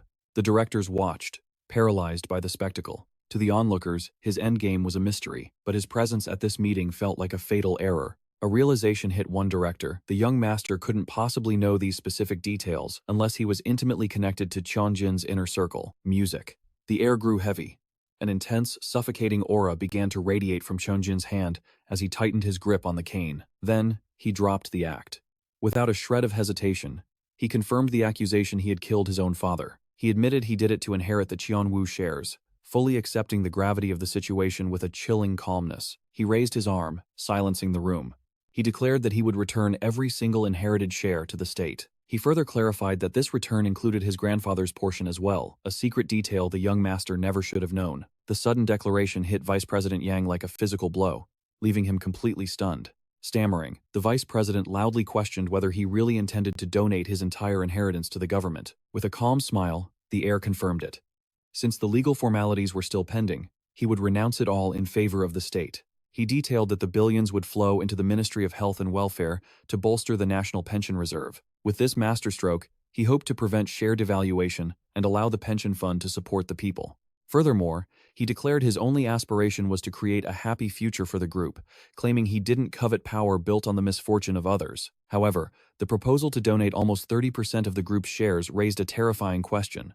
What was he truly planning? Doubts swirled. Was this a threat to burn it all down, or a hidden strategy to retain absolute power? Whispers even arose about a dark connection to the sect of eternal life being the source of such insane confidence. Defeated by the audacity, Vice President Yang simply told him to do as he wished. The unexpected response left the older man speechless. Tae-ha intervened, sharp as a blade. He agreed Cheonjin could do whatever he wanted with the money, but demanded the murder investigations be reopened immediately. At that moment, the accused offered no retort, simply staring back with eyes that hid 1,000 dangerous secrets. Director Ja Soo-cheon slams his palm against the mahogany table, the sound echoing like a gunshot. He agrees with the motion and demands the murder cases take absolute priority. His voice drips with venom as he adds a crucial condition.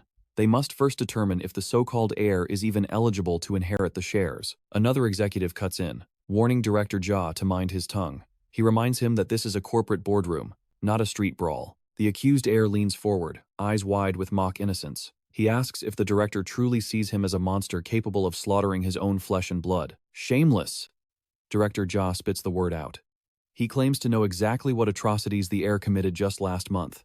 The horrific truth spills out. Under the guise of catching a culprit, the heir had lured his late uncle's grieving families to a private restaurant room, but there was no meeting. The family members were bound, gagged, and thrown to the floor like cattle awaiting slaughter. Moments later, hell broke loose. A barrage of bullets shredded through the door, turning the room into a kill box. It was a massacre. Everyone died except for a terrified janitor hiding in the storage closet who witnessed the bloodbath. Back in the cold light of the boardroom, the heir doesn't flinch. He calmly asks if there is a single shred of proof for such a wild story. With a smirk, he questions the convenient existence of this mysterious janitor. Is she real, or just a desperate fabrication? Director Ja roars back. The janitor is a loyal employee of 8 years, and he has personally verified her background. His voice rises, shaking with rage. Asterisk thud. Asterisk. The heir strikes his cane against the floor, silencing the room. He demands to know if they are framing him simply because he is a threat to their power. Spreading his arms in a gesture of open martyrdom, he asks if they truly see him as a butcher who kills anyone crossing his path. Director Ja leans back, cold and resolute. The investigation will reveal the truth. Meanwhile, Tae remains statue still. His sharp eyes analyze every micro-expression of his opponent. The heir's calm denial is unnerving. It catches Tae's full attention. Even knowing the man is lying through his teeth, the atmosphere feels suffocating. It is like being wrapped in the coils of a venomous snake. The heir just keeps smiling that confident, predator's smile. Tae realizes the danger. He needs to end this meeting immediately. The viper across the table is clearly planning a strike. He raises his hand, seconding the motion. He agrees that the investigations are absolutely essential. But Director Oh slams the table in protest. He complains that the agenda is set in stone and refuses any delays. Director Ja fires back a warning. Electing a criminal as president today will crash the company's stock prices into the ground when the truth comes out. Tae-ha addresses the vice president directly, suggesting they adjourn the meeting right here and now. However, the heir raises a hand, cutting through the noise with a new proposal. He plays the diplomat, admitting that both sides have valid points. Leaving the seat vacant is dangerous, but the murder accusations are serious. His solution?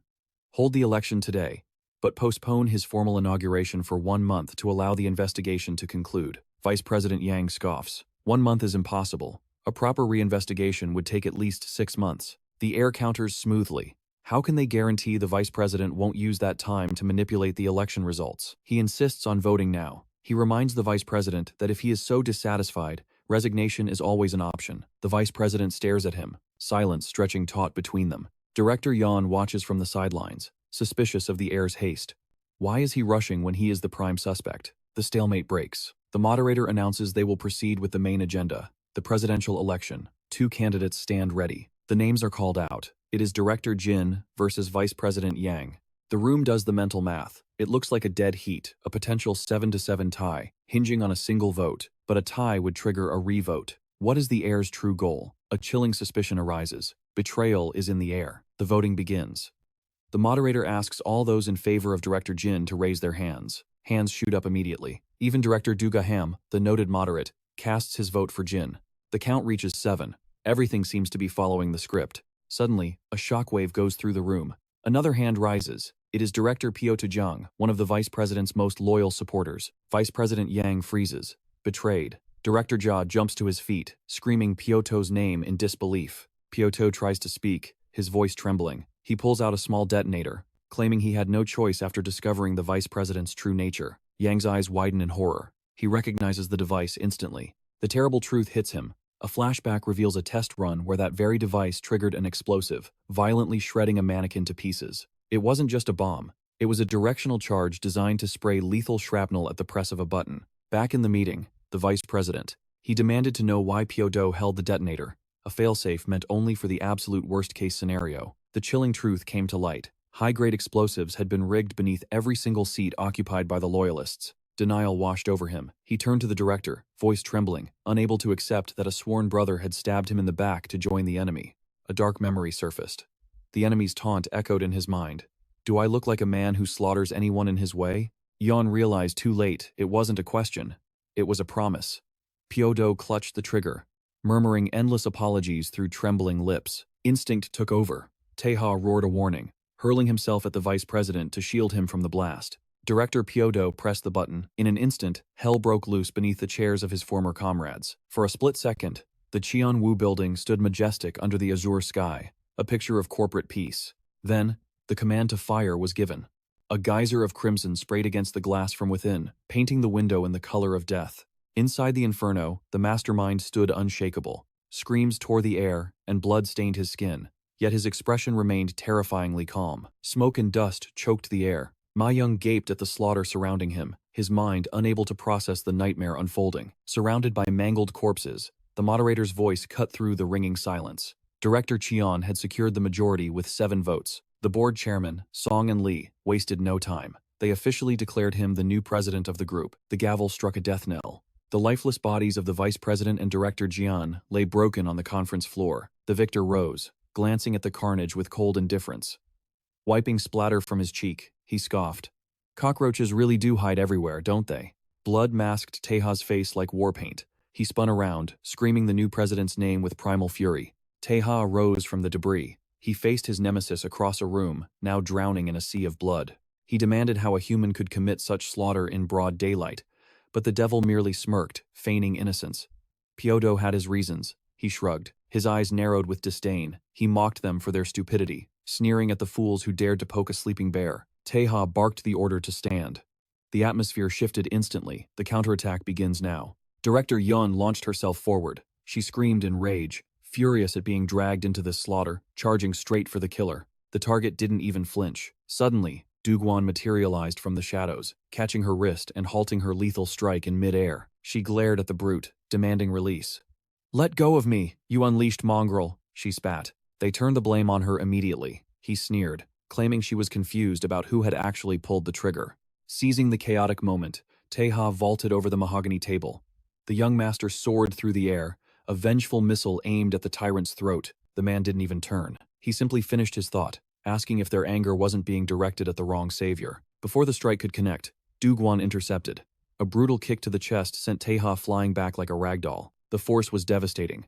The young master crashed into the far wall of the conference room, sliding down in a heap. Yeon didn't hesitate. She lunged at Duguan, but he weaved under her assault. Straightening up, she glared at the duo, accepting the reality of the fight. She scoffed coldly. No need to file a report. I'll just execute you both right here and now. Across the room, Tae-ha staggered to his feet. He wiped the blood from his lip, agreeing that this nightmare ends today. He revealed his trump card from behind his back. The time was now. Suddenly, Yeon's voice cut through the haze, calling out desperately to the young master. The vice president, broken and bleeding on the floor, rasped out a single question, asking if the boy was unharmed. Tae-ha said nothing, his eyes fixed on his fallen mentor. Meanwhile, the traitor commanded Junwoo on the phone, alert all security units immediately. The narrative was set. Blame Tae-ha and the loyalists. Frame them for the terror attack within the sacred conference room. Yaomin received the grim directive. Eliminate all survivors. The security chief hesitated for a fraction of a second, his conscience warring with duty. Hesitation costs lives. Without warning, one of his men was struck down, shocking the entire squad. A guard emerged from the smoke, declaring that the war had officially begun. Back in the blood-soaked room, Tae-ha watched the chaos with icy focus. Gazing at the crumpled form of the vice president, the young master calculated his next move. Every second counted. He realized the truth. The enemy had an escape route planned, and an army of reinforcements was already closing in. Opposite him, the usurper gave a mocking wave, a smile of ultimate victory on his lips. Tae-ha's grip on his weapon tightened until his knuckles turned white. The target watched him, anticipating the despair. But Tae-ha made his choice. He had to kill him here and now, or the chance would be lost forever. Memories flooded his mind like a breaking dam. He saw the day he was asked to shoulder the burden of the Cheon-u Group presidency. He heard his own voice making the vow to his grandfather, a solemn promise to inherit the company and protect the legacy, no matter the cost. Finally, the faces of the loyalists flashed before him, those who waited for the return of their true young master. He would not fail them. As the flood of memories receded, Tae-ha's decision hardened into steel. But just as he prepared to strike, the vice president seized his arm, urging a desperate escape while the window of opportunity remained open. Pulling him closer, the older man's voice dropped to an urgent hiss, repeating that they needed to evacuate the hellish zone immediately. His ally stared at Tae-ha with wide, disbelief-filled eyes. He confessed that the young master's fearless smile had snapped him back to reality, insisting their escape route was already primed. Tae-ha flashed a confident grin in return. Across the room, their opponent watched in silence, his gaze burning with predatory intensity. Glancing back, he declared 3 times that love was nothing but an illusion. He swore a blood oath to crush her utterly the next time their paths crossed. With a broad, mocking smile, the accused retorted with chilling finality. It was a pity, he sneered, because Tae-ha would never see another sunrise. With that, Tae-ha and the vice president retreated, vanishing into the suffocating shadows of a dark corridor. Tae-ha signaled toward the stairs, warning that the elevators were off limits. However, the vice president shook his head, guaranteeing that the lifts were safe to use. Tae-ha questioned his sanity, his eyes narrowing. Surely, the enemy would have guards stationed at every stairwell exit? With a knowing look, the ally revealed his trump card. He had anticipated the trap and ordered the elevators to be secured beforehand. Confused, the young master opened his mouth to ask what that meant. But at that precise instant, the elevator doors slid open with a soft chime. The truth became clear. Even with his legendary skills, facing the entire Cheon-u security force alone was a suicide mission. But as the revelation hit, it was proven that the opponent wasn't the only one who had prepared for the chaos of this day. Inside the elevator, Woo Kim polished his weapon with calm precision, reminding the young master he was no longer alone. The head of the American branch's black team stepped forward, apologizing for the delay. Woo Kim called for the young master to move out. Tae-ha simply watched him in silence, the gravity of the moment settling in. Outside, the police began dispersing the swarm of reporters, announcing that the tumultuous event had officially concluded. As they retreated, one journalist grumbled loudly about the excessive security measures sealing off the main entrance. Suddenly, a thunderous noise from inside the building caught Yang Mun's attention. Beside him, a subordinate turned, asking if he had heard the disturbance too. In the main lobby, chaos reigned supreme. A large-scale battle had erupted, pitting the 2 rival security factions against each other. Yang Mun roared orders for his men to spread out and halt the enemy's advance. The skirmish instantly intensified as Cheon-u's forces clashed violently against the Black Team. Azra, the leader of Black Team Group 2, cursed their slow pace. He shouted orders, demanding they keep the enemy from closing the distance. He couldn't believe the audacity. How could they declare open war directly inside the company's headquarters? At the same time, bodyguard Jung Kwang fired a shot into the air, the sound tearing through the lobby as he demanded to know where they thought they were going. Amid the chaotic melee, a member of the Black Team was shot in the hand just as he attempted to reach for his communicator. The attack grazed his fingers, shattering the device and preventing him from signaling for reinforcements. Even while wounded, the man roared for his companions to advance.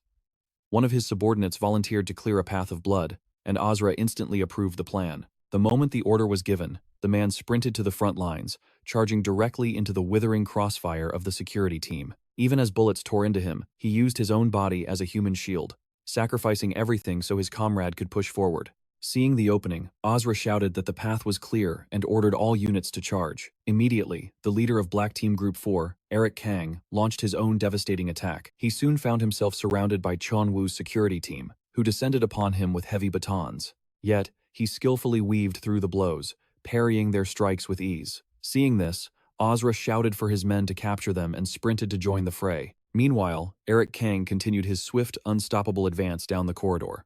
Suddenly, Yang Mun intercepted him, his weapon clashing against Eric's blade in a shower of sparks. The head of security taunted him, sneering that he should have stayed in retirement. In response, Eric Kang remarked that it had been a while, cruelly mocking him for losing an eye.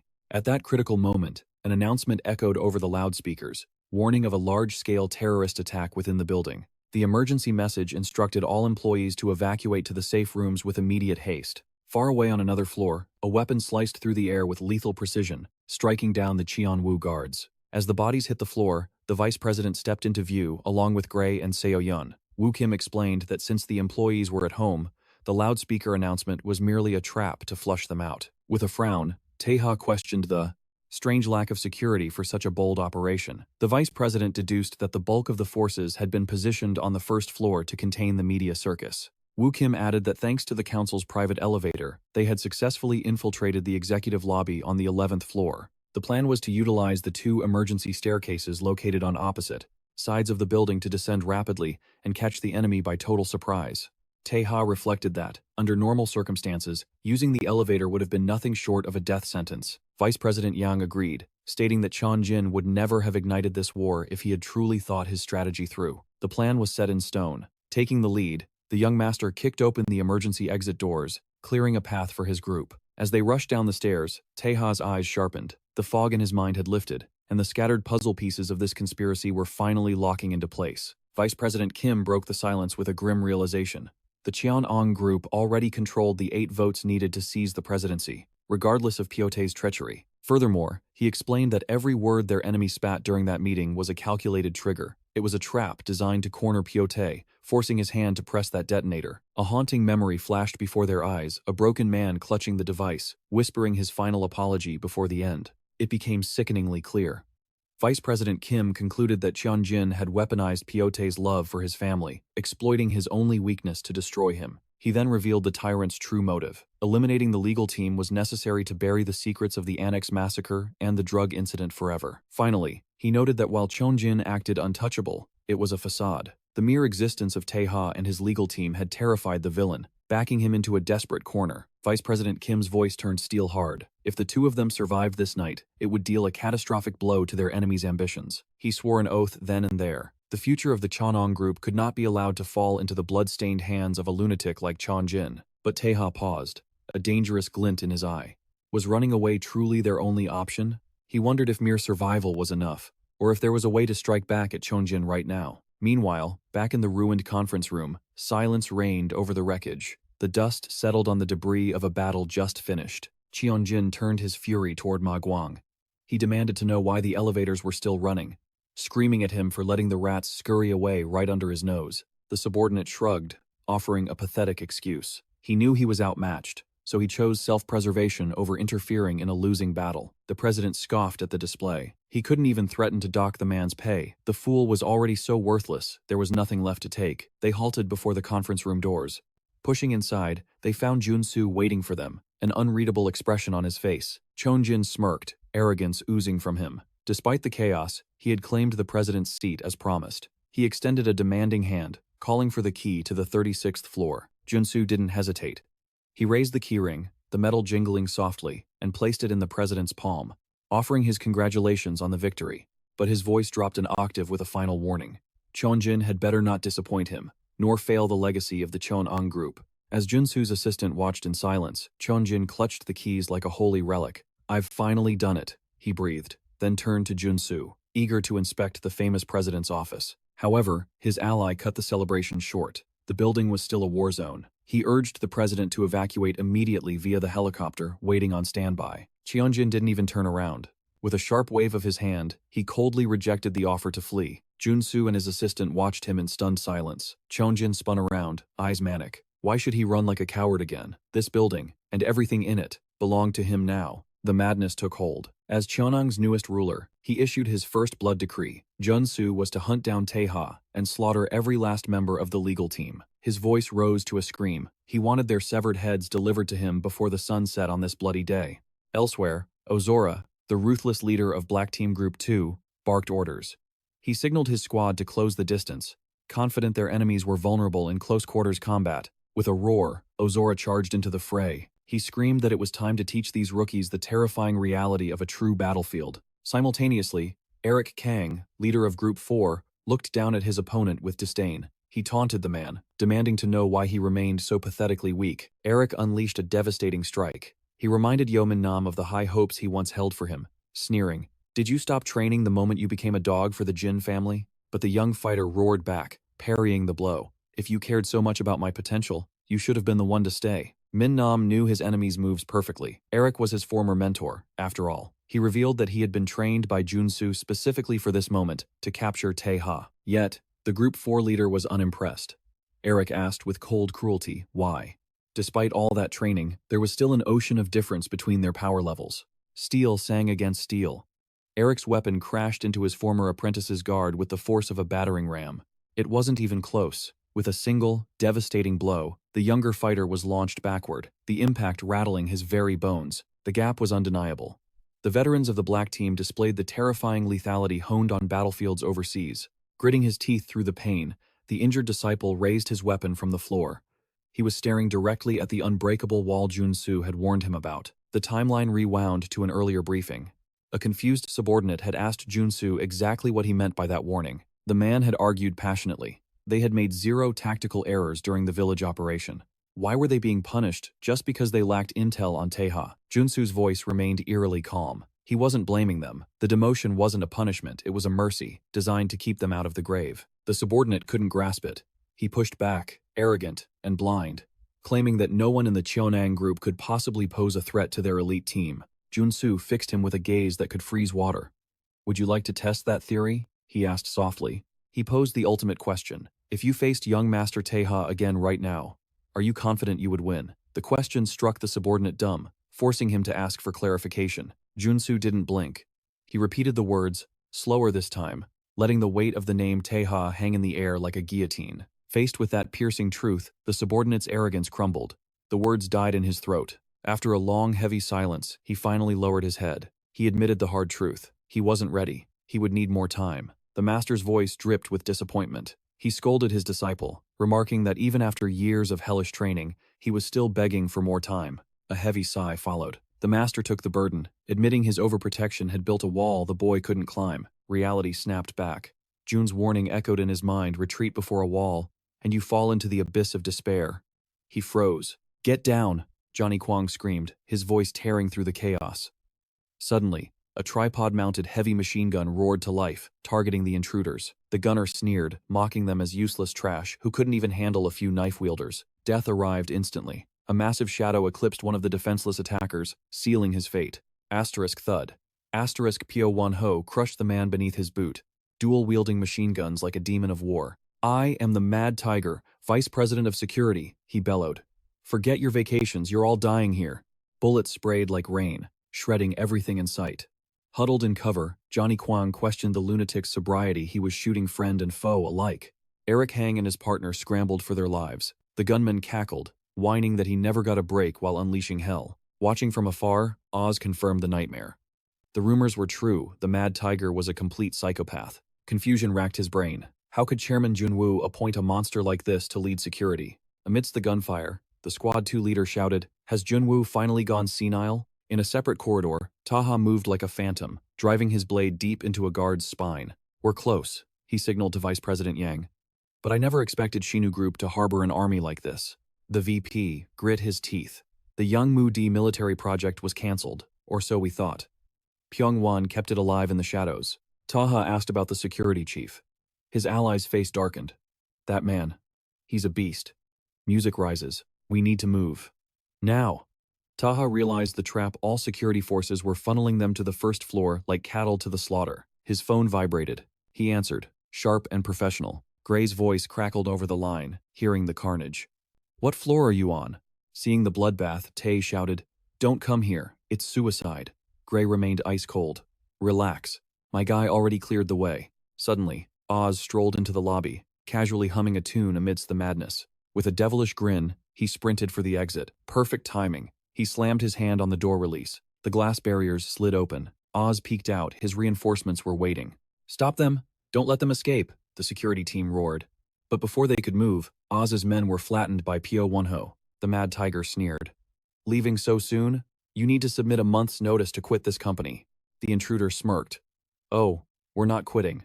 But it seems the Mad Tiger forgot a few details. Pyo-won-ho blinked, confused. Then, the roar of an engine drowned out the gunfire. Asterisk crash. Asterisk. A blue van obliterated the entrance, ramming straight into the Mad Tiger. The impact sent him flying down the escalator like a rag doll. The driver stepped out, racking his gun. I swore I'd never step foot in this hellhole again. Kwang Soo-bu, the former co-president of security, surveyed the scene. Nothing has changed here. Still a mess. Impeccable timing. Oz cheered. Kwang Soo-bu glanced over. Think I planned this? Twirling a knife, he scoffed. Who in their right mind plans a return to the company that kicked them to the curb? The security team froze, terror rising. Was this a new enemy faction? I don't know that face, Johnny Kwang muttered. Suddenly, the machine gun swiveled, targeting the van. Kwang Soo-bu dove. He slid behind a couch just as bullets chewed up the floor where he stood. Pyo-won-ho dragged himself up, bloodied but grinning. I wondered who it was. My former boss. Fired for betting on the wrong horse. The visitor corrected him coldly. I prefer the legend who resigned on his own terms. Yo and Moon stood paralyzed. The realization hit them like a truck. It was really Kwang Soo-bu. The living legend. The man who built this entire fortress's security alongside Chairman Jun-woo. Just then, Ryu Kim and his squad stormed the lobby. What a mess. Nearly gave me a heart attack. A subordinate turned to Oz. Is the control room secured? Ignoring him, Ryu Kim eyed the newcomers. Who are these brats? Kwang Soo-bu intervened. They're trustworthy. That one is a top-tier data broker. And the other. He paused for effect. Trained to succeed the Yen family. Oz's jaw dropped at the revelation. Ryu Kim pointed down. Control room is in the basement. The Squad 2 leader stepped forward, eyes burning. I know the way. Let's finish this. Watching the chaotic scene unfold, Pyo-won-ho sneered, asking where these incompetent rookies had crawled out from before ordering his men to slaughter them all. But the moment the security team raised their weapons, Won-guk vanished from their sight, reappearing instantly to seize a guard's wrist in an iron grip. With a casual shove, he corrected the man's stance, lecturing him coldly that he would never control the recoil with such pathetic form. A split second later, his fist connected with another guard's face, the impact echoing as he shouted for them to hurry up. The target was getting away. It wasn't a fight. It was a lesson. Won-guk dismantled the squad one by one, pointing out every flaw in their posture while breaking their bones. In the blink of an eye, the elite security team was reduced to a groaning heap of defeated bodies on the lobby floor. Massaging the stiffness from his neck, Won-guk sighed, remarking that he didn't know who their instructor was, but their training was an absolute embarrassment. Witnessing the devastation, Eric Kang realized the game had changed, barking at his men to advance just as Pyo-won-ho's weapon clicked empty, fueling the Mad Tiger's rage. Wasting no time, Won-guk launched himself forward, charging directly at one of the remaining operatives. With lightning speed, he locked the guard's arms, using him as a human shield just as the Mad Tiger grabbed a hostage of his own from behind. Caught between two monsters, the terrified man trapped in Pyo-won-ho's grip screamed desperately for mercy. But mercy was not in the Mad Tiger's vocabulary. As Pyo pressed his barrel to the hostage's skull, Won-guk used his own living shield to fire at another enemy. Seizing the chaos, the vice president of security lunged from the shadows, his knife flashing as he slashed at an opponent. Won-guk looked at Pyo with disgust, asking how a commander could use his own subordinate as a meat shield, but Pyo only grinned, replying that useless trash didn't deserve a paycheck. The veteran dodged a lethal knife strike, and the two apex predators clashed in a blur of steel and violence. However, the Mad Tiger lived up to his name. His blade found a gap in the defense, slicing deep into Won-guk's arm. The scene dissolves, shifting to 2 days prior, where Won-guk sat across from Ozra in a dimly lit bar. Skipping the pleasantries, the leader of Group 2 recognized his former supervisor immediately. but questioned the sanity of meeting so openly in broad daylight. Won-guk took a sip of his drink, replying that hiding would only look suspicious, before asking who among the new council members posed the greatest threat. Azra's eyes narrowed with curiosity, asking why he needed to know, and if he was foolish enough to plan a direct war. The former supervisor swirled the ice in his glass, lying smoothly that a direct confrontation was never his intention. But the lie hung in the air, and he quickly added that he wouldn't rule it out, prompting an unshaken Azra to request a warning before the chaos started. Won-guk's tone turned serious as he asked about Pyo Won-ho, only to learn that the man had taken over his old position at the Cheon-u Group. Locking eyes with his informant, he asked if Azra remembered the bloodbath in the Middle East, where 16 tourists were taken hostage. The other man nodded grimly, confirming he remembered well because, in the end, every single hostage had died. Without missing a beat, Azra dropped the bombshell. The man behind that massacre was none other than Pyo Won-ho, a revelation that left the veteran stunned into silence. He explained that the Mad Tiger hadn't failed the mission. He had executed everyone, terrorists and hostages alike, before vanishing with the ransom money himself. Back in the present, Won-guk attacked with renewed fury, unable to comprehend how Jun-soo could recruit a monster like this. While weaving through the strikes, Pyo Won-ho laughed, confirming that Jun-soo had personally dragged him back from Oman where he had been lying low. He sneered, recalling the justification the leader had given when asked why he was hiring a psychopath. The answer was simple. Shinwoo didn't need morality right now. They needed absolute, overwhelming power, just like the force behind their clashing weapons. The impact was cataclysmic, the collision of energy so intense that the Mad Tiger's steel knife shattered into useless fragments. Staring at the broken hilt in his hand, Pyo asked how such strength was possible, while Won-guk, sitting on the floor, admitted his only plan was to avoid fighting. But as he rose to his feet, Won-guk's eyes burned with killing intent, declaring that unfortunately, Pyo Won-ho had to die today. The narrative rewinds once more, transporting us to the scorching heat of the Middle East. Deep within a terrorist stronghold, a video transmission flickered to life, the terrorist leader announcing that the Korean government had failed to respect their deadline. The stakes skyrocketed as he demanded $50 million for the 16 hostages, threatening to execute one civilian every hour until the money arrived. Panic erupted among the government negotiators, who were reeling from the jump, recalling the previous demand was only $10 million. Suddenly, a deafening gunshot rang out inside the negotiation room on the screen, freezing the blood of the officials watching. The leader's partner stepped over the body, taking command and screaming for $50 million in exchange for the 15 remaining lives. This nightmare had begun when Korean missionaries were kidnapped in a red zone, forcing the government's hand into a desperate operation. The negotiation team wasn't alone.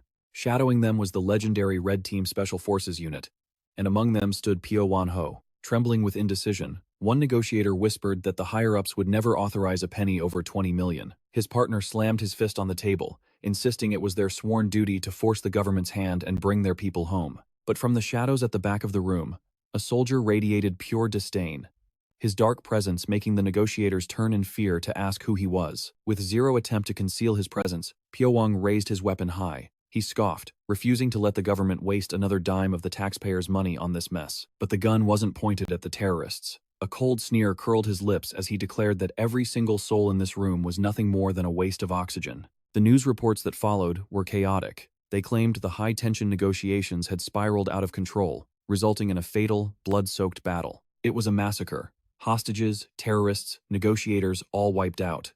The Grim Reaper spared only one man, a lone survivor from the Red Team. But the mystery deepened. The account holding the $20 million, intended as the ransom, had completely vanished into thin air. 6 months later, a luxurious villa in Oman. The survivor was living like a king, convinced the world had forgotten his sins. Pyo-won smirked, believing his tracks were perfectly covered, but his paradise was about to burn. In an instant, he found himself face to face with Jun-soo and Azra. The intruders demanded to know why Cheon-woo security was on his doorstep. Pyo-won's arrogance flared. He mocked them, boasting that an entire fortress of terrorists couldn't kill him. Did these corporate dogs really think they stood a chance? The leader of Team 2 stepped forward, ready to crush the traitor, but Jun-soo raised a hand, stopping him cold. "I'll handle this," his eyes seemed to say. The moment they moved, the air exploded. The two men clashed with such devastating force that the shockwave instantly shattered the windows around them. The Mad Tiger Pyo-won was even stronger than the rumors suggested. Yet, watching from the sidelines, Azra realized the terrifying truth behind Jun-soo's movements. It wasn't a fight, it was an inspection. In a blur of speed, Jun-soo clamped his hand around his opponent's neck, casually assessing the man's true limits. Pyo-won froze, terror creeping into his eyes. How? After such a violent exchange, this monster's breathing hadn't shifted in the slightest. What kind of beast was he? Jun-su's voice was calm, almost bored. He asked why Pyo-wang had deliberately sabotaged the negotiation. The question hung heavy in the ruined room, leaving the traitor bewildered. The legendary bodyguard laid out the logic. If the money was the goal, Pyo-wang could have just stolen it before the talks even started. Why the bloodbath? The mad tiger finally cracked. He spat on the ground, growling that he couldn't stomach the way those incompetent clowns conducted business. A twisted laugh escaped his throat. He called them fools, naive idiots, who believed that throwing money at a problem could solve anything. He claimed he had done his country a favor, saving Korea from becoming a global laughingstock. Jun-su listened to the twisted justification, a faint smile touching his lips. That was all he needed to hear. With a sharp gesture, Jun-su dropped the bombshell. He wasn't there to execute him, he was there to recruit him. The narrative snaps back to the present. Tae-ha and his team stood in the hallway, surrounded by the cold bodies of the fallen guards. Vice President Woo Jin broke the silence. He explained that when the late President Seok-jin brought Jun-su to Cheon-woo, the man's loyalty was absolute and unrivaled. However, his voice dropped an octave, heavy with regret. Everything changed 18 years ago, just 1 year before the tragedy on the young master's yacht. Tae-ha frowned, the pieces not fitting together. He demanded the full story, but the vice president admitted even he was in the dark about the specific trigger. All he knew was that the president had been tormented. He had confided in Woo Jin, torn between his morals and an invitation to join the mysterious council. A memory surfaced. President Seok-jin, looking weary, revealed the council had approached him, but he questioned their integrity, sensing the rot within their ranks. At the time, the vice president had been firm. He advised his boss to refuse the offer, warning that nothing good could come from swimming in that swamp of corruption. There was nothing to gain from their dirty era, or so they thought. That decision would set the gears of fate in motion. Back in the present, Woo Jin continued. While the president traveled, whispers began to spread. He was making frequent, secret visits to Cheon-woo security. Everyone assumed it was routine business. But soon after, the yacht incident occurred conveniently, happening exactly when Jun-su, the personal shield, was absent. Woo Jin recited Jun-su's dark philosophy. Only the few who possess true power have the right to lead the herd. The final revelation was chilling. Cheon-woo Security wasn't just a company. It housed a brutal, hidden unit where groups slaughtered each other to become Jun-su's successor. The realization hit Tae-ha like a lightning bolt. This was the origin of the assassin Nameless, and Dokgo, he had been the ultimate survivor of that hell. Woo Jin's expression was grim.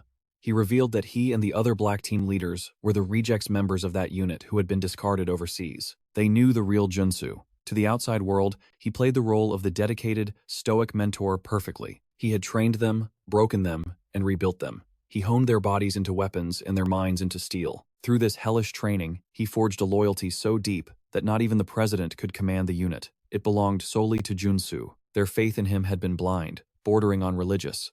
But Woo Jin shattered the illusion. Jun-su never saw us as humans. To him, Cheon-woo Security was just a ranch, a breeding ground where he raised his cattle, waiting to see which beast would evolve into the perfect warrior. The scene shifted to highlight the terrifying reputation of the company. The phrase Cheon-woo has, Jun-su, wasn't a slogan, it was a warning to the entire underworld. Woo Jin clarified the power dynamic. The current presidency existed only because of that man. Jun-su had seized power through a silent, bloody coup long ago. Tae-ha stood there, completely speechless. The scale of the deception was massive. The man they were up against wasn't just a bodyguard. He was a kingmaker. Woo Jin offered one final metaphor. He compared the former bodyguard to a wild beast, a creature that would ferociously defend its own offspring. But make no mistake, he warned. If that offspring becomes weak or sick, that same beast will snap its neck without a shred of mercy. The gravity of the situation settled over them. Tae-ha paused on the stairs, his back to the group, silence stretching for a heartbeat. He turned, eyes burning with resolve. He apologized to Woo Jin, but his request was urgent. Can you buy me some time? The men looked confused, unsure what the young master was planning. Vice President Yang instantly sensed the young master's reckless intent and lunged to intercept him. Blocking the exit with his own body, he pleaded for him to lie in wait for the perfect strike. He warned grimly that facing Jiangsu now was a guaranteed death sentence. Taeha's eyes flashed cold. That was not how he was raised.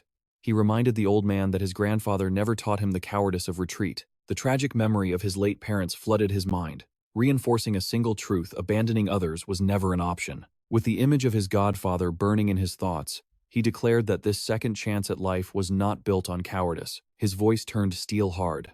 No one had ever taught him to turn his back on those he called family. With burning determination, he swore that if Jiangsu had truly ended Xiangu, he would slaughter the bastard himself. He just needed them to buy him time.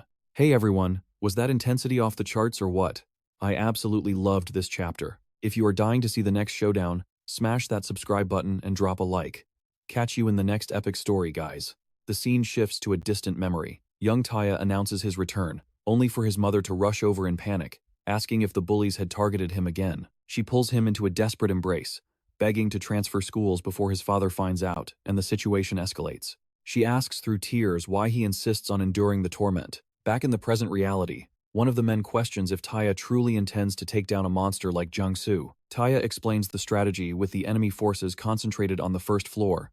This is the singular moment they can decapitate the snake's head. He implores them to hold the line just a little longer, vowing on his life that he will return once the deed is done. The warrior with azure hair scoffs at the confidence, pointing out the suicide mission awaiting them just a floor below. Standing resolute before the door, Tae-ha holds up 10 fingers. 10 minutes is all he needs. The man steps closer, asking if the young master knows why they became loyalists. He reveals a dark truth. They believed joining the enemy was the only path to stopping Jung-soo. Witnessing this confession, the older veteran, Bui, shouts his name in warning, but the truth spills out. The castaways from Cheon-gu's Special Operations Division joined Team Black for one reason: survival. Bui continues the grim tale. They were shipped overseas for wet work, and slowly, contact with their families faded into silence. That was when the horror struck. They discovered most of their loved ones had vanished in tragic accidents to protect Jung-soo's dirty secrets. Bui confesses that their thirst to see Jung-soo destroyed rivals Tae-ha's own, but he insists that a suicide charge right now is madness. Tae-ha cuts him off sharply. It is now or never. Bui grabs him in desperation, questioning how a boy can defeat a tyrant who has ruled the underworld for decades. Silence hangs in the air for a heartbeat.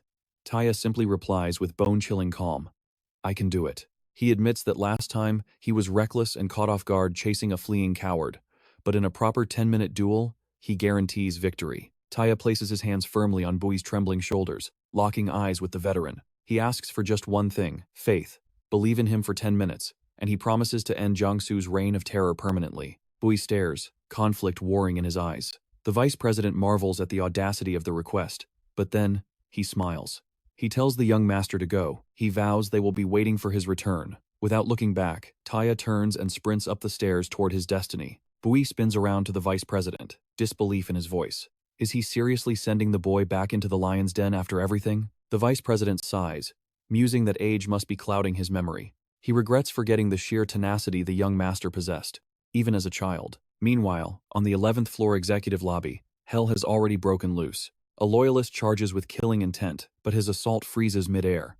His opponent merely mutters, "That is strange," blocking the blow effortlessly. In the blink of an eye, the attacker is slammed into the floor with bone-shattering force. The older monster questions their title of loyalists, doubting they ever served the true late chairman. Ledger, captain of Team Black's Group 5, staggers back to his feet. Jung-soo sneers, asking if young Master Tae-ha is really worth sacrificing their lives just to keep him pinned here. He mocks them, wondering if stalling him is worth the blood price. Ledger spits back that the alternative is letting a monster descend to the first floor to slaughter everyone. So, the answer is an absolute yes. The battered group tightens their formation, preparing to rush Jung-soo one last time. Jung-soo smirks, a memory surfacing. He recalls that the so-called young master was nothing but a bullied victim in his school days. Back on the staircase, the vice president reveals the truth. His parents refused elite private schools, insisting he be raised in the mud of the real world. He recounts that when the young master was merely in 3rd grade, a 6th grade tyrant stole his lunch money. Realizing the wealthy boy was a gold mine, the bully targeted him daily. The more the young master resisted, the more brutal the beatings became, until one fateful day, the young master drew a massive circle in the dust of the schoolyard, a stage for everyone to see. Standing in the center, he began challenging the 6th grade tormentor to a one-on-one duel, screaming his name every single day. Bui asks if the young master won the fight. The vice president shakes his head with a knowing smile. The bully never dared to show up. Instead, the coward would corner him in shadows to beat him. And the young master? He never fought back, absorbing every blow in silence, waiting for his circle. The vice president narrows his eyes. He asks if anyone remembers the exact words Tae-ha spoke that day. Meanwhile, chaos erupts back in the lobby. Steel screams. One of Ledger's blades shatters against the floor. Desperate, he grips the jagged remains to strike. But Jung-soo is already lunging for the kill. Memories flood in. His godfather's voice trembles, begging him to stop, pleading with him to change schools and escape the torment. Even his mother couldn't understand. With tears in her eyes, she asked why he insisted on enduring such brutal bullying. Taeho's answer was simple. That aggressor had spat words too vile to repeat, insulting him, his friends, his very dignity. He looked his mother in the eye and asked for one thing. Just tell me you believe in me. Back in the heat of battle, Ledger glances behind him. Instinctively, he recoils, backing away from the enemies still standing to make room. Taeho's voice echoes through time, carrying a solemn promise. If they believed in him, he would deliver. He swore to always emerge the victor, no matter the enemy. Jang-soo stands like a statue in the center of the hall, waiting. Suddenly, Tae-ha bursts onto the scene, a gleaming blade in his grasp. Ledger spins around, his eyes wide with panic. He shouts that this wasn't part of the plan. The mission was to keep the young master safe. Not here. Ledger sprints to intercept him, but Tae-ha moves like a phantom, lunging past him in the blink of an eye. Ledger watches in shock as the boy blurs past. Taeho's gaze is locked on one thing only, the monster standing before him. Jang-soo stares back, unimpressed. In a flash, he intercepts Taeho's strike, catching the boy's face with a single, massive hand. Holding him effortlessly, Jang-soo smirks. He was waiting for this. Welcome, young Master Tae-ha. Ledger is paralyzed. He didn't even see the movement. How can a human move with such godlike speed? Undeterred, Tae-ha unleashes a flurry of blows, shouting for his men to head to the first floor. He will handle this beast alone. Ledger casts one final, worried look. Taeho's expression is made of steel. He affirms that he is the only one who can bury this man. Jang-soo responds with a devastating kick. Tae-ha crashes to the ground, the breath driven from his lungs, looking up at his towering foe. Gritting his teeth, Tae-ha rises. Jang-soo tilts his head, asking if he truly intends to face him, sensing a desperate scheme behind the boy's eyes. Tae-ha charges again, but the result is the same. Jang-soo stops the assault cold, crushing Taeho's face in his iron grip. He hurls the boy across the room like a ragdoll. Jang-soo scoffs, noting that this so-called plan is nothing special. Tae-ha skids back, overpowered. Jang-soo reminds him of the hard truth. No one stands a chance against him. A legend forged in chaos and blood, he stands at the absolute apex of Cheon-u's security forces. Those who know his name tremble in fear. He is the sole survivor of the head of Oh Seong. To challenge him is suicide. The scene shifts to a dim bar, memories surfacing once more. A man sits across from Tae-ha. He states that as long as Jang-soo is human, he bleeds. He can be defeated. That's the spirit, the man grins. He explains that those who call the fight hopeless are just cowards trying to save their own skins. He recalls Taeho's report from the mansion fight. Jang-soo shattered a knife with bare hands. That technique isn't magic. It borders on the impossible, shattering steel by striking the bevel angle with monstrous grip strength. A feat of absolute power. The man reveals a shocking truth. That is a technique of my own creation. Back in the present, Tae-ha lunges, his weapon thirsting for blood. Jang-soo's power comes from a perfect physique and a terrifying talent. He can copy any move he sees. But that is his weakness. In other words, he will only use techniques he already knows. Predictably, Jang-soo snaps Taeho's blade with his fingers. But Tae-ha expected it. He dives under the counterattack, moving faster than before. Jang-soo glances back, eyeing the fresh weapon in Taeho's hand. The boy crouches, ready for round two. His opponent sneers, "Do you really think that toy is enough?" Another memory. The man pushes a young Tae-ha on a swing set, asking if he's holding up okay. He mentions that Tae-ha's mother is sick, with worry about the 6th grader bullying him. He offers to step in, to end the torment for him. Tae-ha shakes his head. No. But he makes a request. "Come to the school at noon. I need you to see how I win," the boy says. "So you can tell my mother." In the present, Tae-ha stands tall, dual blades flashing in his hands. Jang-soo laughs, confident that he can shatter any steel brought before him. Tae-ha charges, roaring that Jang-soo dares to use the same trick twice. Jang-soo blocks the strike effortlessly, asking if this was just a test. A heavy blow lands on the young master. Jang-soo observes the impact. Tae-ha reels back, but suddenly draws yet another weapon, the sound of tearing flesh. Jang-soo is hit in the shoulder. He realizes the truth. The boy's movements look reckless, but they are cold, calculated, and driven by an unwavering conviction to win. Dagger in hand, Tae-ha screams the truth.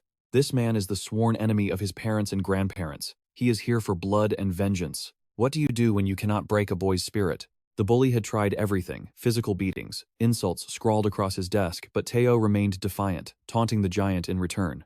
The final showdown in the schoolyard. A 3rd grader challenging a 6th grader. Just accepting the fight was humiliating for the bully. Yet, the bully clenched his fist, planning to end this annoyance with a single, devastating punch. The bully steps confidently into the circle, charging straight for Tae-ha. The younger boy simply waits, motionless as a statue. Suddenly, Tae-ha kicks up a cloud of sand from the ground. Blinded and off balance, the aggressor slips, crashing backward onto the earth. A wooden plank had been buried beneath the sand, a calculated trap. Seizing the moment, Tae-ha launches a ruthless counterattack. He targets the one weak point that can incapacitate any opponent instantly. His strike lands squarely on the nose. That single blow could have ended the fight. Instead, Tae-ha grips a jagged rock he had prepared, deciding to brutally overpower his tormentor. He strikes not just to win, but to traumatize. He ensures that neither he nor his family will ever endure those insults again. From the shadows, Jung-soo observes the entire brutal spectacle. Witnessing the child's cold efficiency, he later reports to Tae-ha's parents that their son defended himself remarkably well. Music. Back in the present, Tae-ha looks up from the floor. Jung-soo attacks instantly, his blade flashing through the air. The strike slices clean through a solid marble pillar. The steel parts the stone as if it were mere paper. But what shocks him isn't the destruction, it's the weapon itself. No matter the impact, the edge refuses to dull. The young master's skills might rival other knifemen, but the supernatural sharpness of this blade is in a league of its own. But experience trumps gear. Jung-soo grabs him, twisting his arm and scoffing that his aim was too low. Tae-ha grits his teeth from the ground. He leverages his weight, sweeping his leg to trip Jung-soo. The bodyguard recognizes the flow of energy immediately. Aikido. Jung-soo recovers and advances again, taunting that he still remembers when the young master was a child. Tae-ha blocks a heavy kick. This time, he recognizes the defensive stance. It is the traditional Korean martial art, Kong Soo Do. Jung-soo sneers, commenting on how Tae-ha secured that childhood victory through planning and patience.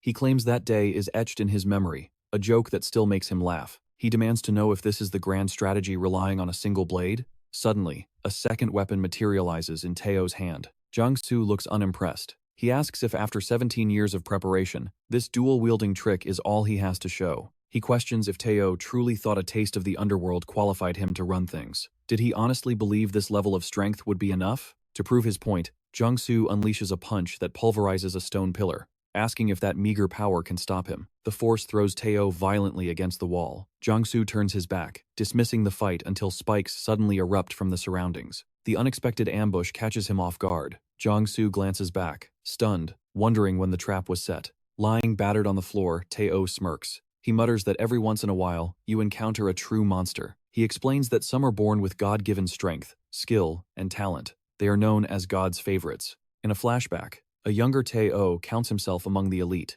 claiming to be a prodigy.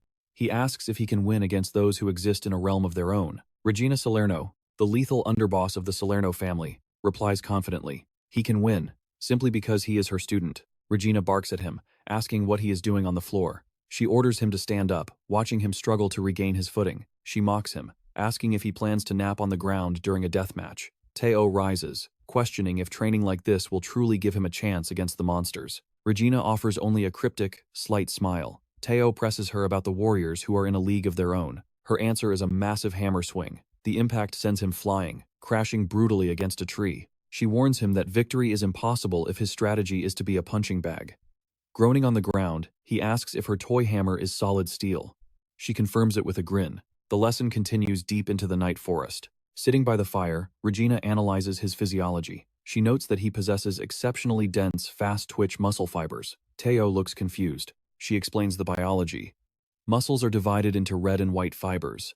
The red, slow-twitch fibers are built for endurance, but the white fibers, the fast-twitch, are designed for explosive bursts of energy, like a sprinter. Regina concludes that with his long legs and fast-twitch dominance, speed is his ultimate weapon. Tae-ha replies that they already knew this, which is why they chose knives. But he argues that speed alone isn't enough to survive in their world. He asks the hard question. Even if he is faster than most, wouldn't he still be a joke to a master of her caliber? He clutches his shirt in frustration, declaring that he is not good enough yet. He cannot return to Korea in this state. He reveals the root of his fear. He has zero intelligence on Jung-soo, the president's bodyguard. No data on his techniques, no footage of his training. The only fact known is that Jung-soo is undefeated. Tae-ha insists he needs more information to survive that monster. Regina scolds him for the formal title of master. She reminds him they are family now. Formalities are unnecessary. She insists he call her sis. Tae-ha, surprised, asks her to stop, but she tells him to say the word as she lunges with a knife. Survival instincts kick in. He sprints away at breakneck speed, diving into the river to escape her lethal affection. Dragging himself out of the water, he shouts, asking if she really meant to stab him. Regina simply watches from the bank, a silent lesson in her eyes. She slides the blade back into her belt with a sharp click. Lounging in the water, Regina sighs, telling him he is missing the entire point. She points out the hard truth. With a toy hammer, he can't dodge a single swing, but the second steel comes out, he moves like a ghost. She lays it out cold. He will never evolve unless death is staring him right in the face. From that day on, he transformed. He became a warrior who only wakes up when the Reaper is knocking. Her advice echoes in his mind. Fight with everything you have. Forget the sparring matches.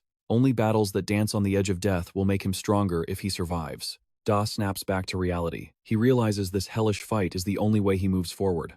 Elsewhere, a bald warrior grins, declaring, "The end is near." Asterisk. Bam. Asterisk. A massive fist crashes into his face before he can finish his sentence. He stumbles back, reeling from the impact. But his enemy isn't done. The next attack is already loaded.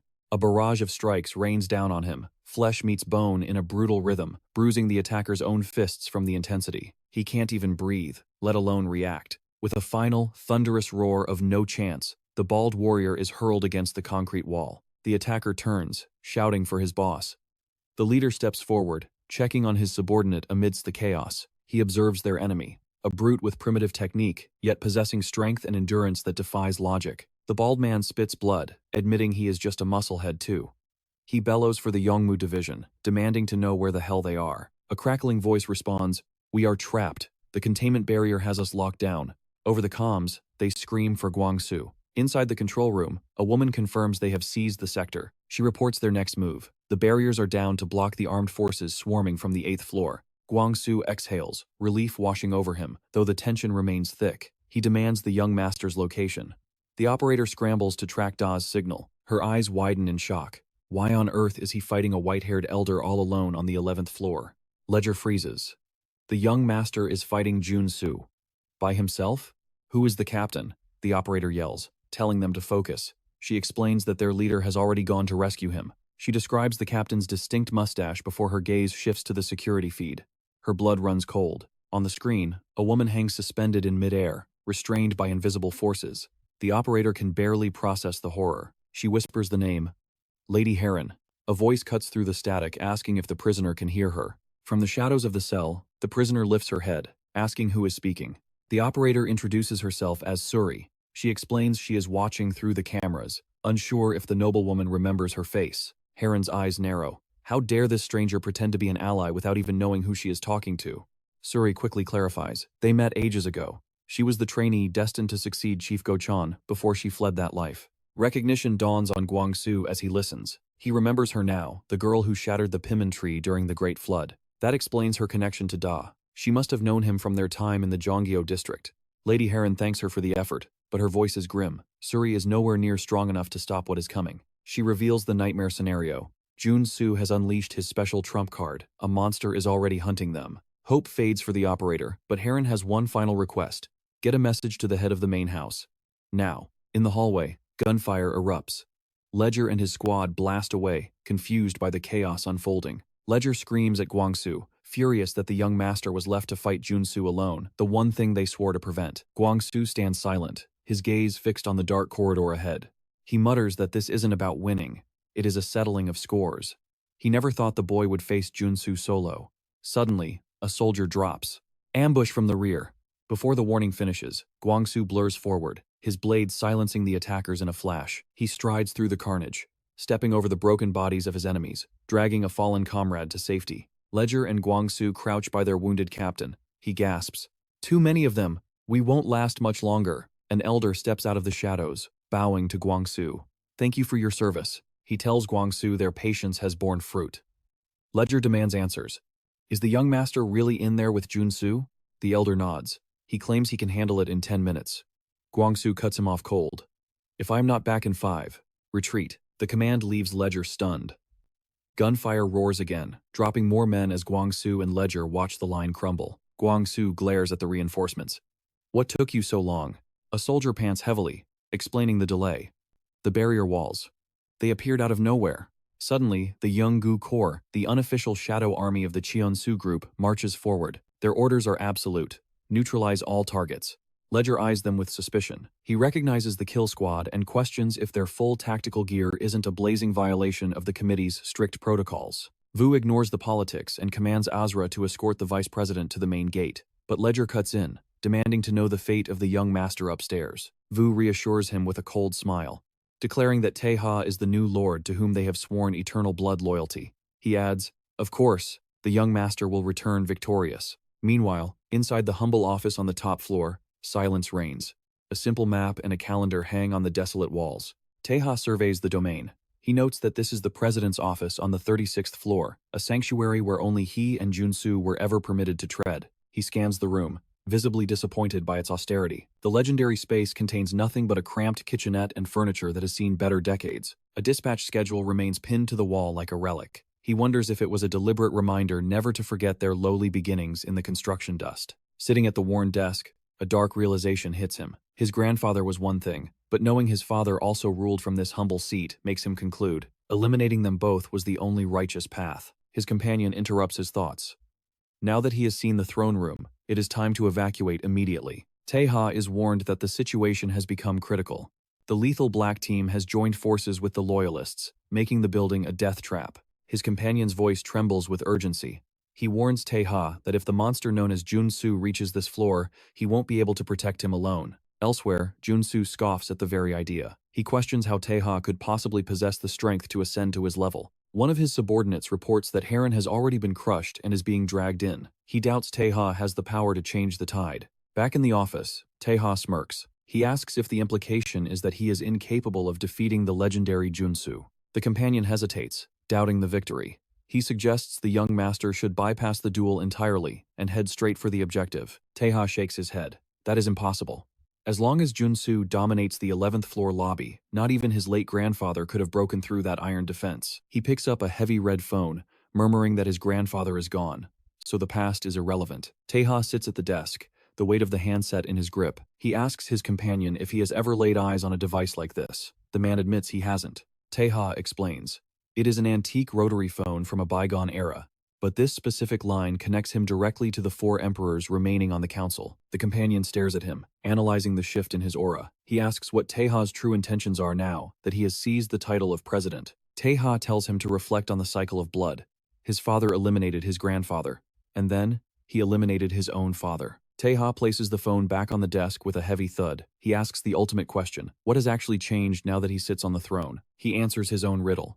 Nothing has changed. At best, they will continue to carve up the country alongside the other 4 council members like scavengers. The companion realizes the implication. He asks if this means Tae-ha refuses to join the council and plans to forge a different path. Tae-ha explains the rules of dominion. To rule a nation, you need wealth, knowledge, and power. For the initial negotiations, he requires 2 key pieces on the board. The 2 pieces are specific: the daughter of the Oh-sung faction's former second-in-command, and Jun-soo, the man who won the faction's trust by facing their chief head-on. Tae-ha declares his ambition. Once he secures the loyalty of the Oh-sung faction, which represents pure power, the rest of the council will become obsolete dust. His master plan is revealed. He will merge with Oh-sung, dismantle the corrupt council, and seize total control of the country as its sole, undisputed emperor. In a flashback, a younger Tae-ha stands battered and bloody, a knife gripped tightly in his trembling hand. Jun-soo towers over him, declaring that this violence is the pact between a man and a boy. In the present, the companion asks if the plan is truly to ally with Oh-sung and abolish the council. She doubts they would ever agree. After all, they were the ones who dethroned the previous president to usher in this chaotic new era. Hand hovering over the phone, Tae-ha states a simple truth. That group follows whoever displays the most overwhelming strength. He begins to dial. He suggests that to lead wolves, one must first break the alpha. One must overcome the group's chief. His companion stares at him, eyes widening as he finally realizes the terrifying scale of Tae-ha's true intention. Tae-ha explains that Jun-soo never left the shadows. He questions why the man would use special operations to forge a successor. In the flashback, a pillar shatters, causing the building to crumble around them. The young Tae-ha charges at Jun-soo. Both warriors are armed, their eyes locked in a gaze of lethal intent, ready for mortal combat. Jun-soo unleashes a devastating sequence of martial arts, completely overpowering the young man. Tae-ha collapses, his opponent watching him from above. In the present, Jun-soo recalls that fateful confrontation. He acknowledges that in terms of technique, raw strength, and stamina, the young master is still inferior. However, he concedes a crucial fact. In one specific aspect, the boy consistently surpasses him. The young Tae-ha explodes forward. It is an instantaneous advance, or as Junsu prefers to call it, godlike speed. He admits it is an innate talent, a divine gift.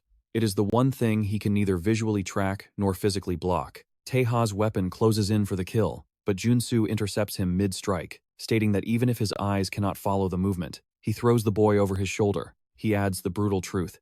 He can definitely anticipate the intent. The young man is slammed into the ground with bone-shattering force. Junsu stands tall, declaring that the legacy of martial arts is as ancient and undeniable as human history itself. Junsu speaks with the weight of an era. Countless killing techniques, forged for survival and conquest, he has devoured them all. He claims to have mastered every discipline in human history. Tae doesn't listen to the lecture. He launches another ferocious kick. Junsu grits his teeth. Despite his vast knowledge, he cannot dominate this boy. Tae drops low, ducking under a lethal swipe to the head. Eyes burning with defiance, he glares at Junsu. A blur of motion slices the air, missing Tae by a hair's breadth. My hands still work, Tae spits out. He coils for a strike, but Junsu intercepts him instantly with a calculated counter. The difference in experience is massive. Yet, the young master presses on, a relentless storm crashing against an immovable object. Junsu shifts gears.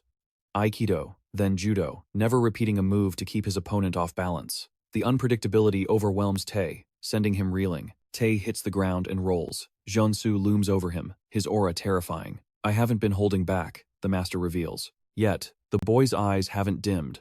They burn with a piercing intensity, sharp and unyielding as an ancient spear. Tae begins to list the arsenal used against him. Aikido, Kung Fu, Judo, Muay Thai. He mocks the perfection of Junsu's form. You've mastered them all, Tae admits. But I possess something you don't. The scene shifts, a shadow leaping across the concrete jungle at night. Tae reveals the hell he walked through, challenging every master of those disciplines to reach this moment. His dagger drops from the sky, spinning in the air. Tae questions the decades Junsu wasted on polished forms. Snatching the falling blade from the air, Tae's grip is iron. Your years mean nothing, he roars. I trained with nothing to lose but my life. Junsu's eyes widen. The dagger didn't just fall, it was summoned into his palm. A cold realization strikes. Tae threw the weapon upwards moments ago. It was a calculated trap. A memory flashes. Junsu's own voice echoes from the past. Never show emotion to the strong. Wait until the blade is at your throat. That is the moment. The past Junsu instructs. You only need 0.1 seconds. In that fraction of a heartbeat, Tae explodes upward, shattering Junsu's guard. Shock paralyzes the master. Tae stands victorious, declaring that his long, bloody journey has finally reached its peak. His mind drifts back to the past, the Seoul Olympics. The world was watching the Festival of Peace on television. On screen, white balloons painted the sky, but in Junsu's shantytown, the roar of bulldozers drowned out the anthem. Steel jaws crunched through the rubble, erasing their history without mercy. They called it urban renewal. In reality, vultures in suits descended, claiming the land for profit. Communities that once shared bread were torn apart. Tenants and landlords turned on each other like wolves. Junsu's father, their sole protector, was found cold in the street, murdered by hired thugs to speed up the demolition. His sister wiped his face, her own eyes dry. Don't cry, she commanded softly. We don't have the luxury of tears. Music. Junsu explains that Soo-yeon was stronger than steel, top of her class, never dropping below third. She was a genius born in the dirt. She was their father's pride and Junsu's idol. Even facing crushing poverty, her spirit remained broken. When she tried to quit school to work, Junsu begged her to stop. Use me, he cried. My body is all I have to offer. So he became a machine, delivering newspapers at dawn, running food orders at night, grinding his bones to dust. Returning exhausted, he'd find her studying by candlelight. She spoke of a new era, computers connecting the world. Isn't it cool? She would ask. The chairman claimed semiconductors were the future. Soo-yeon vowed to become an engineer and change their fate. Night after night, she poured her dreams into a diary, promising to repay Junsu's sacrifice 1,000-fold. For Junsu, seeing her light was the only thing that made the hell of poverty bearable. Months passed. Exams ended. With trembling hands, he spent his savings on a cake to celebrate their victory. But he returned to an inferno. The entire neighborhood was ablaze. He stood frozen, the cake box dangling from his hand, facing the end of his world. A neighbor screamed, frantic. The thugs! They set fire to everything and ran. It started at your house.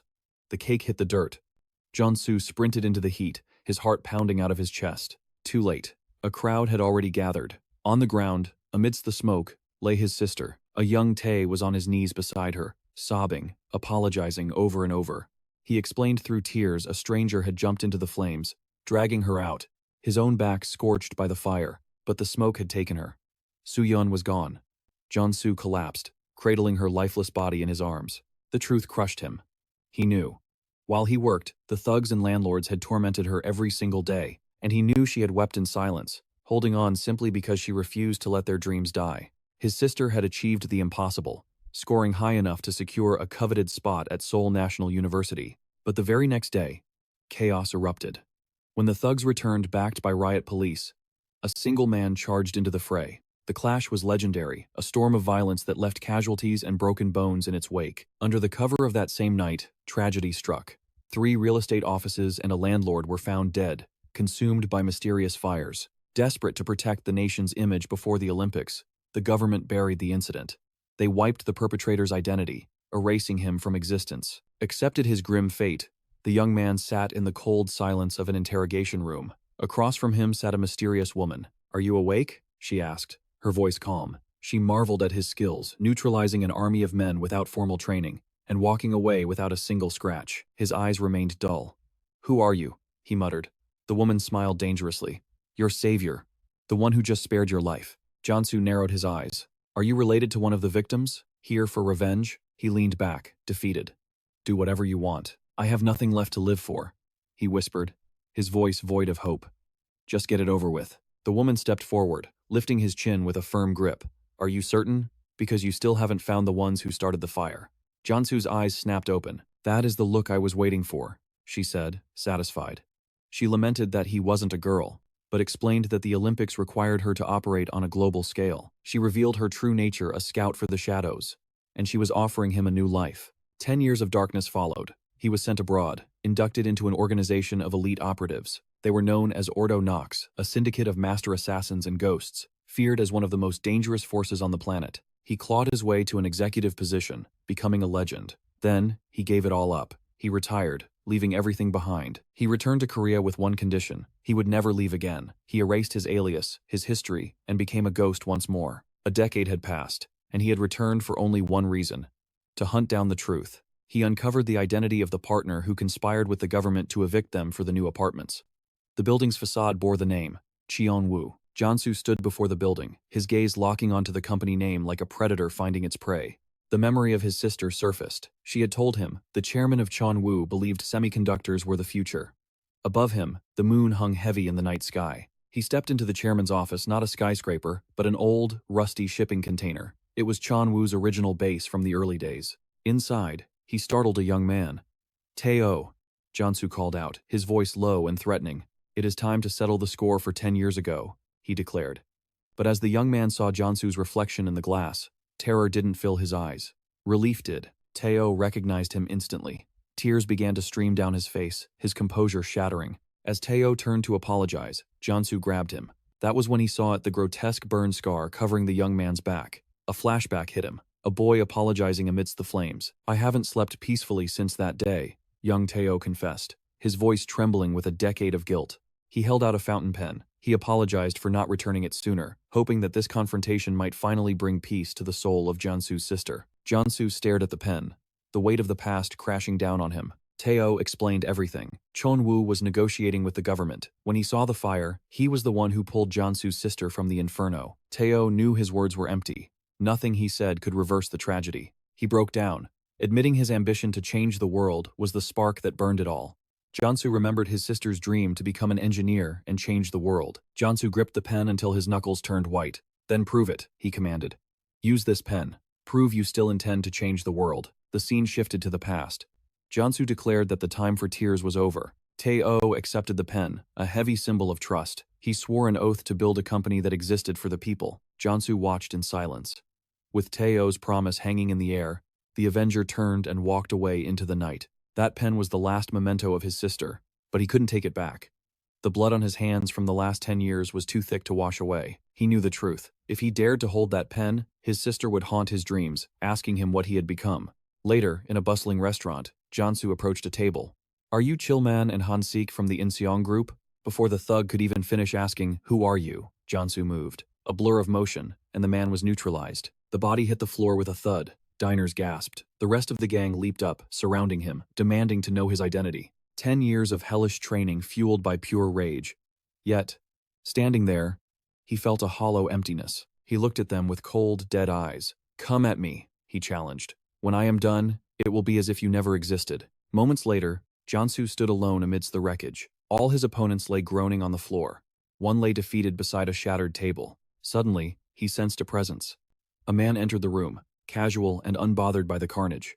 "I stopped by because of the noise," the stranger said. The newcomer turned, locking eyes with Jiangsu. A spark of interest lit up his face. "What a surprise," he remarked. "To find someone here who actually knows how to fight." Jiangsu stood in silence, his eyes locked on the target. The leader of the Osung faction, Park Sok-ho, demanded his name. But Jiangsu ignored the question, firing back one of his own. "Are you the boss here?" A smirk tugged at Park's lips. He countered with a question of his own, his voice dripping with amusement. "And if I am? What exactly do you plan to do about it?" That was all the invitation Jiangsu needed. He launched himself forward, a lethal strike aimed squarely at the boss. But Park didn't flinch. He caught the fist mid-air with terrifying ease. Jiangsu froze. For the first time in his life, his attack had been completely nullified. Staring into Park's eyes, he saw something primal, an intensity that burned like a tiger trapped in human skin. The clash that followed was legendary. For 40 agonizing minutes, they exchanged blows, turning the room into a battlefield while the subordinates watched in stunned, breathless silence. Jiangsu realized the terrifying truth. He had finally met a monster whose raw power in a fistfight eclipsed anything he had ever known. "Not bad," Park panted, the thrill of battle lighting up his face. "You've actually got my blood pumping." But Jiangsu lay defeated on the floor. Broken and beaten, he whispered, "I lost. Just end it." But the killing blow never came. "Before I finish this," Park said, crouching down, "I want to hear your story. Why come for me?" The boss was relentless, refusing to kill him without answers. Exhausted and with nothing left to lose, Jiangsu finally broke his silence and spilled the truth. He spoke of the Cheon-u Group, his sworn enemies, but that organization was already a ghost, dissolved and swallowed whole by Park's own Osung faction. "You're all the same filth," Jiangsu spat. "Different names, same rot." To his shock, Park threw his head back and roared with laughter. "Names?" he scoffed. "Who cares what we're called?" Park's expression darkened, his voice turning serious. "The only thing that matters in this world is power, and we have the strength to force real change." He challenged Jiangsu's worldview. Where were the politicians when the people vanished? When the president tried to drag us back into a military dictatorship, who stood up? "We did," Park declared. "With our bare hands, we stopped him. We dared anyone to challenge us, and we won." His voice thundered through the room, nearly rupturing Jiangsu's eardrums. The charisma was blinding. And then, the unthinkable happened. Park stepped back and let him go. His men panicked, calling it a fatal mistake to spare an assassin. But Park simply dusted himself off. "I got the answers I needed," he stated calmly. "It's my decision," Park growled, silencing the room. "So, shut your mouths." Left alone, Jiangsu stared at his trembling hand, his worldview shattered. He vanished for days, wrestling with his purpose. Finally, he returned to Park Sok-ho, not as an assassin, but with a bowed head. "Let me be your sword. Let me protect you." Park raised an eyebrow, intrigued. "I want to witness it," Jiangsu vowed. "I want to see this empire, this Cheon-u that you plan to build." Park Sok-ho was a man of contradictions. Stubborn as a mule with an iron will, yet he possessed a rare quality. He returned absolute loyalty to those who bled for him. As the company skyrocketed, a dedicated faction emerged within the ranks, the loyalists sworn to protect the chairman at all costs. But while the empire grew, rot festered at home. Park's own sons began to turn on one another, their hearts poisoned by jealousy and greed. Years flew by. Cheon-u became the tech titan Jiangsu's sister had once prophesied. But the chairman, something vital had broken inside him. The fire was gone. He turned a blind eye to the corruption, rotting his company from the inside. The visionary who once challenged presidents now refused to look toward the future. And in the world of power, weakness is a death sentence. The moment the tiger faltered, the hyenas who held old grudges prepared to strike. One of his sons approached with a snake-like smile, announcing the board's invitation to join politics. Park Sok-ho exploded. Fury reignited in his eyes as he cornered his own flesh and blood. "You fool!" he roared. "The moment a corporation meddles in national affairs, it signs its own death warrant. We build, we don't rule." The ghost of the past still haunted him, the tragic reconstruction of the Insang district that had claimed Jiangsu's sister. That guilt was a weight he could never shed. Worried, Jiangsu followed the chairman to the hospital in secret. The diagnosis was a sledgehammer blow. Park Sok-ho was dying. The pieces of the puzzle clicked into place. The apathy, the silence, it wasn't weakness.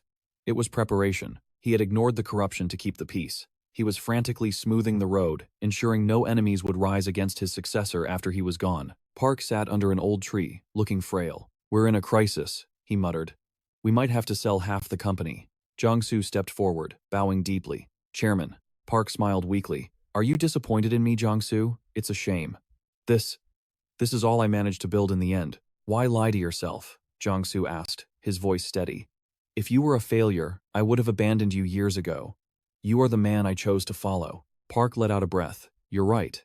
If I folded now because of a few politicians, how could I ever face your sister in the afterlife?" His eyes sharpened, the old tiger returning. "I may have lost money, but I haven't lost faith in my people. I will rebuild Cheon-woo from the ground up." He kept that promise. Against all odds, Park Seok-ho navigated the crisis, transforming Cheon-woo into the nation's undisputed #1 conglomerate. But even legends cannot defeat time. Death was knocking. Park's third son, Se-hyuk, was named the next chairman, or rather, that was the public face. The true heir, the one destiny had chosen, was his grandson, Tae-ha. Park believed the third generation usually destroyed a dynasty. Se-hyuk was merely the bridge, a second-generation steward tasked with forging the true king of the third generation. Se-hyuk was the only son who carried his father's fire and skill, and his son, Tae-ha, already showed signs of terrifying brilliance. Their philosophy was etched in blood. Power defines justice. They had stopped a president with sheer will, and they would bow to no one. But the chairman's final gamble was flawed. Se-hyuk had the spirit, but not the grip. He couldn't control the rotting foundation of Cheon-woo as it crumbled from within. Shadows moved in the background. Another son approached Jong-soo, a devilish offer on his lips. "Join the board, Jong-soo. My father is a relic," he whispered, eyes gleaming with ambition. "Join me. Together, Cheon-woo won't just build technology. We will rule this country for the next 100 years." Jong-soo offers his reassurance in a steady voice, promising to handle everything. But then, he poses a sharp question. Does the man not wish to leave his own permanent mark on the company before he goes? He drops another detail, one that changes the weight of the conversation. The invitation came directly from the Osung faction. And their boss? He seems to know exactly who he is. The scene shifts to the tranquility of a sunlit garden. Soo-hyuk approaches Jong-soo, sensing the shift in the atmosphere, and asks if something is wrong. Jang-soo delivers the heavy news. He cannot accompany him on the trip. Soo-hyuk frowns, reminding him of its importance. But Jong-soo's explanation silences him. The date marks the tragic anniversary of his sister's loss. Soo-hyuk stares at him, the silence between them heavy with unspoken history. Understanding washes over him. With a firm hand on his shoulder, he wishes Jong-soo a safe journey. He knows the truth deep down. If a place of eternal torment exists, a special throne is waiting just for him. But he had made peace with his demons long ago. Even if he has condemned himself to hell, his resolve remains iron. He will protect the Cheon-u Group, the dream of his sister and Seok-ho, no matter the bloody cost. He insists it wasn't Seok-ho's fault. The man simply succumbed to the frailty of an incurable disease. But without him, Cheon-gu would have crumbled into dust. The world knew the truth. There was no one else who could lead the company with Seok-ho's legendary strength. His sons and subordinates followed him with blind loyalty, yet none dared to step out of the lion's shadow. And that weakness becomes a fatal flaw when a predator like Park Daeok decides to swallow the entire company whole. To stop him, Jong-soo had to step into the darkness and join the board. It had to be defended until the day it could finally stand on its own. Tae-ha watches this history unfold before his eyes. Suddenly, the memory shatters. Jong-soo launches a devastating kick. The impact is catastrophic, hurling the young man against the wall. The blow lands with bone-crushing force, and Tae-ha reels from the power. Jang-soo settles into a lethal fighting stance. Tae-ha scrambles up, bewildered. He was certain he had blocked the attack. Realization strikes him cold. Jong-soo has gotten faster. Supernatural speed. Tae-ha barely manages to dodge the opponent's next lethal strike. Speed was the only weapon Tae-ha had, but Jong-soo closes the gap in a heartbeat. A fist connects with Tae-ha's face. Jong-soo grabs him, locking him down with a vice-like grip. Tae-ha snaps back with a clean counterattack. Finally, his opponent feels the weight of his resolve. The young man faces him with burning determination, but Jong-soo strikes with his weapon. He is forced back as Tae-ha reacts to the heavy hit. Jong-soo's voice cuts through the combat. He sneers that people who fear the end are easily controlled puppets. He reveals his true strategy. He didn't appoint Gwon as chairman for his worthiness. He was buying time, waiting for the true successor of Cheon-gu to rise, waiting for a power that could eclipse his own. Tae-ha's injuries scream in protest, slowing his movements. He feels the crushing weight of the confrontation, but he grits his teeth and ignores the agony. This is it. the moment he has bled for. It is time to destroy his family's sworn enemy with his own 2 hands. Tae-ha lunges, a blur of motion. Jang-soo watches him come, and a chilling laugh escapes his lips. Memory drags us back to the shadows. Gwon's eldest son, Cheon, corners Jang-soo. He demands to know why he betrayed his grandfather. Since power didn't seem to be his goal, he asks if a seat on the board is truly enough. He suggests a partnership, claiming they could crush all their enemies if they stood together. Gwon was a viper, a man who had betrayed his own brother, but Jang-soo found the son intriguing. He saw a hunger in his eyes, an ambition that wouldn't be satisfied by a simple title. Cheon's bold proposal sparked a thought. Perhaps this force was exactly what Cheon-gu needed? Then, Cheon turns a laptop around. He has found something dangerous. The yacht incident was a trap set by his father, but it yielded gold. He managed to obtain classified intelligence. A grainy helicopter recording reveals the impossible. Tae-ha appears to be alive. Cheon reveals the rumors. The Salerno Family, the ruthless Italian organization, pulled him from the jaws of death. He suggests Jang-soo should handle the boy, as his survival spells chaos for their plans. Jang-soo offers only a ghost of a smile. He tells him to let the boy be. The Salerno family does not take kindly to outsiders. They would likely crush him long before he became a threat. Back in the heat of battle, Jang-soo accepts his fate. His defeat is imminent. He launches a well-aimed kick. Tae-ha defies expectation with a surprise attack and strikes him from the blind spot. The blow is decisive. The giant falls. In the past, Cheon reveals that Tae-ha has become a lethal agent. He proposes a twisted game. Use the boy to destroy his father, then pin the blame on him. And once the dust settled, Jang-soo was to eliminate Tae-ha personally. On a private jet, Cheon asks if the trap is set.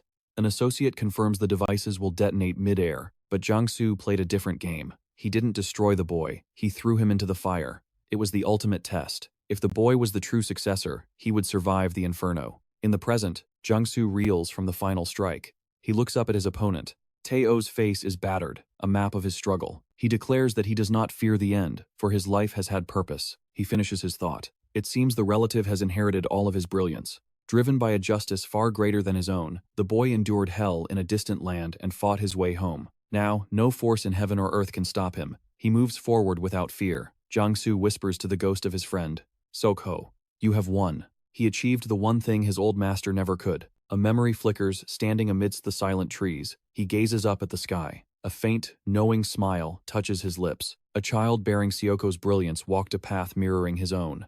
Now, as the end arrives for them both, the legacy of Cheon-u is finally complete. The confrontation reaches its brutal conclusion upon the cold ground. He realizes his time is up. He must finally face his destiny and seek redemption. In his dying breath, the truth strikes Jang-soo. At long last, he finally understood Syoko's heart. The day the fire claimed, his sister changed everything for them both. Yet, the silent vows they swore in the ashes could not have been more different. A memory surfaces Jang-soo's voice, echoing that today was the anniversary of his sister's death. A dark question gnaws at him.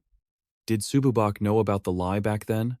Or was he truly deceived like the rest? If he knew, his weakness is to blame. But if he was caught off guard, the fault lies solely in his own complacency. In the boardroom, Tae-ha holds up a fountain pen, demanding if anyone recognizes it. The rule was absolute. Whoever inherited the chairman's pen would be the next ruler. There was simply no way Syoko could have been caught by surprise. Even if the betrayal was unforeseen, the disappointment in Jang-soo ran deep. Just as he judged Suyak, it seems Jang-soo was also weighed on the scales and deemed unworthy of that pen. So Hyuk states it coldly. That is simply how business works, ruthless personnel evaluations. Every single day. He throws down the gauntlet, challenging him to demonstrate what future remains for the company. Jang-soo is defeated. His body crashes to the floor, lifeless eyes staring blankly into the void in the center of the grand hall. Tae-ha realizes enemies likely await downstairs, but his body is broken and battered. Meanwhile, the lobby has become a war zone. Heavily armed soldiers clash violently with Gwang-soo's men. He curses, complaining that the enemy's gear is unfairly superior. Bui glances sharply at his watch. Gwang-soo barks the order to retreat. A subordinate protests that the young master hasn't returned, but Gwang-soo insists it is already too late. Bui declares that 11 minutes have passed since the deadline. They must save the men who are still breathing. Seeing the retreat, Gwang-gu commands his forces to advance. Suddenly, the elevator doors slide open. Ledger steps out from the shadows. Wounded and exhausted, Tae-ha senses an approaching presence. He tries to force his broken body to move, but a looming shadow falls over him. He looks up, stammering to identify the figure. Nearby, one of Gwang-soo's men grabs Bui, insisting they hold the line, but Bui screams that it is enough. Bui yells that the mission has failed, that their leader is defeated. He knows the moment Jiansu walks through those doors, it's over. A red-haired man arrives amidst the chaos carrying Ledger, cursing the absolute bedlam around them. Wei is shocked to see Bui, demanding to know when he arrived. Ledger cries out for help, claiming to have witnessed the entire duel from start to finish. He broadcasts the shocking truth to all. Jiansu has fallen. It was Tae-ha who claimed victory. Guangsu and Bui freeze at the news. Guanggu stands in disbelief. The cries of Guangsu's men echo in despair. Their master has been defeated. Tae-ha remains standing in the confrontation hall, looming over the fallen. Ledger watches from the shadows. Jiansu lies broken on the floor, his eyes still hauntingly open. Ledger feigns confusion for a split second. Then, face obscured, he calmly straightens his tie. A thought crosses his mind. Asterisk. Am I finally free? Asterisk. He smooths his suit, savoring the question. Asterisk. Is this true freedom? Asterisk. On the floor, Jiansu's eyes finally slide shut. Ledger strides toward the fallen Jiansu, gazing down with pure contempt. He bites his thumb, a twisted smile spreading across his face. Down in the lobby, Suri rallies the survivors near a van, screaming for them to move. She glances at the fallen figure they are carrying. Is he defeated? Her companion confirms he still breathes, but they must flee. Bui steps forward. He will stay behind to hold off the pursuit. He declares that his doubt in the young master demands a price. He will pay it now, buying them precious time with his life. But Guangsu yanks him back, shouting to cut the heroics and get in the damn van. He slams the door shut. Bui must live to serve the young master. He turns to face the oncoming tide of enemies, roaring for them to leave, entrusting the future of Cheon-u to their hands. Suri and the red-haired man scream his name in anguish. The man hauls Ledger up and shouts for them to run. A flashback hits Bui the day he was welcomed, all thanks to Jiansu's recommendation. Bui recalls their brutal path, clawing their way from the slums of the Insonk district to the heights of Cheon-u. As they speed away, panic sets in. One man questions their survival. They'll be caught in moments. Suddenly, a white car screeches to a halt beside them. A window rolls down. Looks dire. A voice remarks, "Put the injured man in here. We will help." Suri and the red-haired man freeze, suspicion clouding their eyes. Is this an enemy? The stranger speaks calmly. The damage is done. If he falls now, Cheon-u will poison the council with lies. Japal Kim, vice chief of the Ozong faction, flashes a sharp smile. And I never make a losing bet. Meanwhile, in a high-rise office, Azra hangs up the phone. I understand. She turns to her boss, her face grave. It's true, Tae-ha. He really defeated him. Her boss's fist smashes the phone into the desk. Pure fury explodes as he screams Tae-ha's name into the void. The scene shifts to the unassuming facade of Bom and Gukbap. Hidden within this humble restaurant, a voice breaks the silence, declaring that they have done all they can for now. Lying on the recovery bed is Tae-ha. Though his body is ravaged by battle, the Reaper has not come for him today. His life is no longer in peril. A man in a sharp suit exhales, the tension leaving his shoulders. Beside him, the doctor wryly notes that it feels like they were just here yesterday. The suit suggests moving the patient to a legitimate hospital, arguing against leaving him in this shadow clinic. But Japal Kim cuts him off, explaining that the Osung faction cannot risk being tied to the chaotic Cheon-u incident. The doctor lets out a cold scoff, unimpressed by the underworld politics. He meets Japal's gaze and asks, "Since when do gangsters worry about political optics?" Japal replies smoothly, "If they don't use their heads, they lose their lives." That is precisely why he dared to step into the beast's den. He then drops a golden offer, the position of chief professor of surgery at Goshen University, a seat that will very soon be empty. The doctor dismisses him instantly, retorting that saving lives is merely a hobby, not a career ladder. Japal simply adjusts his glasses, bids him take care, and strides out the door without looking back. Outside, Soo-hyuk and his crew are waiting anxiously. They immediately ask for a status report on the young master. Japal delivers the good news. The condition isn't critical. Tae-ha just needs time to heal. With a wave of his hand, he tells them to go inside, signaling his departure. But before the car door closes, Japal leaves a final instruction. Tell Tae-ha to seek him out the moment he opens his eyes. They have much to discuss. Soo-hyuk watches the sedan disappear down the darkened street. One of his subordinates asks if Tae-ha is really awake, but Soo-hyuk remains silent, his mind racing. Inside the luxury car, Japal's expression darkens as he processes the recent chaos. He recalls Tae-ha mentioning the upcoming Cheon-u board meeting. The realization hits him like a truck. Tae-ha is not just a fighter. He is the true heir of Cheon-u, the grandson of the legendary chairman Sok Ho-jin. Japal knew the boy was a monster from overseas, a weapon of war. But he never suspected he was royalty of the Cheon-u bloodline. It explains everything. His charisma, his negotiation skills, his presence. It was all written in his DNA. The situation has shifted drastically. Tae-ha now commands the loyalists, and he has the man who crushed both pitcher and batter by his side. But there is one factor more terrifying than all else. He defeated Jiangsu in the very heart of Cheon-u territory. Tae-ha possesses not just martial dominance, but a terrifying intellect. If a man like that decides to challenge for the presidency, he won't just win, he will take everything. A cold calculation forms in Jae-pil's mind. Perhaps the board shouldn't meet at all. He grabs his phone, identifies himself as the chief, and orders an emergency executive meeting immediately. Back at the restaurant, the atmosphere shifts. Soo-hyuk turns to his men, his voice urgent. They need to vanish. Now, confusion spreads through the ranks. One man points to the recovery room, asking why they would move the young master in his condition. He argues that the Cheon-u Group runs 30 legitimate hospitals in Seoul. Why dump them in a traditional soup kitchen unless something was wrong? A fist connects with his jaw, silencing him instantly. Soo-hyuk lowers his hand, his eyes grim. They are in the gray zone now.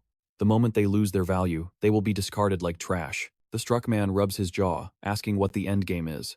Are they supposed to just drag an unconscious body around the city? Soo-hyuk holds his ground. Vice President Yang will make contact soon. Until then, they wait. He pulls out a small flash drive, holding it up to the light. He asks if they know what this small piece of plastic represents. It is the security footage from Cheon-su's primary control room. This drive holds every secret, every sin, and every movement from the 38th floor to the 6th basement level recorded over the last month. His companion stares at it blankly, still not understanding the power it holds. Soo-hyuk smirks. He isn't just a thug, he is a data broker. This is raw information. And in their world, information can be traded for anything, even their lives. Meanwhile, the rhythmic clatter of a train fills the air. Inside a crowded subway car, two powerful men stand among the commoners. Gwang-hu, vice president of Cheon-u, barks at a slouching man to stand up straight. The man laughs, a disrespectful sound. He mocks Gwang-hu, asking if his elderly legs are already failing him. This is Min Chang, vice president of the Dobang Association. He sneers, asking if this is Gwang-hu's first time on the subway, noting how far the mighty have fallen from their luxury limousines. Gwang-hu ignores the jab. He tells him to speak his piece and get out. The next stop is Sindorim, and he has no patience for games. His pride swallowed, Gwang-hu begs for assistance. The young master must take the chairman's seat. It is the only way. Min Chang scoffs, looking at him with pity. Is this really the legendary Gwang-hu, or just a senile old man who has forgotten how the world works? He adds a sharp condition. If Gwang-hu wants favors, he needs to pay his debts. 300 million won for pitcher, the same for batter, plus $1 billion for the commission fee. But then, Min Chang waves his hand dismissively. He tells the old man to get lost. He has a nap to take. Gwang-hu plays his final card. He offers to help remove Min Chang's own chairman. He knows Min Chang still covets the throne. The atmosphere in the train car freezes. Suddenly, the passengers around them stop acting. Gwang-hu's men reveal themselves, eyes locked on Min Chang, ready for violence. Gwang-hu smiles coldly, asking Min Chang not to say such scary things. Min Chang lowers his sunglasses, unfazed, questioning where this sudden burst of courage came from. The scene cuts to the remote darkness of North Gyeonggi province. Under the moonlight, a young woman adjusts her glasses, her aura sharp as a blade. High above, suspended by wires, a board member of the Yeon clan looks down, wondering who would be foolish enough to hunt her. On the rooftop, the clan chief, Ba Chong, watches with a twisted smile. Her dear former disciple has returned from the abyss to pay the price for her past sins. The tension at the gate was thick enough to cut with a knife. Inside the Gwanwad, the legendary training ground of the Yan clan, a suspended woman demanded entry, her patience wearing thin as she ordered the guards to stop stalling. From the shadows, a calm voice drifted out, offering a cup of tea. It was brewed from Tukujian leaves, harvested in the early spring of Hadong, boasting the finest flavor in the realm. Bai Xiangyan smiled thinly, assuring her guest that after just one sip, Suri would never be able to stomach the cheap, muddy coffee of the streets ever again. But Suri Yun, the former head of the Yaburi Group, had no time for pleasantries. She cut through the hospitality, stating she needed to speak with the clan leader immediately, just as Mistress Heron had commanded. The chief of the Yan clan, Bai Xiangyan, scoffed at the notion. She found it impossible to believe that a third-rank officer as powerful as Heron could have been defeated and imprisoned by the likes of Cheon-su. She swirled her tea, speculating with a sneer. Perhaps Heron had simply forgotten her sword? After all, it was a board meeting, and everyone knew that young woman was practically invalid without a blade in her hand. Suri's eyes narrowed, her voice cold. She shot back that Bai Xiangyan wouldn't know the truth if she only watched the world through a control room's camera feed. The air grew heavy. Bai Xiangyan set down her porcelain cup with a sharp clink, dismissing the mission to save a man named Tae-ha as nothing more than a fool's errand. A young officer stepped forward, his tone dripping with arrogance. He declared he would hear the message first and judge whether it was worthy of the clan leader's ears. Suri cut him off before he could finish. She stated clearly that her orders were to speak personally with the chief. The officer warned her that his patience was running low. She would speak now, or he would force the words out of her. He stepped closer, his aura flaring.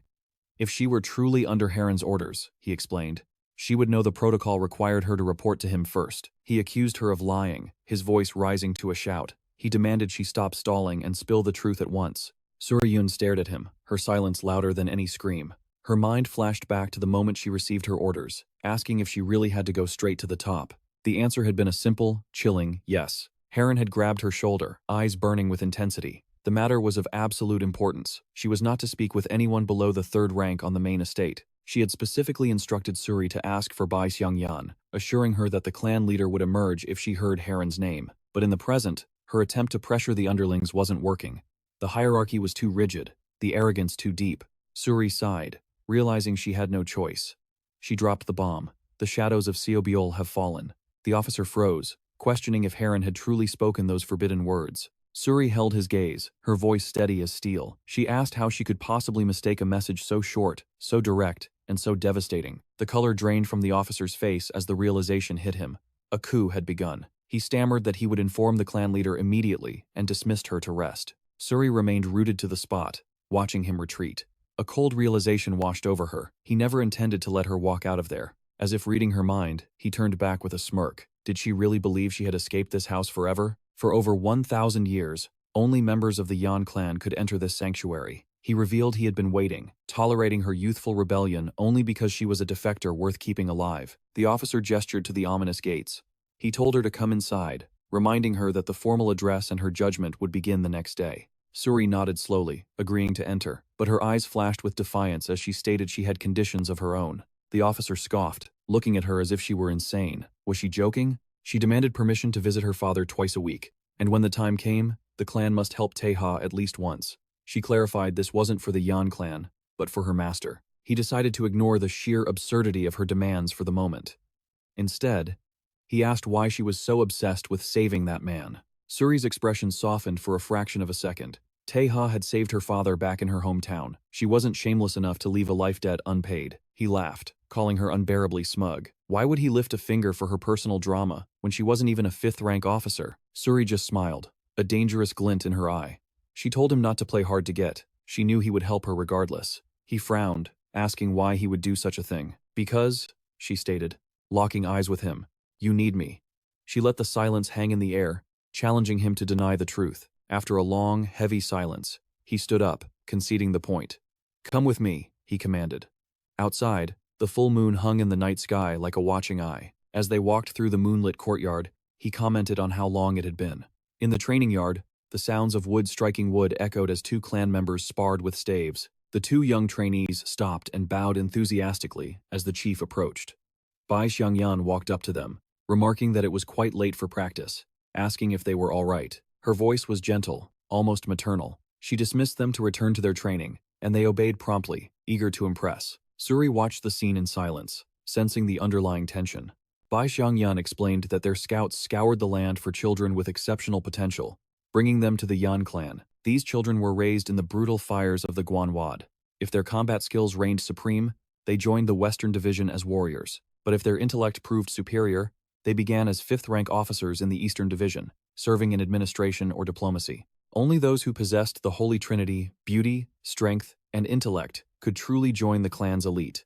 That was why they were molded from such a tender age. Bai Xiangyan's eyes grew distant. She revealed that she herself had joined this house at 17. The clan leader at the time had come to collect her personally, a rare honor that hadn't happened in 50 years. And it was someone like her who chose to bring Suri here when she was just 19. Suddenly, back in the courtyard, the atmosphere shattered. One of the young trainees was struck by a vicious, unseen blow. The impact sent the boy flying backward, crashing into the dirt. The other clan members froze in horror, crying out for the chief in confusion. Suri screamed Bai Xiangyan's name, her voice filled with shock and rage, questioning what the hell the woman thought she was doing. The clan chief spoke with cold authority. She simply stated that talent is a divine gift from the heavens, and a single blessed soul is worth more than millions of common lives. Beiyang turned her gaze to the girl. She reminded her of the doubts she once held, revealing a cruel truth. To possess such potential, she would sacrifice every single one of those children without a second thought. The command was absolute.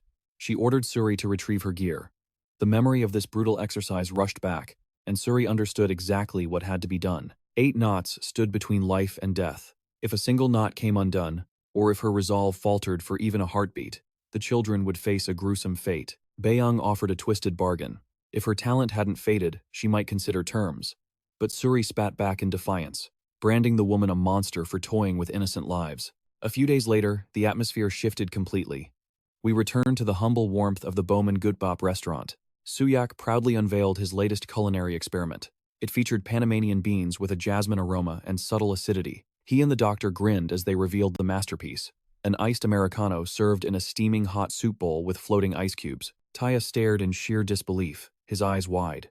Suddenly, he jolted awake in his hospital bed, his mind racing, wondering if that culinary nightmare was real or a fever dream. The television blared with breaking news. Cheon-jin, the newly appointed chairman of Cheon-su, was stepping up to the podium for his inaugural address. The scene settled back at the table with the team. Suyak leaned in, concern etched on his face, asking the young master how his body was holding up. He admitted the truth. He felt terrible. But just like that, the sharp glint returned to his eyes. Tae-ha was back. On screen, Cheon-jin addressed the 110,000 members of the Cheon-su family.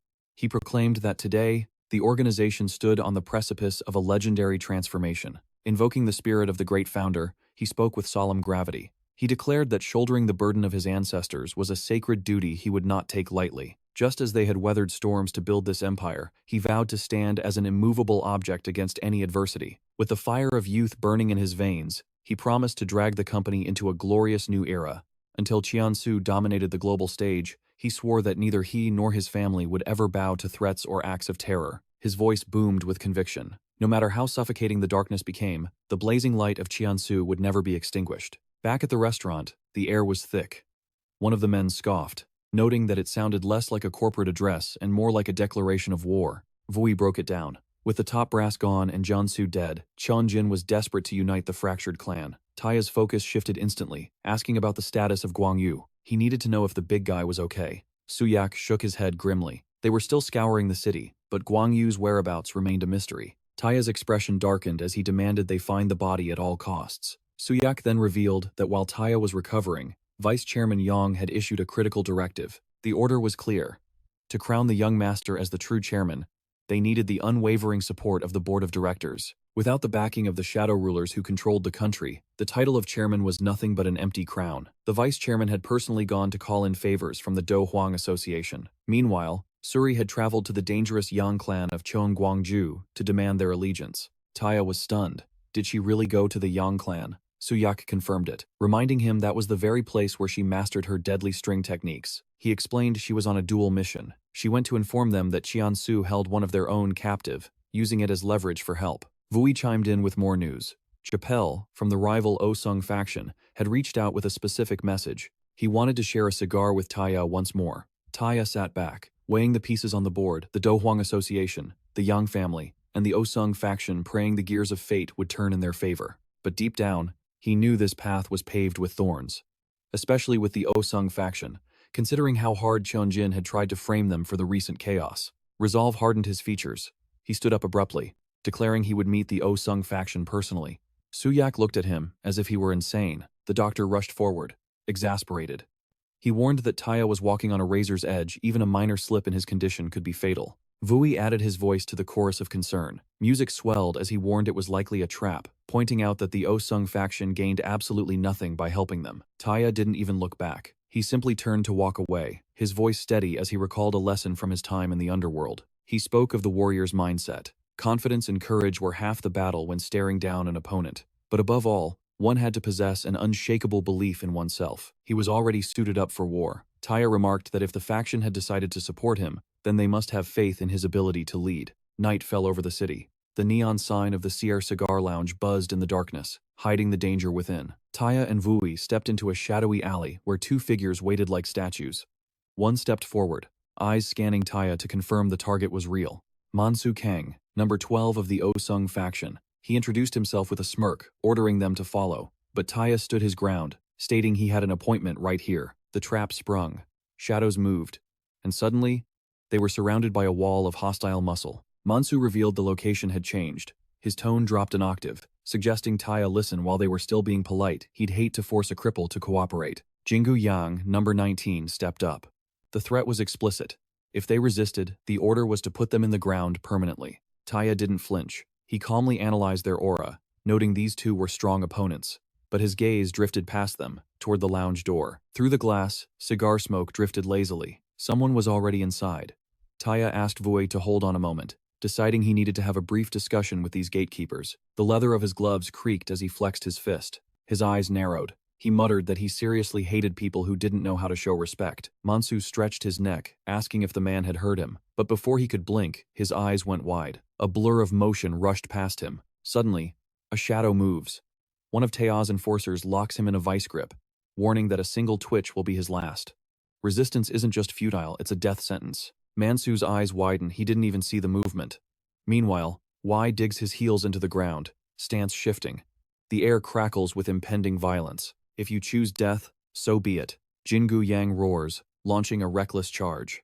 But before his fist can connect, one of Y's bodyguards steps in, intercepting the blow with terrifying ease. With a surge of force, the guard hurls Jingu Yang back like a ragdoll. "Young master," he bellows, veins popping.